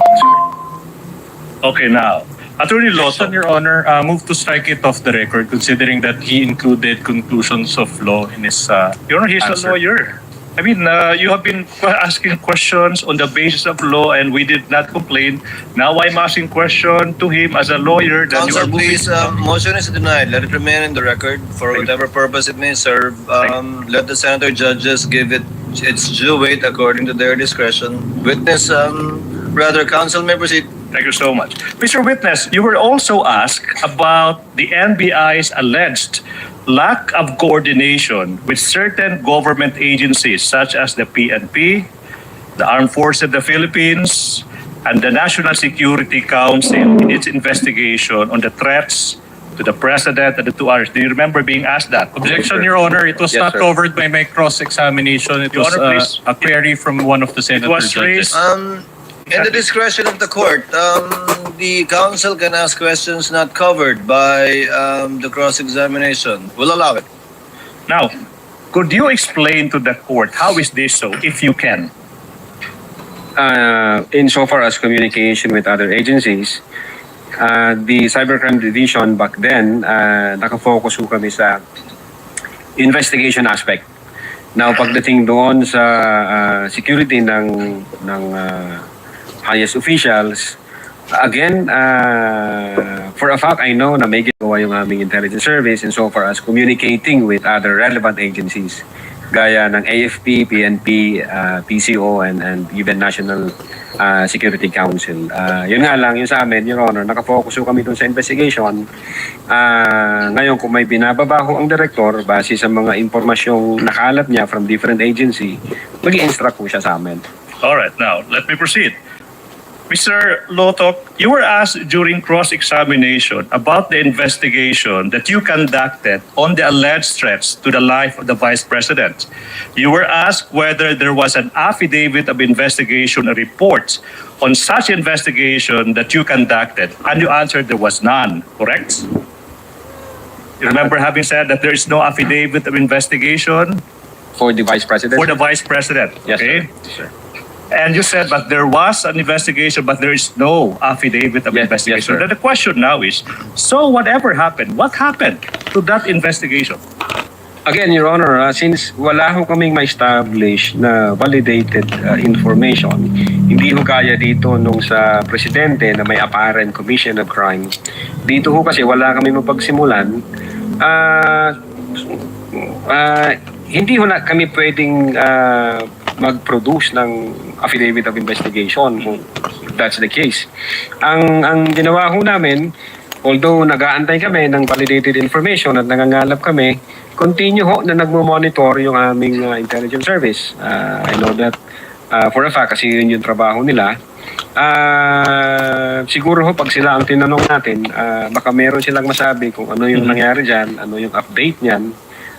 Maging ho ang aming director. All right, now, but Mr. Witness, you were also confronted with the facts that a certain Princess Maui mentioned in that press conference a certain Operation Romanov that allegedly is a security threat to the Vice President. Do you remember that? Yes, sir. Now, what did you do, if any, on this information?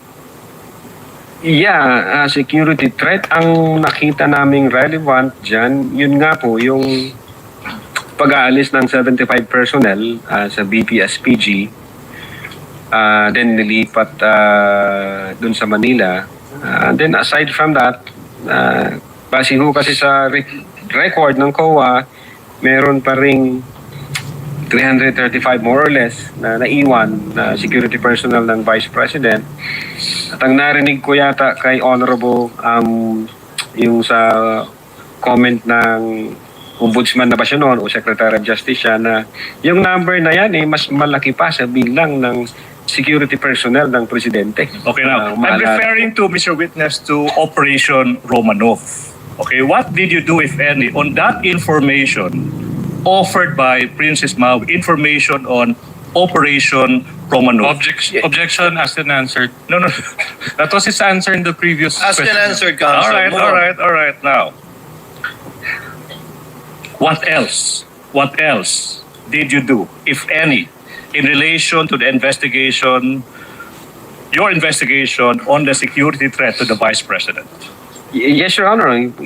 paulit-ulit kong sinasabi, yung open source, we trace, kung ano yung mga relasyon nung security threats, yung Romanov na yan, uulitin ko, na rinig namin yan first time sa bibig ni Mayor Baste nung during Maisog Rally in January 2024.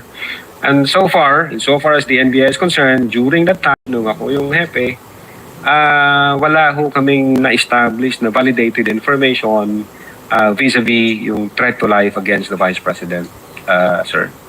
Okay, now, you also mentioned that you issued a subpoena to the Vice President and a letter asking her to shed light on the threats she said she was facing. Remember having mentioned Yes, that? sir. Yes, sir. Okay, now, again, what was the response of the Vice President to the NBI's official investigation to her to appear before it to shed light on the threats she was complaining about? Objection, Based Your on the Honor. second letter, sir. What is it, Counsel? Your Honor, that is misleading, Your Honor, because the subpoena was for her to answer. I think you mentioned letter, Counsel. Yeah. I heard letter, if I'm not Letter. mistaken. Let's focus on that letter, if you may. Yes, I think that was the December 2, 2024 letter, if I'm not mistaken. And then nag-reply ho sila ng letter at sinabi po doon ng lawyers na the Vice President is confident that the NBI will also investigate the alleged threat against her life. Yun po yung tenor nung letter na yun, Now, sir.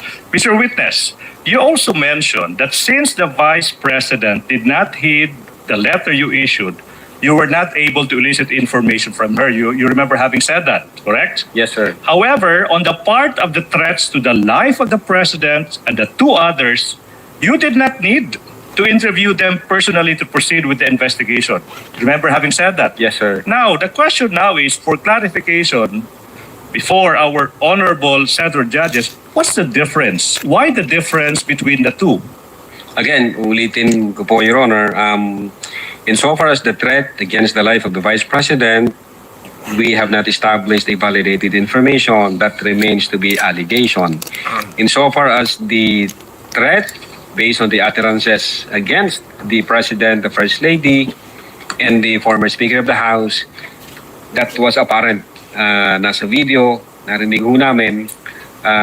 Therefore, based sa aming jurisdiction, which is primary jurisdiction, kaya ho kami nag-imbestiga kaagad doon. Okay, 3 more points, Your Honor, before the prosecution winds up its Thank you. redirect.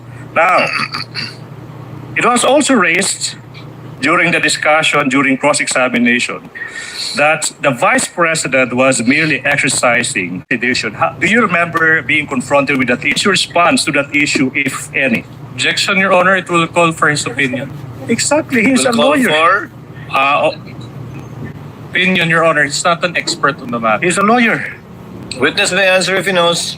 Well, again, I've already said, Your Honor, to reiterate, if the second highest official of the land uttered openly and in public that she had already contracted a person to kill the President, the First Lady, the former Speaker of the House, and she instructed that person to be relentless in killing them, and the person said yes, we failed to see any amount of freedom of speech in that utterances. Number 2, should we allow that kind of argument?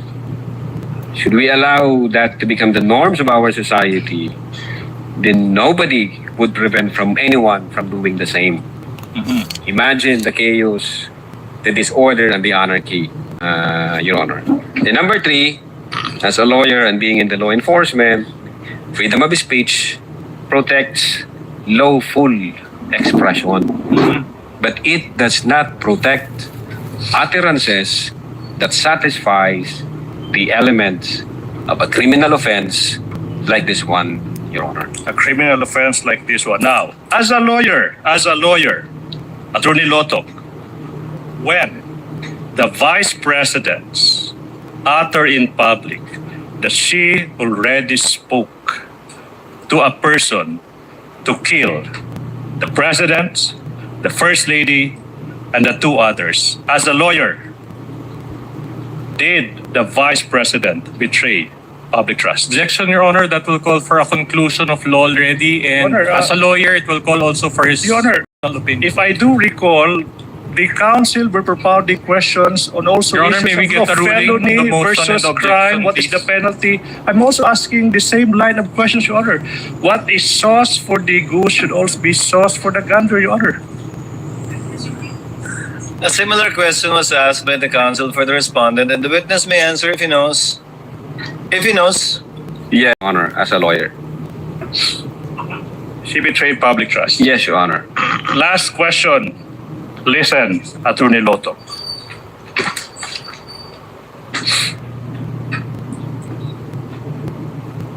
As a matter of law, if the President Ferdinand Marcos Jr. is killed, God forbid, who assumes the presidency? Objection, Your Honor. The Vice President, sir. Speculative. Asked and answered. The Vice President. No more redirect, Your Honor.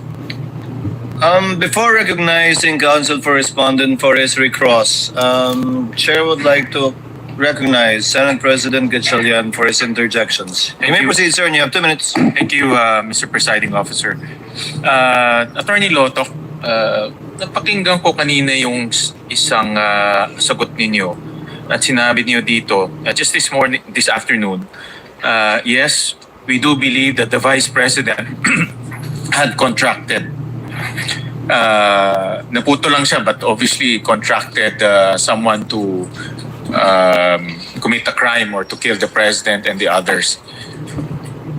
Kahapon, narinig ko na ipinapasa niyo sa investigative division ng inyong or intelligence service ng inyong ahensya itong tanong na ito. So, ano ba?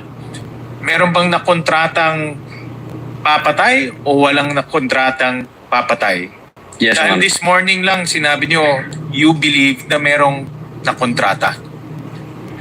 Yes, Your Honor. Base ho doon sa utterances, we believe the Vice President na hindi siya nagbibiro nung sinabi niya yon.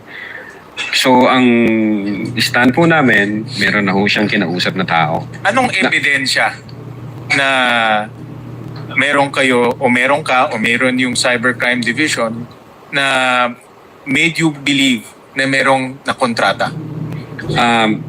Una, Your Honor, kung yung pagbabasihan po namin is yung November 23 na may kinausap siya,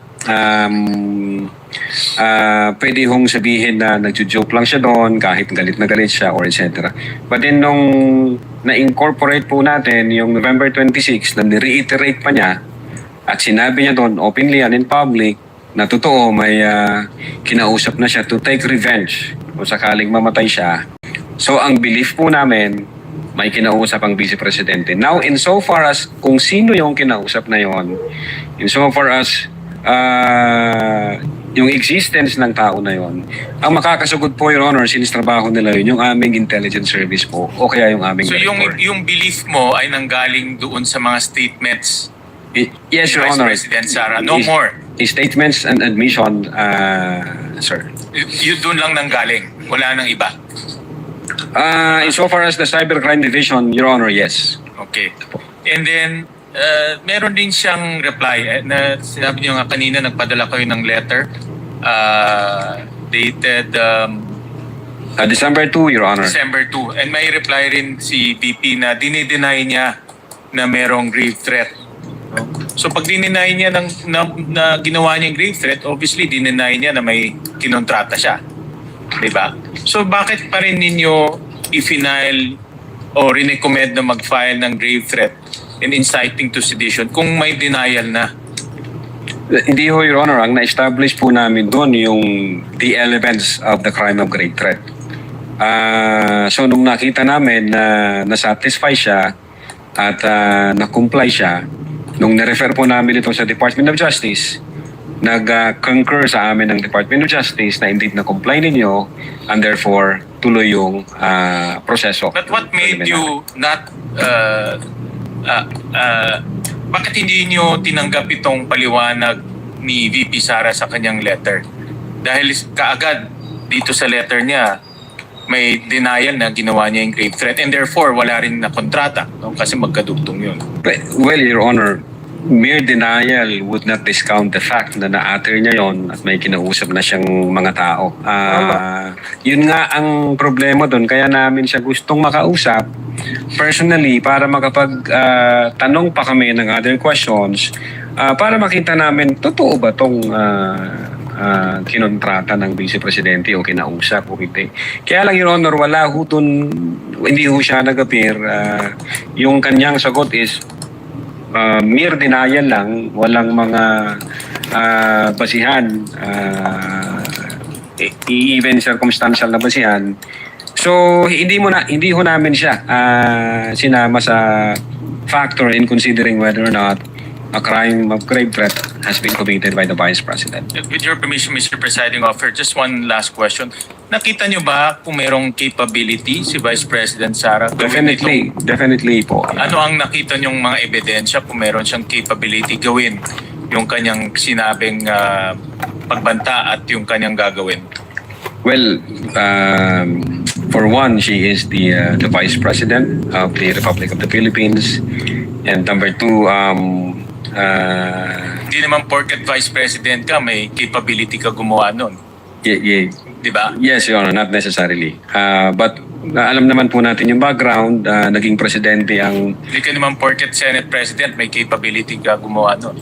Yes, Your Honor. So, anong ebidensya na meron kayong nakita na kaya niyang gawin? Alam naman po natin yung background na yung tatay niya na dating presidente ay hinaharap ngayon yung kaso sa ICC dahil sa mga extrajudicial killings, etc. So, tinignan namin yon na indeed being in that situation, may capability ho aside from the fact na Vice Presidente siya. Thank you, Mr. Presiding Officer. Senator Judge Ejercito, thereafter Senator Judge Ontiveros for their interjections. You may proceed, sir, when you're ready. Thank you, Mr. Presiding Officer. Attorney Lotok, given that the Vice President repeated her alleged threats as presented kanina, sabi niyo twice or thrice sa mga videos. Yes, sir. Did you consider her persistent in making the threat or in going through with the threat because these two are different? Yes, Your Honor. I think yung in-explain ko po yan yung nature of instruction. Kasi yung nature of instruction niya, sabi niya doon, pag namatay ako, huwag kang tumigil hanggat hindi mo mapapatay sila. So there, that's indicative of persistence na determined din po ang Vice Presidente na gawin yon at porsigido siya na doon sa kanya mga utterances kasi maliwanag po na sa instruction na hanggat hindi mo sila mapapatay, huwag kang titigil. So hindi ba ito tinatawag na persistent lamang doon sa threat kung may mangyari sa kanya? If something happens to her, di ba? Parang yun yung nasa... Yes, Your Honor. Does the heat of the moment still matter here? Kasi maaring dahil sa bugso ng galit o sa takot ng gabing yun, nang nangyari dahil sa sitwasyon na nandun po sila sa batasan. Again, Your Honor, pwede pong mag-matter yan kung yan lang ho ang pinagbasihan namin yung November 23, 2024. Kaya lang, kaya nga ng explanation ko, kinonsider namin yung mga previous statements na may patterns, may consistencies, yung October 18, 2024, as well as after ng November 23, which is November 26, 2024. So marami ho ang mga factor na kinonsider namin bago kami nag-conclude na indeed may violation ang Vice Presidente. Dahil doon po sa Attorney Lotok, sa Israel versus People, GR number 265736, dated November 19, 2025, sinabi ng Korte Suprema na sa pagtukoy kung may mens rea o kriminal na intensyon, kinakailangan ding umiral ang pagpupursige or persistence. Yes, nabanggit natin. Kung walang ganitong pagpupursige, walang krimeng grave threats. Yes, sir.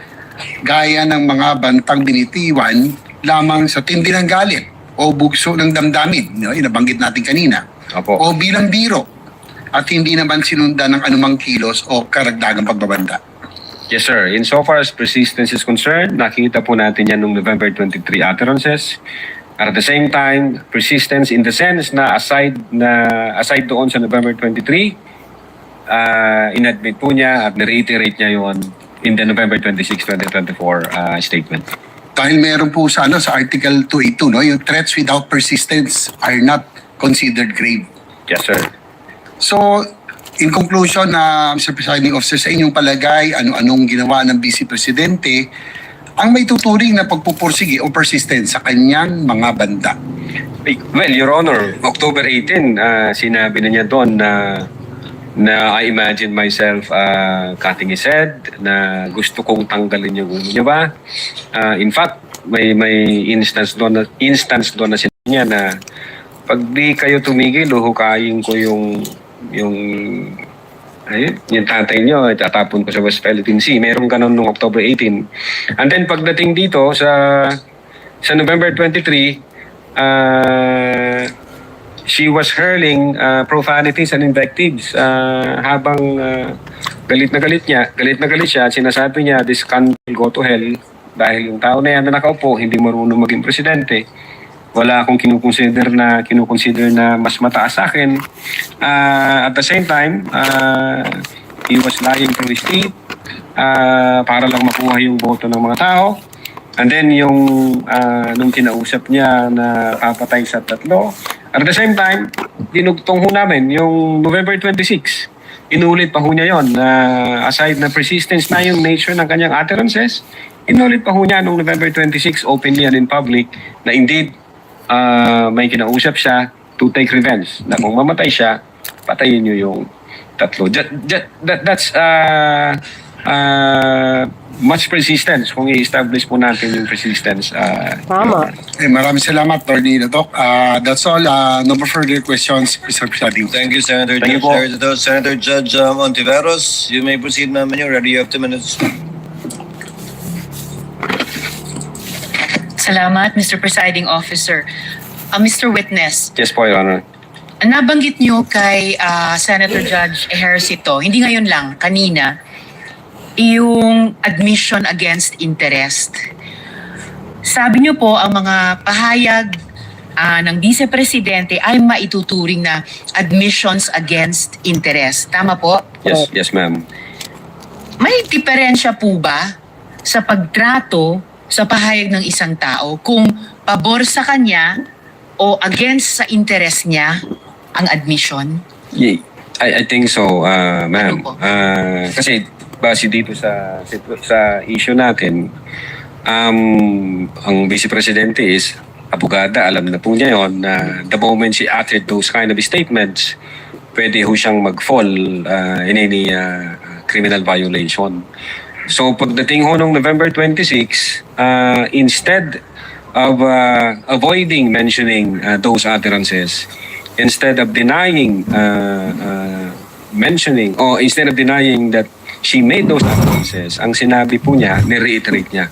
Yes, sinabi ko yan, na someone has to take revenge kung sakaling mangyari ito, mamatay ako.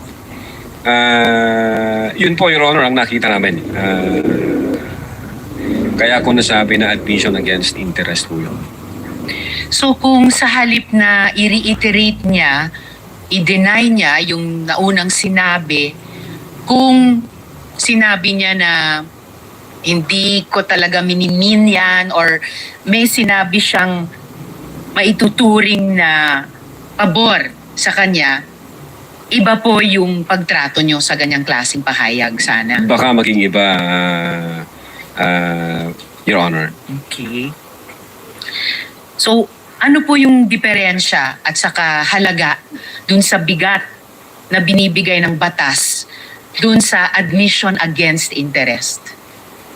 Well, pinapakita ko rito in the natural order of things, hindi ho i-admit ng isang tao yung isang bagay na ikakasira niya o na ikakaharap niya sa isang paglilitis, something like that.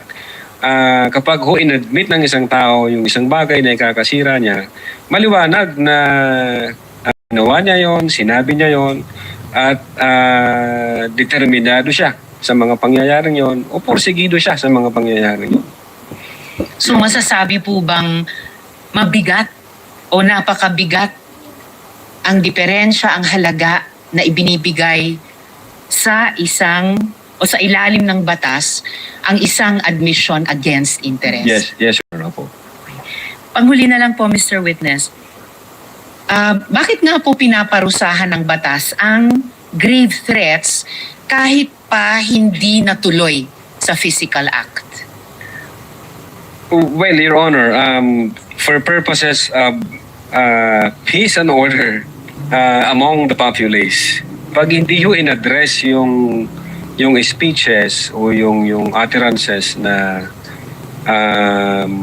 magka-qualify as grave threat, magkakagulo ho yung mga tao.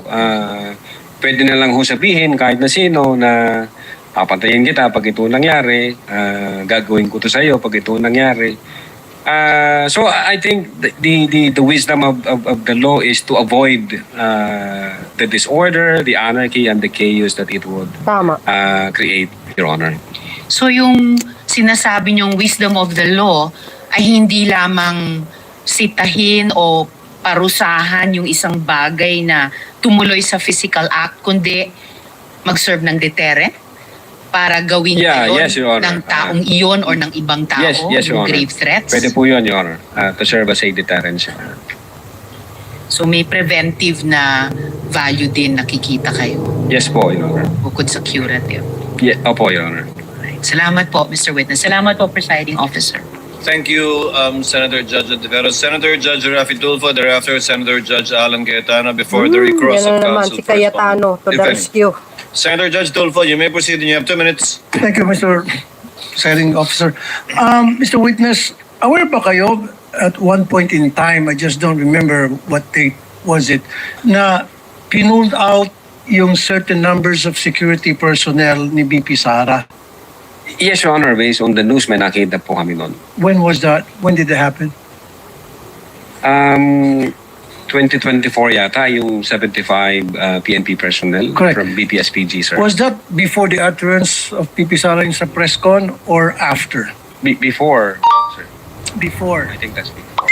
So would it be possible na because of that, nakapag-isip siya na meron threat against her life because yung security niya being pulled out and walang binigay na reason kung bakit, kaya maaaring iniisip niya na, well, medyo sabi nga sakali na praning at Very much possible, sir. Po, yun po. but hindi niyo ba inimbestigahan bakit na pinull out yung security details niya?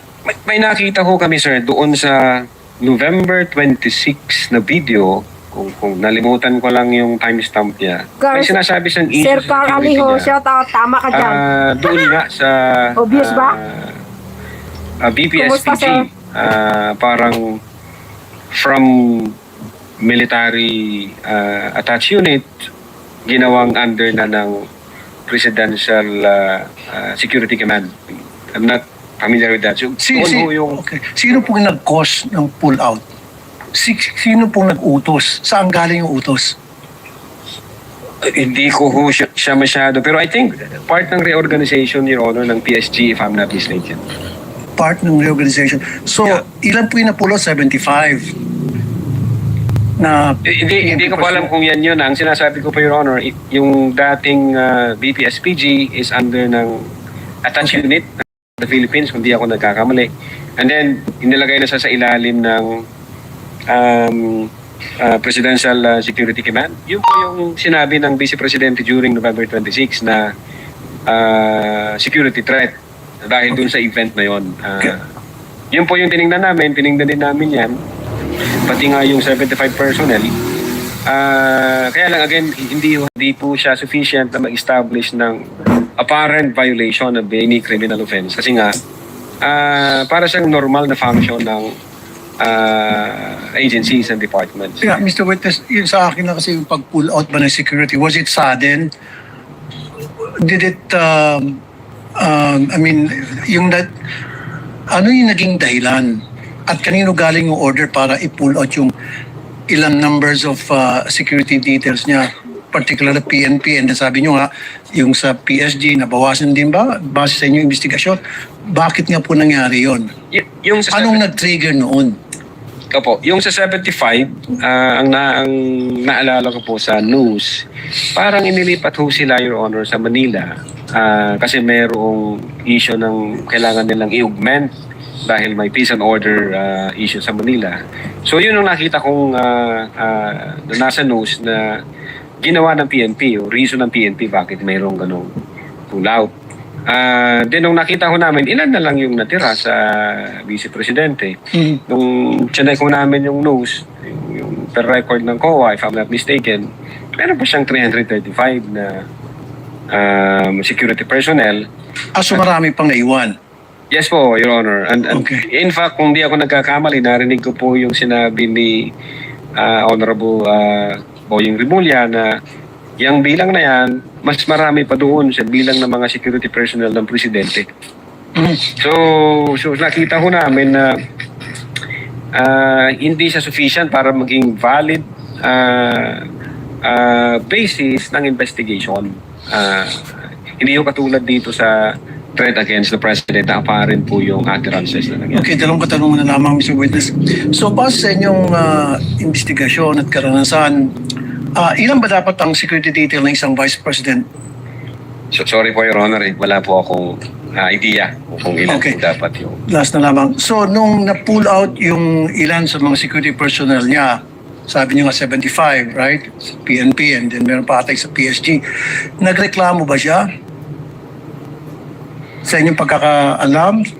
Doon sa November 26, Your Honor, I think ang isa sa issue niya na may threat sa security is yung paglipat ng BPSPG from attached unit ng AFP na maging under siya ng Presidential Security Command. Yun po yung narinig namin. Pero yung dito sa 75 personnel, insofar as I'm concerned, wala akong nakita sa reports sa news, sa social media na nagreklamo siya na nawala yung 75. Pero baka maliho ako, baka mayroon akong hindi nakita.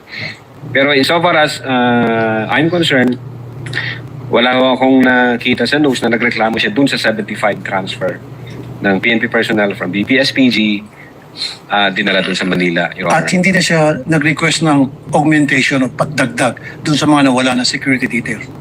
Mukhang hindi na po, Your Honor. Wala kaming nalaman kung may ni-request ba siyang dagdag. So is it possible na dahil doon sa pag-pull out ng security details, nasabi ko na kanina, tinatanong ko na again one more time, na yun probably ang tinitingnan na reasons ng mga sumusuporta sa kanya, siya or anybody sa circle niya na eto na siguro yun. Tama po kayo, Your Honor. Thank you. Senator Judge Alan Cayetano, you have 2 minutes, sir. You may proceed when you're ready. Presiding Officer, dear colleagues, susundan ko lang po yung kay Senator Risa, Senator Judge Risa at Senator Judge JV at yung ibang nagtanong sa admission against interest. You stated this already, but just for the record, you viewed the whole video, right? The whole 2-hour video. The November 23, Yes. Sir. Yes. Yeah, isang beses, sir. Isang beses lang? Yes, sir. Okay. My God. And how many times there has the Vice President made admissions against her interest? No, sir. Ang tinutukoy ko pong admissions against interest doon sa November 26, sir. No, sabi mo yung November 23 din na ayaw ng defense gamitin contracted. So yung kinausap is also an admission against her interest, di ba? Di, sir. Ang sinasabi ko pong admissions against interest, yung November 26 video po, sir. Na sinasabi niyang totoo yun at hindi Yes, sir. Okay. So, doon sa November 23, may nakita ka doon na admissions against interest? Insofar as I'm concerned, na nireiterate niya. Hindi, not reiterate. Siguro para malinaw. In your mind, or as a lawyer or as an NBI agent, what is an admission against interest? Yun nga po, yung ini-explain ko po kanina. Ito po yung isang bagay na ginawa ng isang tao na... Hindi ginawa, sinabi. Sinabi kasi it's admission Apo, sinabi ng isang tao na ikakasira niya But then, instead of denying na sinabi niya yon, inadmit pa niya ito, ni-reiterate niya. Very clear yon. And you and Agent John Mark Kalilong said that the basis of the investigation was the November 23 video, the basis sa inyong affidavit of investigation sa nag-file ng kaso is certain portions of the November 23 video. As well as the November, as well as other evidence. Okay. Apo. Sa November 23, ilan ang admission niya against interest?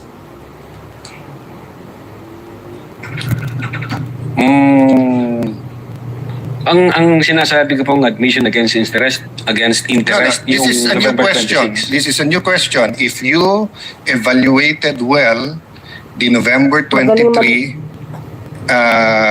video, Magaling manlilito to si Kawatano. is there any circumstance in that video that you believe that the Vice President made admissions against her interest? Plain ho yung utterances doon, Your Honor. Yung nakita lang ho namin, yung utterances niya. So far as I'm concerned, yung admission against interest nangyari nung November 26. Mr. Witness, sagutin niyo na lang ako. Lahat ng admissions are utterances. Yes, sir. Okay, admissions is verbal. 'Di ba? Hindi to yung parang admission sa court. Pwede mo i-admit yung documentary evidence, pwede yung object evidence, pwede yung statements. When we talk about admissions against interest, especially in context of what we're talking about, may statement na laban sa interest niya. Yes, sir. So tinatanong ko dun sa buong video, meron ka bang nakita? Wala. Yes or no lang yun, meron or wala. O meron at wala, hindi yes or no. Kayo nag-evaluate nun eh. Meron o wala? Admissions against her interest. Yes, sir. The fact na in-utter niya yun. Which one nga? So meron ilan at ano yun? A little leeway, Mr. Presiding Officer, kasi hindi natukoy masyado yung tanong. Senators, Judge Arad may proceed. So which statement that? That one you're mentioning now. So yung sagot mo meron. Ang understanding ko, sir, nung sinabi ko yan, I'm referring to the November 26, 2024. Mr. Witness, paulit-ulit tayo.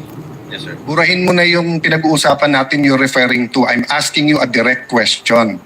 Yes, Sa November 23, meron o wala bang statements na you will consider in your professional as a lawyer and as an NBI agent in charge of investigating this? Meron ba siyang admissions against interest? Ang tinutukoy ko lang po again, Your Honor, yung 26. No, I don't care. Wala po yung 23. I'm sorry. I don't care, Mr. Presiding Officer, kung anong tinutukoy mo. I'm asking you a direct question. Si Cayetano. November 23 video. Sagutin mo, Atty. Meron o wala siyang Papalpalin mo nga yan. admissions against her interest doon? Attorney Lotok, yes, no, I do not know, I do not remember. We're referring to November 23, not 26. Yeah, I do not know, sir. Ang you do not know. nire-refer ko na... Yeah, don't tell me na. So you do not know. Okay. When she said, kung papatayin ako, may kausap na ako, patayin niyo yung tatlo. Is that an admission against interest? Yes or no? Based on that utterance, sir, yes, I think so. Yes. O kakasabi mo lang kanina, I don't know. Ngayon, yes. O ano pa sa video na yon na admission against interest? Meron o wala? Manlilito si Or I don't Cayetano, know? guys. Yung utterances na yun, sir, Sir, bukod nga doon. to me, sir, yung utterances na yun, that's admission against Sir, interest. klaro na yon. Tinanong ka na ng presiding officer, sagot mo, I don't know. Tinanong kita ng diretso na sa video, biglang you know, biglang sasabihin mo na yun utterance na yun. So ang tanong ko na ngayon, bukod doon, aside from that, Sir, ulitin ko po yung sagot ko. no, you don't need to answer. Yung sinabi ko po na No, I'm admission asking against you, interest. aside from the utterance, the statement, na kung Magaling papatayin manlito, nila ako, patayin sila. Magaling Is there manlito, any guys, other utterance during in that video that you would consider admission against In so far as interest? I remember, wala na po yun. Wala na, okay. When the Vice President said, yung pinamigay sa DepEd, isn't that an admission against her interest kung may pinamigay? Siya po yung namigay, sir. Pag ikaw ang nanood ng video, ikaw nag-evaluate, ako pa magsasabi sa iyo kung ano laman ng video. O, tingnan nyo, paano siya. Akala ko ba, tinignan nyo ng mabuti yung video? Bakit hindi mo alam yung laman ng video? My gosh. DSW, ano yun? Sir, pwede ko pong tingnan yung sinasabi No, niyo. no. So you do not know what the alaman ng video? Again, tiningnan ko po ang video one time and ang nag-review po ng video yung agent on case. Yes, but you're the agent in charge and you're the one who filed the affidavit. Okay, Yes, sir. next question. Nung sinabing Ang hirap mag-people dito kasi power, kay Tano, hindi niya papatapusin. tapos ang sinabi niya, hindi yun yung solusyon. Putik. O kung nag-people power, sino magiging presidente? Kung nag-people power at mawawala ang Pangulong Marcos, sino magiging presidente? Magbibigay ka. Oh, so hindi ba admission against her interest din? Siguro sa interest niya maging presidente. Pero ang sinabi niya, what? I think so, sir. Okay. So I mentioned 3. So my next question. When you have an admission against interest, do you take the whole admission or you can cut it up into parts? Wala bang pwedeng kukontra dyan kay Cayetano na Again, Your Honor, yung If my admission against interest is 1 sentence or 1 paragraph or 3 sentences, can you take 1 sentence and say yun lang yung admission and the 2 other sentences are not? Can you divide I think it it up? should be the whole, sir. The whole sentence. So the whole sentence niya, nung sinabi niyang kung papatayin ako, is pinagbibintangan niya yung 3 na papatayin siya. So if you say it's an admission against interest and you believe it, you also have to believe na papatayin siya nung 3. The same thing, if you're going to say na namudmud siya sa DepEd, ang sinabi niya galing sa First Lady yung pera. So you're also going to have to believe that. So if you're going to believe her, na yung ibang sinabi is seditious, ngayon sinabi nga niya, hindi solusyon ng people power. So as the evaluator, bakit hindi consistent yung evaluation niyo nung video? No, I think yung in so far as people power is concerned, I think sinabi niya yata na, yes ma'am, natutuwa ako dun sa ginagawa niyo. Hindi. You say how ulitin. how Let the Cayetano record speak for defend itself. the It's on Vice page President? 26. Same paragraph kung sinabi niyang papatayin, no? But having said that, last question, no? Whatever Cayetano. Bakit sa cybercrime ni-refer? Ba't hindi sa anti-terrorism or sinabi mo meron intel group? Bakit sa cybercrime? Your Honor, my cyber aspect po kasi yung violation. Okay. What are the aspects of the alleged threat? One is the cybercrime grave threat. The other one is a possible assassination threat, right? No, Your Honor, yung sinasabi kong my cyber aspect, the utterances was made through cyber. And the utterance, in accordance with you, constitute grave threat. Yes, sir. But if she meant it, and if it is true, and if it is accurate, it's also an assassination plot, isn't it? Kung totoo yung utterance niya, napapapatay kita, may kausap na ako, hindi ba assassination You plot see yun? how Cayetano Maybe, sir, defend the yes. Vice Hindi, President? maybe. NBI kayo nag-aano eh. May nagsabi sa presidente, papatayin kita. How Diba? how Obvious much ba? plain can that be as an assassination plot? That's why, sir, may validation process. That's why may validation. Kaya yung tanong ko, ano ba mas mabigat? Yung assassination plot o yung cyber aspect? No, Your Honor. No, diretso ang tanong. Hindi, no. Anong mas mabigat? It's a direct question. If you were NBI director now or whatever, you were PNP chief, dalawang iniimbestigahan mo, yung cyber aspect na pwedeng cyber libel, pwedeng grave threat, at yung assassination plot, ano mas mabigat sa dalawa? Ano yung prioritize mo? Your Honor, yung cyber aspect, based on the law, mag-a-add siya ng 1 degree higher doon sa... So, magdidebate tayo kung anong higher. Papabayaan mong mapatay ang presidente. Kindly wind up, Senator Yes, Judge. I'm winding up. The point I want to make, Mr. President, is whether I was the PSC, the Executive Secretary, NBI, or an ordinary citizen, my first concern is wag mapatay ang presidente. Yes, sir. But instead of the NBI director taking it upon himself, giving it to the anti-terrorist or to the intelligence, sa cybercrime binigay. Your Honor, again, ulitin ko, yung utterances was made through information and communication technology. Kaya may I hope if jurisdiction any one of my cybercrime colleagues here division. become president, magbago yung attitude ng NBI. Mas importante pala cyber kaso sa buhay ng presidente. Not necessarily, Your Thank you, Honor. Mr. President. Noted. Counsel for respondent is recognized for his recross, if any. Just a few points, Your Honor. You may proceed, sir, when you're ready. So during your testimony, you mentioned that an unsigned document is a mere scrap of paper. Yes, Your Honor. But you also said on redirect that the lack of signature is a typographical error. No, yung typographical error based sa tanong sa akin kanina ng ng abogado yung misspelling, yung mali yung docket number, kung mali man yun, yun, Your Honor. Okay. Now, you mentioned on redirect also about the November 26, 2024 press con, correct? Yes, Your Honor. Yes, sir. So after that press con, did you interview VP Sara? No, sir. And despite not having interviewed her, you made findings on her mental state.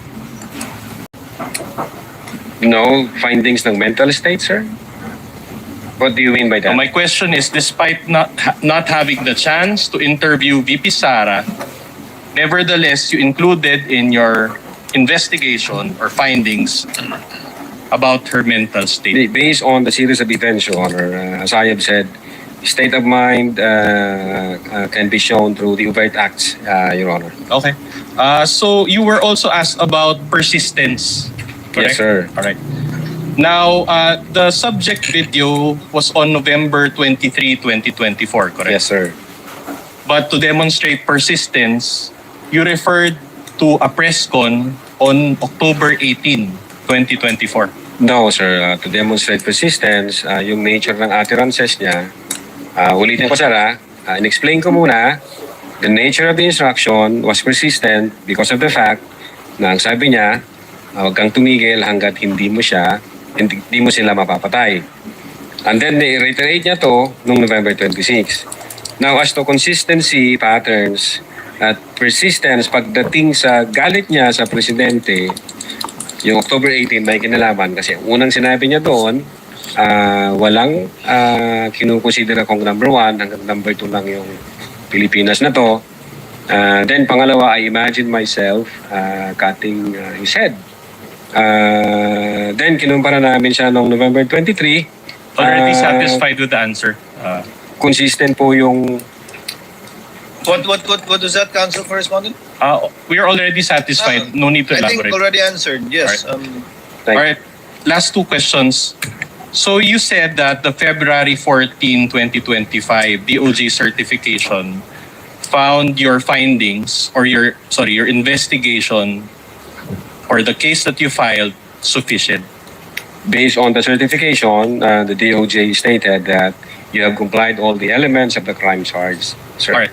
So this DOJ evaluation, does this amount to a final verdict of guilt or innocence by VP Sara? Your Honor, ang maliwanag ho doon, for purposes of preliminary investigation. Wala akong sinabing na final verdict. All right. So you also mentioned the concept of open source investigation. Yes, sir. Does this include internet browsing? Yes, sir. So you Google search, kasama mo ba yun? Yes, sir. So you Google search mga news articles, websites, videos, correct? Yes, sir. Including mga YouTube videos. Yes, sir. All right. I'll show you a short video and I'll ask one final question. Kindly show the video, Tech.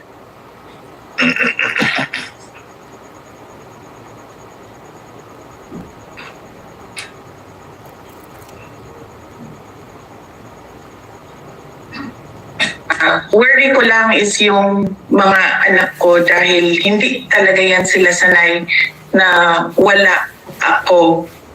Nasanay kasi sila, lumaki kasi sila na katabi ko yan sila sa tulog. Yan yung worry ko, yung aking mga anak. Dahil nawalan sila ng nanay. Yan yung hindi kasi magawa remotely, yung pagiging nanay. Pero yung trabaho dito at trabaho dyan sa Pilipinas, kung saan man ako, ay magawa ko siya remotely.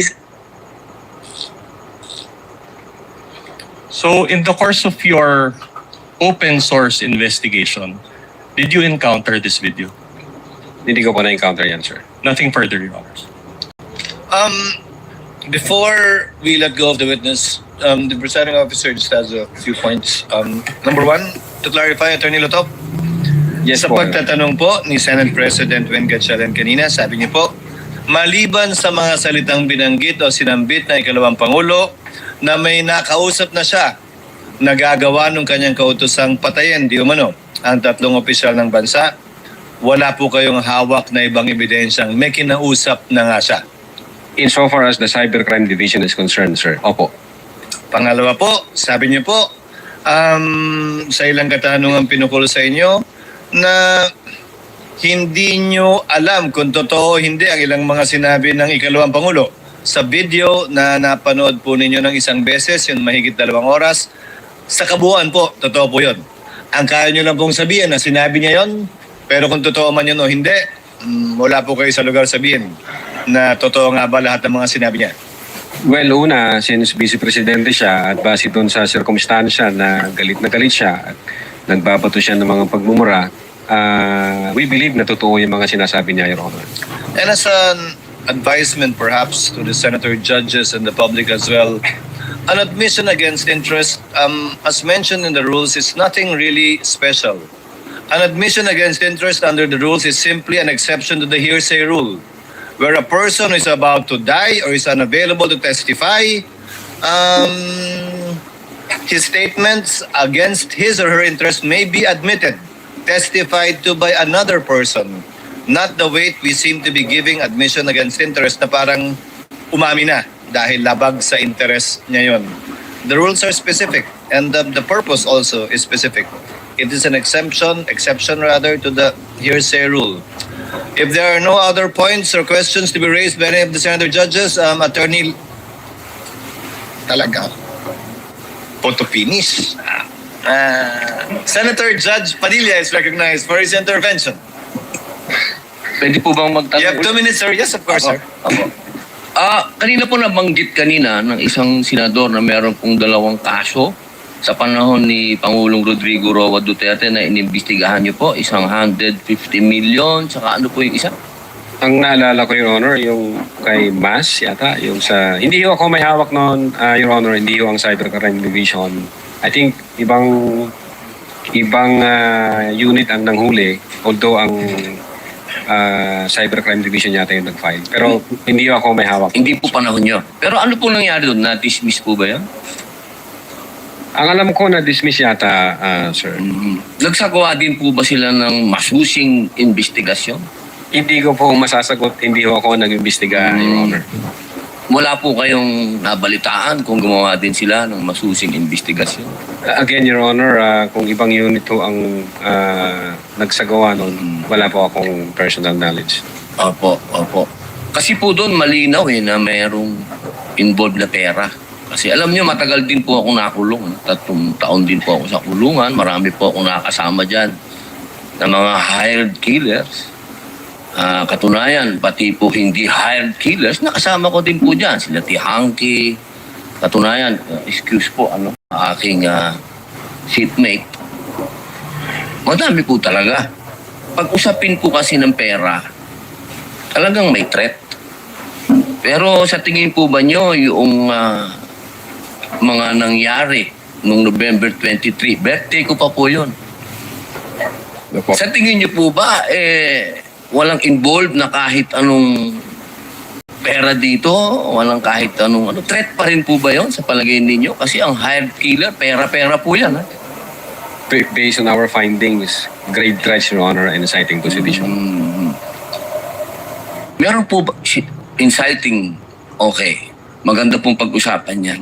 Doon po ba, pagkatapos po ba nung November 23 na mga sinabi ng ating Vice Presidente, meron po bang ginawa ang ating mga taong bayan para maging inciting for sedition? Nagbunga po ba ito? Your Honor, ulitin ko po yung sagot ko. In the case of People versus Nabong, hindi ho necessary... Pakisagot na lang po kung yes o no, kung meron po bang naganap na pagkilos ang mga tao. Insofar as yung Seditious Act, wala kaming nakita, sir. Wala po. Opo. Meron pa pong isang tanong.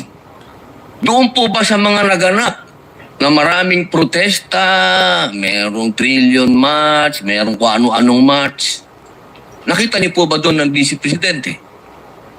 Yes or no lang po? Saan pong protesta, Your Sa Honor? lahat po ng protesta na ganap, Dilawan, Tinklawan, Duterte, ano man po. But wala akong personal knowledge, sir. Yes or no lang po, nakita niyo po ba doon? Si Vice Presidente, nagsalita po ba siya? Nagbigay po ba siya ng panahon dyan sa mga yan? Insofar as I'm concerned, wala akong nakita, sir. Wala pong nakita. Okay lang po, maraming salamat po. Thank you, Senator Judge Padilla. Attorney Lutok, you are excused and the court thanks you for your time and cooperation with this impeachment court. Thank you very much, Your Honor. May I ask, good that the Honorable Defensor is standing up. Tomorrow, the subpoena for Attorney Lopez is only for today and tomorrow. The subpoena thus far, yesterday rather, and today. The subpoena for Captain Bello is for no subpoena, but she is scheduled to testify tomorrow. So what is your pleasure, Honorable Defensor? Your Honors, before we proceed any further, the prosecution respectfully requests for a 5-minute recess. Just 5 minutes, Your Honor. You can do your thing, Honorable Defensor, while I recognize Senator Judge, with the permission of Senator Judge Cayetano, of course. Maybe they can... Can they do their thing? I was going to suggest that. I have a question about tomorrow. Maybe the defense can do their huddle while I ask Yes, this exactly the question. point. Exactly the The point. question naman is... Senator Cayetano, Alan is recognized. Thank you, Mr. Presiding Officer, Mr. Senate President. This is addressed actually to the Presiding Officer, Senate President, and our colleagues. So, are we going to have the oral arguments tomorrow about Yes. the... So, I think we all received the... Copies have been copies distributed. The last night. memoranda of the parties have been Yeah. distributed. More or to less, Senator it's Judges. 33 and 32 pages, so that's 60 pages. I'm beginning to study it today because I had to study about other matters tomorrow. So the second question is, while we will have the oral arguments tomorrow, will we decide as a body tomorrow, or we have a little bit more time to digest what was discussed tomorrow and then decide on We will Monday? decide as a body tomorrow because my understanding is the parties will be needing time to analyze whatever data will be produced should the subpoenas be granted. But that is for article... The subpoenas, the... That is correct, Your Honor. That is for Article 2. 2, which we will start hearing in August, right? As of now, it is the last one, but as we had talked about earlier, the prosecutors can decide to bump it up depending on Yes. their strategy So- to present evidence. No, so I'm not moving that we postpone the oral arguments tomorrow because I think we're ready to listen. But I do want to make an intelligent decision, and there are many issues from the test nga of if it's definite, is it a fishing expedition, is 20 years, or, so there's so many issues. Would it be possible that we also have our own huddle tomorrow before we decide, just in case we're not... I mean, if everyone's ready to decide tomorrow, who am I to stop the decision? But I just don't want to make a mistake in deciding at medyo makapal tong assuming we read it once tonight, maybe once tomorrow. The presiding officer yields to the Senate President with respect to the calling of a caucus tomorrow and what time. Para siya magpakain, hindi ako. Yeah, well, let me leave it to the presiding officer and Senate President. My proposal is after the oral arguments and after all the senator judges have asked their questions, just so that we have one more night or one weekend to go through it and to... If we're not going to vote on it and we have a consensus, then no problem. And there's a precedent because we did this during the time of the late Senate President Enrile when it came to issues that were of utmost importance that could decide the impeachment trial results one way or the other, but that do have implications in terms of precedents, especially ito pinag-uusapan natin AMLA at saka BIR. The Senate President is recognized to respond. I share the same feeling with Senator Judge Alan Cayetano. I started reading the both memos, and indeed it's quite lengthy and complicated, and we need to also consult our legal teams. So may I propose, Mr. Presiding Officer, to have a caucus tomorrow at 10 a.m. So that we can thoroughly discuss this. After Mr. Senate President, I mean, I really thank you that twice already during impeachment, without talking, we have the same wavelength. May I propose that if we have a caucus after, just so that we can, So for all we during know, the break- maganda yung discussion and we're enlightened by the prosecution. And, So during the break. And to be honest, I'll probably still be reading this at 10 a.m. If that is the pleasure of the body, we can have a caucus maybe after. During the break. when we After call a the break. after the oral arguments, we'll pause for a break and have a caucus. We can call a longer break, Senator Judge. Thank you, All right. Senate President and Senator. Is the Honorable Defensor ready after his 5-minute huddle? Yes, Your Honor. Your Honor, may I request the court to recognize the counsel for the panel of prosecutors, Attorney Lorna Pataho Kapunan, Your Honor. Attorney Kapunan, counsel for the prosecutors, is recognized. What do you have for us, ma'am?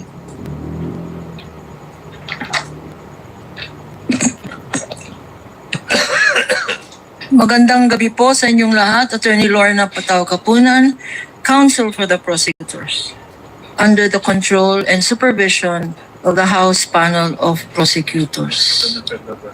If I may, Your Honors, Please proceed. I can see Senator Panfilo Lacson coming in at narinig ko po yung kanyang interview nung sinabi po niya na baka magkaapo na tayo dito at magkaroon na ng national bird, hindi pa tapos ang impeachment trial na to. We have seen,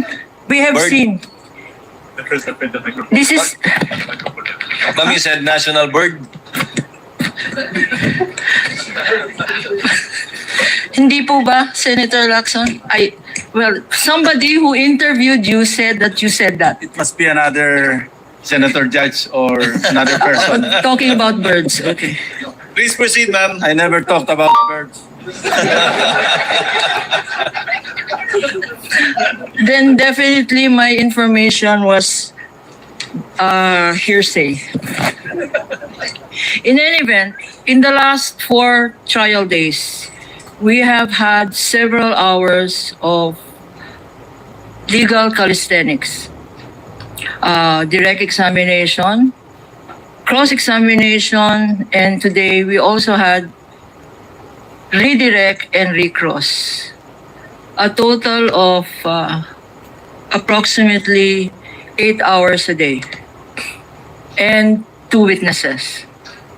Today we are supposed to hear a subpoenaed witness, Attorney Zulaika Lopez. And after her, another witness subpoenaed or called to appear here, Captain Belinda Bello.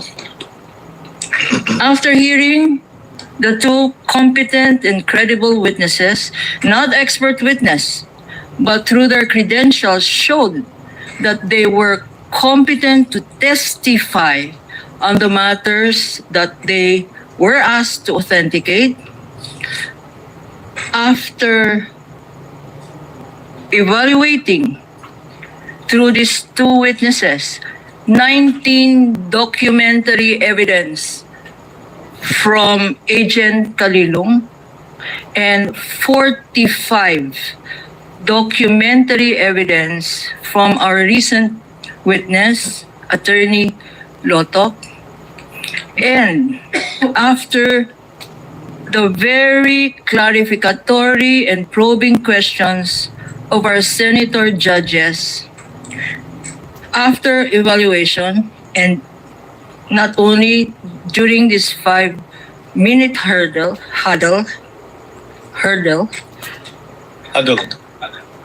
huddle, pero hurdle na rin po yun. It is the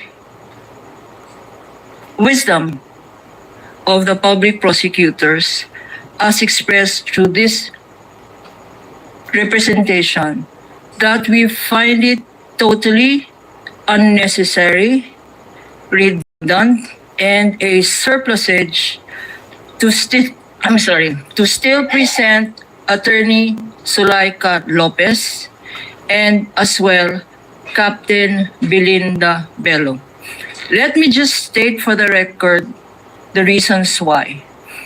Had we been able to present Attorney Zulaika Lopez, she would have proven three things, or we would want to have proven three things. First, that she was personally present inside that detention center when the Vice President uttered the video Exhibit P-4-10 when she uttered the statements that she had contracted, that she had already contracted a killer, and you have heard this already before, and so on, to kill the President, the First Lady, and the Speaker of the House. That would have been the first offer of testimony, that she was personally present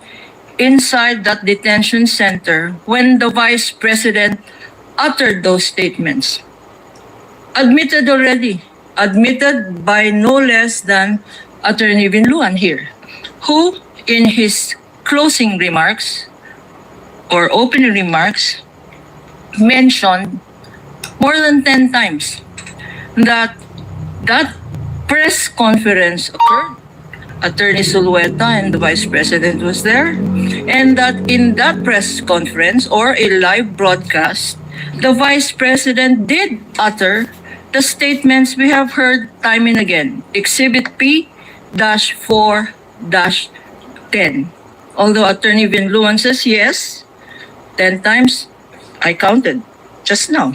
I counted that the admission there as to the utterance was made 10 times. Although Attorney Vinluan did say that it is a matter of interpretation, he says that the Vice President did not act as Vice President when she made those utterances. He attempted to give a humane picture to the Vice President that she had reacted as mother, sister, brother? No. And that she was not reacting in her capacity as Vice President. But in that statement that Attorney Vinluan mentioned, there was admission as to the utterances being made more than 10 times. He said, our interpretation is wrong, but again, that is left to the discretion of this court. So that was the first offer. The fact that there were utterances made in a press conference and that Attorney Zulueta was president. No need to present Attorney Lopez for this purpose. Secondly, our second purpose was that Attorney Zulueta Lopez was not only present, but so were other media personnel present there who heard the utterances of the Vice President. And lastly, we would have offered Attorney Zulaika Lopez to confirm the authenticity and the provenance of that video. Exhibit P-4-10. Totally unnecessary. Because, why? Because the defense themselves used the very same video, said exhibit, in their defense when they showed Attorney Zulueta crying and allegedly complaining about the violation of our human rights. So by their own admission, there is no question about this video. And so it is our contention, and we hereby manifest that with these admissions on file, and thank you to the senator judges for the clarificatory questions propounded. And I'd specifically like to say thank you to Senator Tito Sen, Vicente Soto, for, in his brief statement, by virtue of clarificatory, brought us back to what this trial is all about. We are not a criminal court, and much time has been spent. Is there grave threats? Is there inciting to sedition? All of this is relevant. But in the context of, is it by doing these grave threats and by inciting to sedition, does it make the Vice President a violator of the Constitution? Does it make her a violator of her solemn oath of office? Is this a high crime? Is this betrayal of public trust? That is what this impeachment is all about. It is not what Attorney Binluan says. If it is grave threats, by all means, we admit. Prison correctional, 6 months to 6 years. And that's a fine of 2,000 pesos. If it is sedition, the same. MTC should be trying these crimes, or the RTC. But that's not what this is all about. Attorney Gapunan, with your indulgence, kindly last sentence. Take up the matter of the presentation of witnesses. Correct. Because that is the subject at hand. So going back to why we are making this manifestation, we have said, and I have said on behalf of the public prosecutors, Your Honors, that we will no longer be presenting Attorney Sulweca and Sulaika Lopez. And Your Honors, in addition, because the testimony of Captain Belinda Bello is merely corroborative. She would have been presented only to corroborate the fact that there was a transfer order made in the detention center, and that transfer order had been the subject of the video or press conference of November 23, 2024. And so, Your Honors, we are also no longer going to call as a witness Captain Belinda Bello. With that, Your Honor, I think the reminder of Senator Lacson that the accused, that the respondent is entitled to a speedy trial. The prosecutors would want this to be a reminder to all. We are doing our part. We have reduced trial dates by lessening our presentation on this article by 2 witnesses, Your Honor. And therefore, we would also request that the same be also a reminder to the defense counsels or the counsels for the defense. Your Honor, please, in my 48 years of practice as a private lawyer, and I'm grateful for this chance, I have learned 2 things in litigation. The first thing I have learned is, first, learn when to present and not to present a witness. And second, learn when to stop. And I think that should be our takeaway from this manifestation. We have decided from the evidence presented and from everything in consideration, that we will not present these two witnesses. And on that note, I will also say, we know when to stop. And this is where I stop. Thank you. Thank you, Senator. Thank you, Counsel, for the Mr. Presiding Officer. Officer. Malito kasi sa sinabi ni Ma'am Lorna. Just a quick reply, Mr. Presiding Officer. Yes, Senate President Gatchalian is recognized. First of all, let me thank the prosecution for foregoing the two other witnesses that is supposed to be presented this week. I was actually talking to our presiding officer earlier on, and I was just computing the number of witnesses. Based on our pre-trial order, the prosecution will present 57 witnesses. The respondent will present 45 witnesses. That's a total of 102 witnesses. At the rate we are going of 2 days per witness, we will finish in 17 months. That's a year and a half, or a year and 5 months to be exact. So any chance of shortening the proceedings will be highly appreciated. Thank you. Presiding officer also thanks the Counsel for Private Prosecutors. So therefore, tomorrow, what is calendared for our agenda is the disposition of the two requests for subpoena by the by the panel of prosecutors, namely motion for the issuance of a subpoena for bank records and AMLC records, and a motion for the issuance of subpoena ducis tecum as well for the BIR records that we returned via a sealed box. Given that there are no other witnesses to be presented tomorrow, because Director Matibag was scheduled based on an earlier decision of the court on Monday, July 20.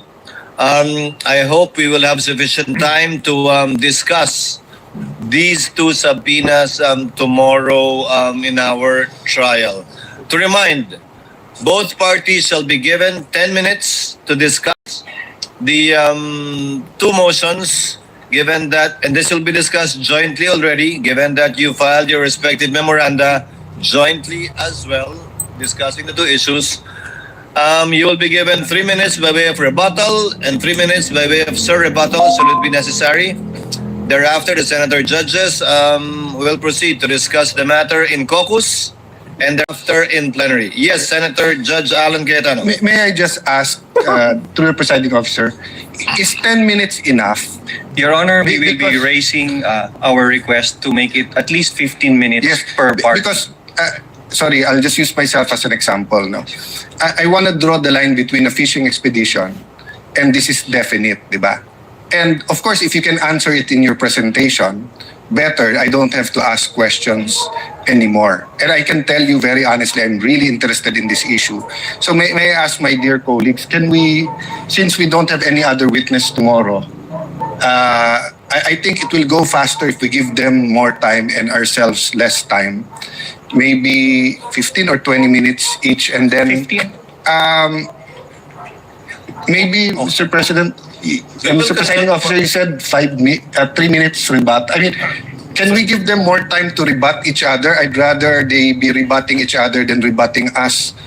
But I think this will really be an issue that will educate all of us, and it'll really be good for the impeachment court and the Filipino people. So, may I ask the Honorable Defensor, 15 minutes? Yes, Your Honor, 15 minutes per argument and 10 minutes per party on rebuttal, Your Honor. So 15 and 10? Yes, Your Honor. If How the about defense will counsel for agree. respondent? We will just submit, Your Honor, to the discussion of this honorable court. 15 minutes for the oral arguments in chief, and then 10 minutes by way of rebuttal and surrebuttal. And a reminder to the senator judges.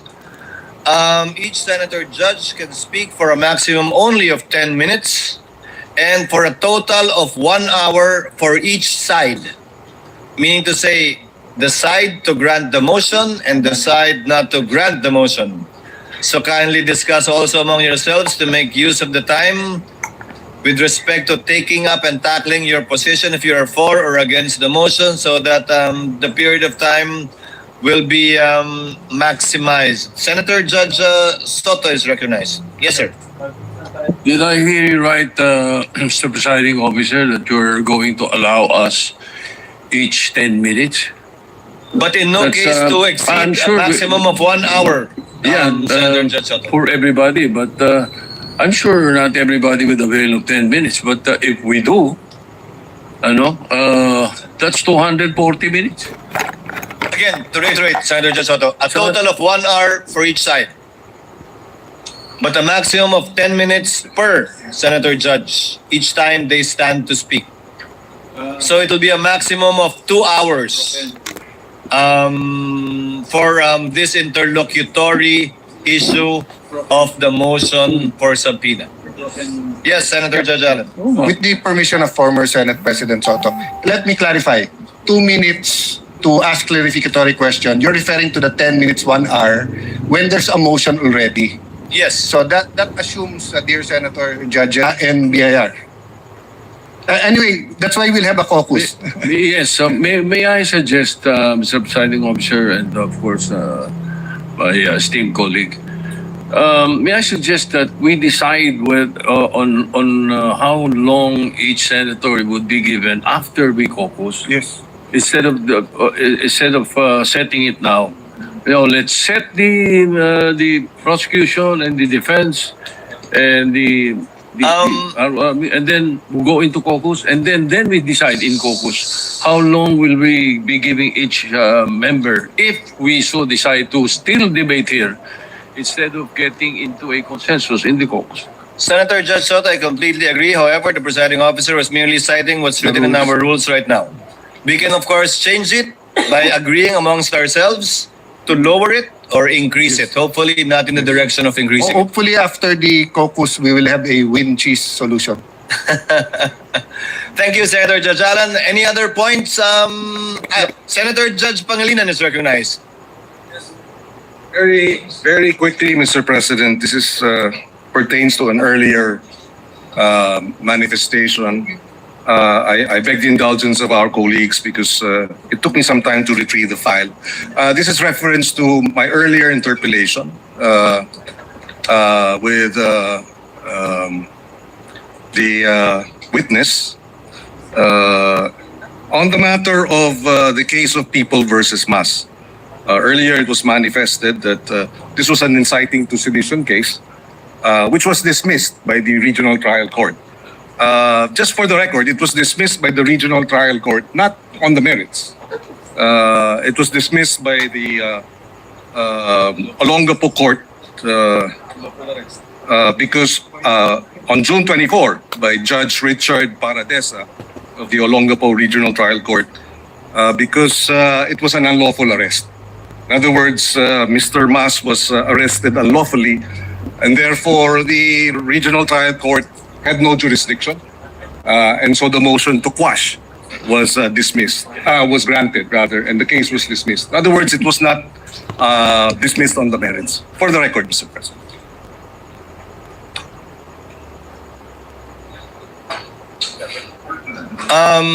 Yes, Honorable Defensor, just to remind you that tomorrow, kindly give us a list of your witnesses for the following week for the information of the court as well as for the other party. We will, if necessary, Your Honors. And will you be needing a subpoena for Director Matibag for Monday? We won't need a subpoena anymore for Director Matibag for Monday's testimony, Your Honor. Okay, then no need to issue a subpoena. Any other points the council for respondent would like to raise? Your Honor, just to, before we end, can we Yes, request Honorable the Defensor. clerk of court to reseal the evidence, especially... Yes, after we adjourn, may I request the council, assisting councils for the parties to kindly meet and reseal the USBs that were opened by the witness earlier amongst yourselves. Your Honors, we have no other matters for consideration this evening, Your Honor. There being no other business to be taken up by the court, trial is hereby adjourned until 2 p.m. of Wednesday, July 15, 2026. Thank you very much to everyone. So, yun guys. And that's it for today's video. Impeachment trial versus SARADU30. Thank you guys for watching. Sa inyong panonood. Salamat po. Maraming salamat. Good night everyone. And God bless to all of you guys. See you again on my next upload. Bye bye bye and baboos. God bless Philippines. There's more.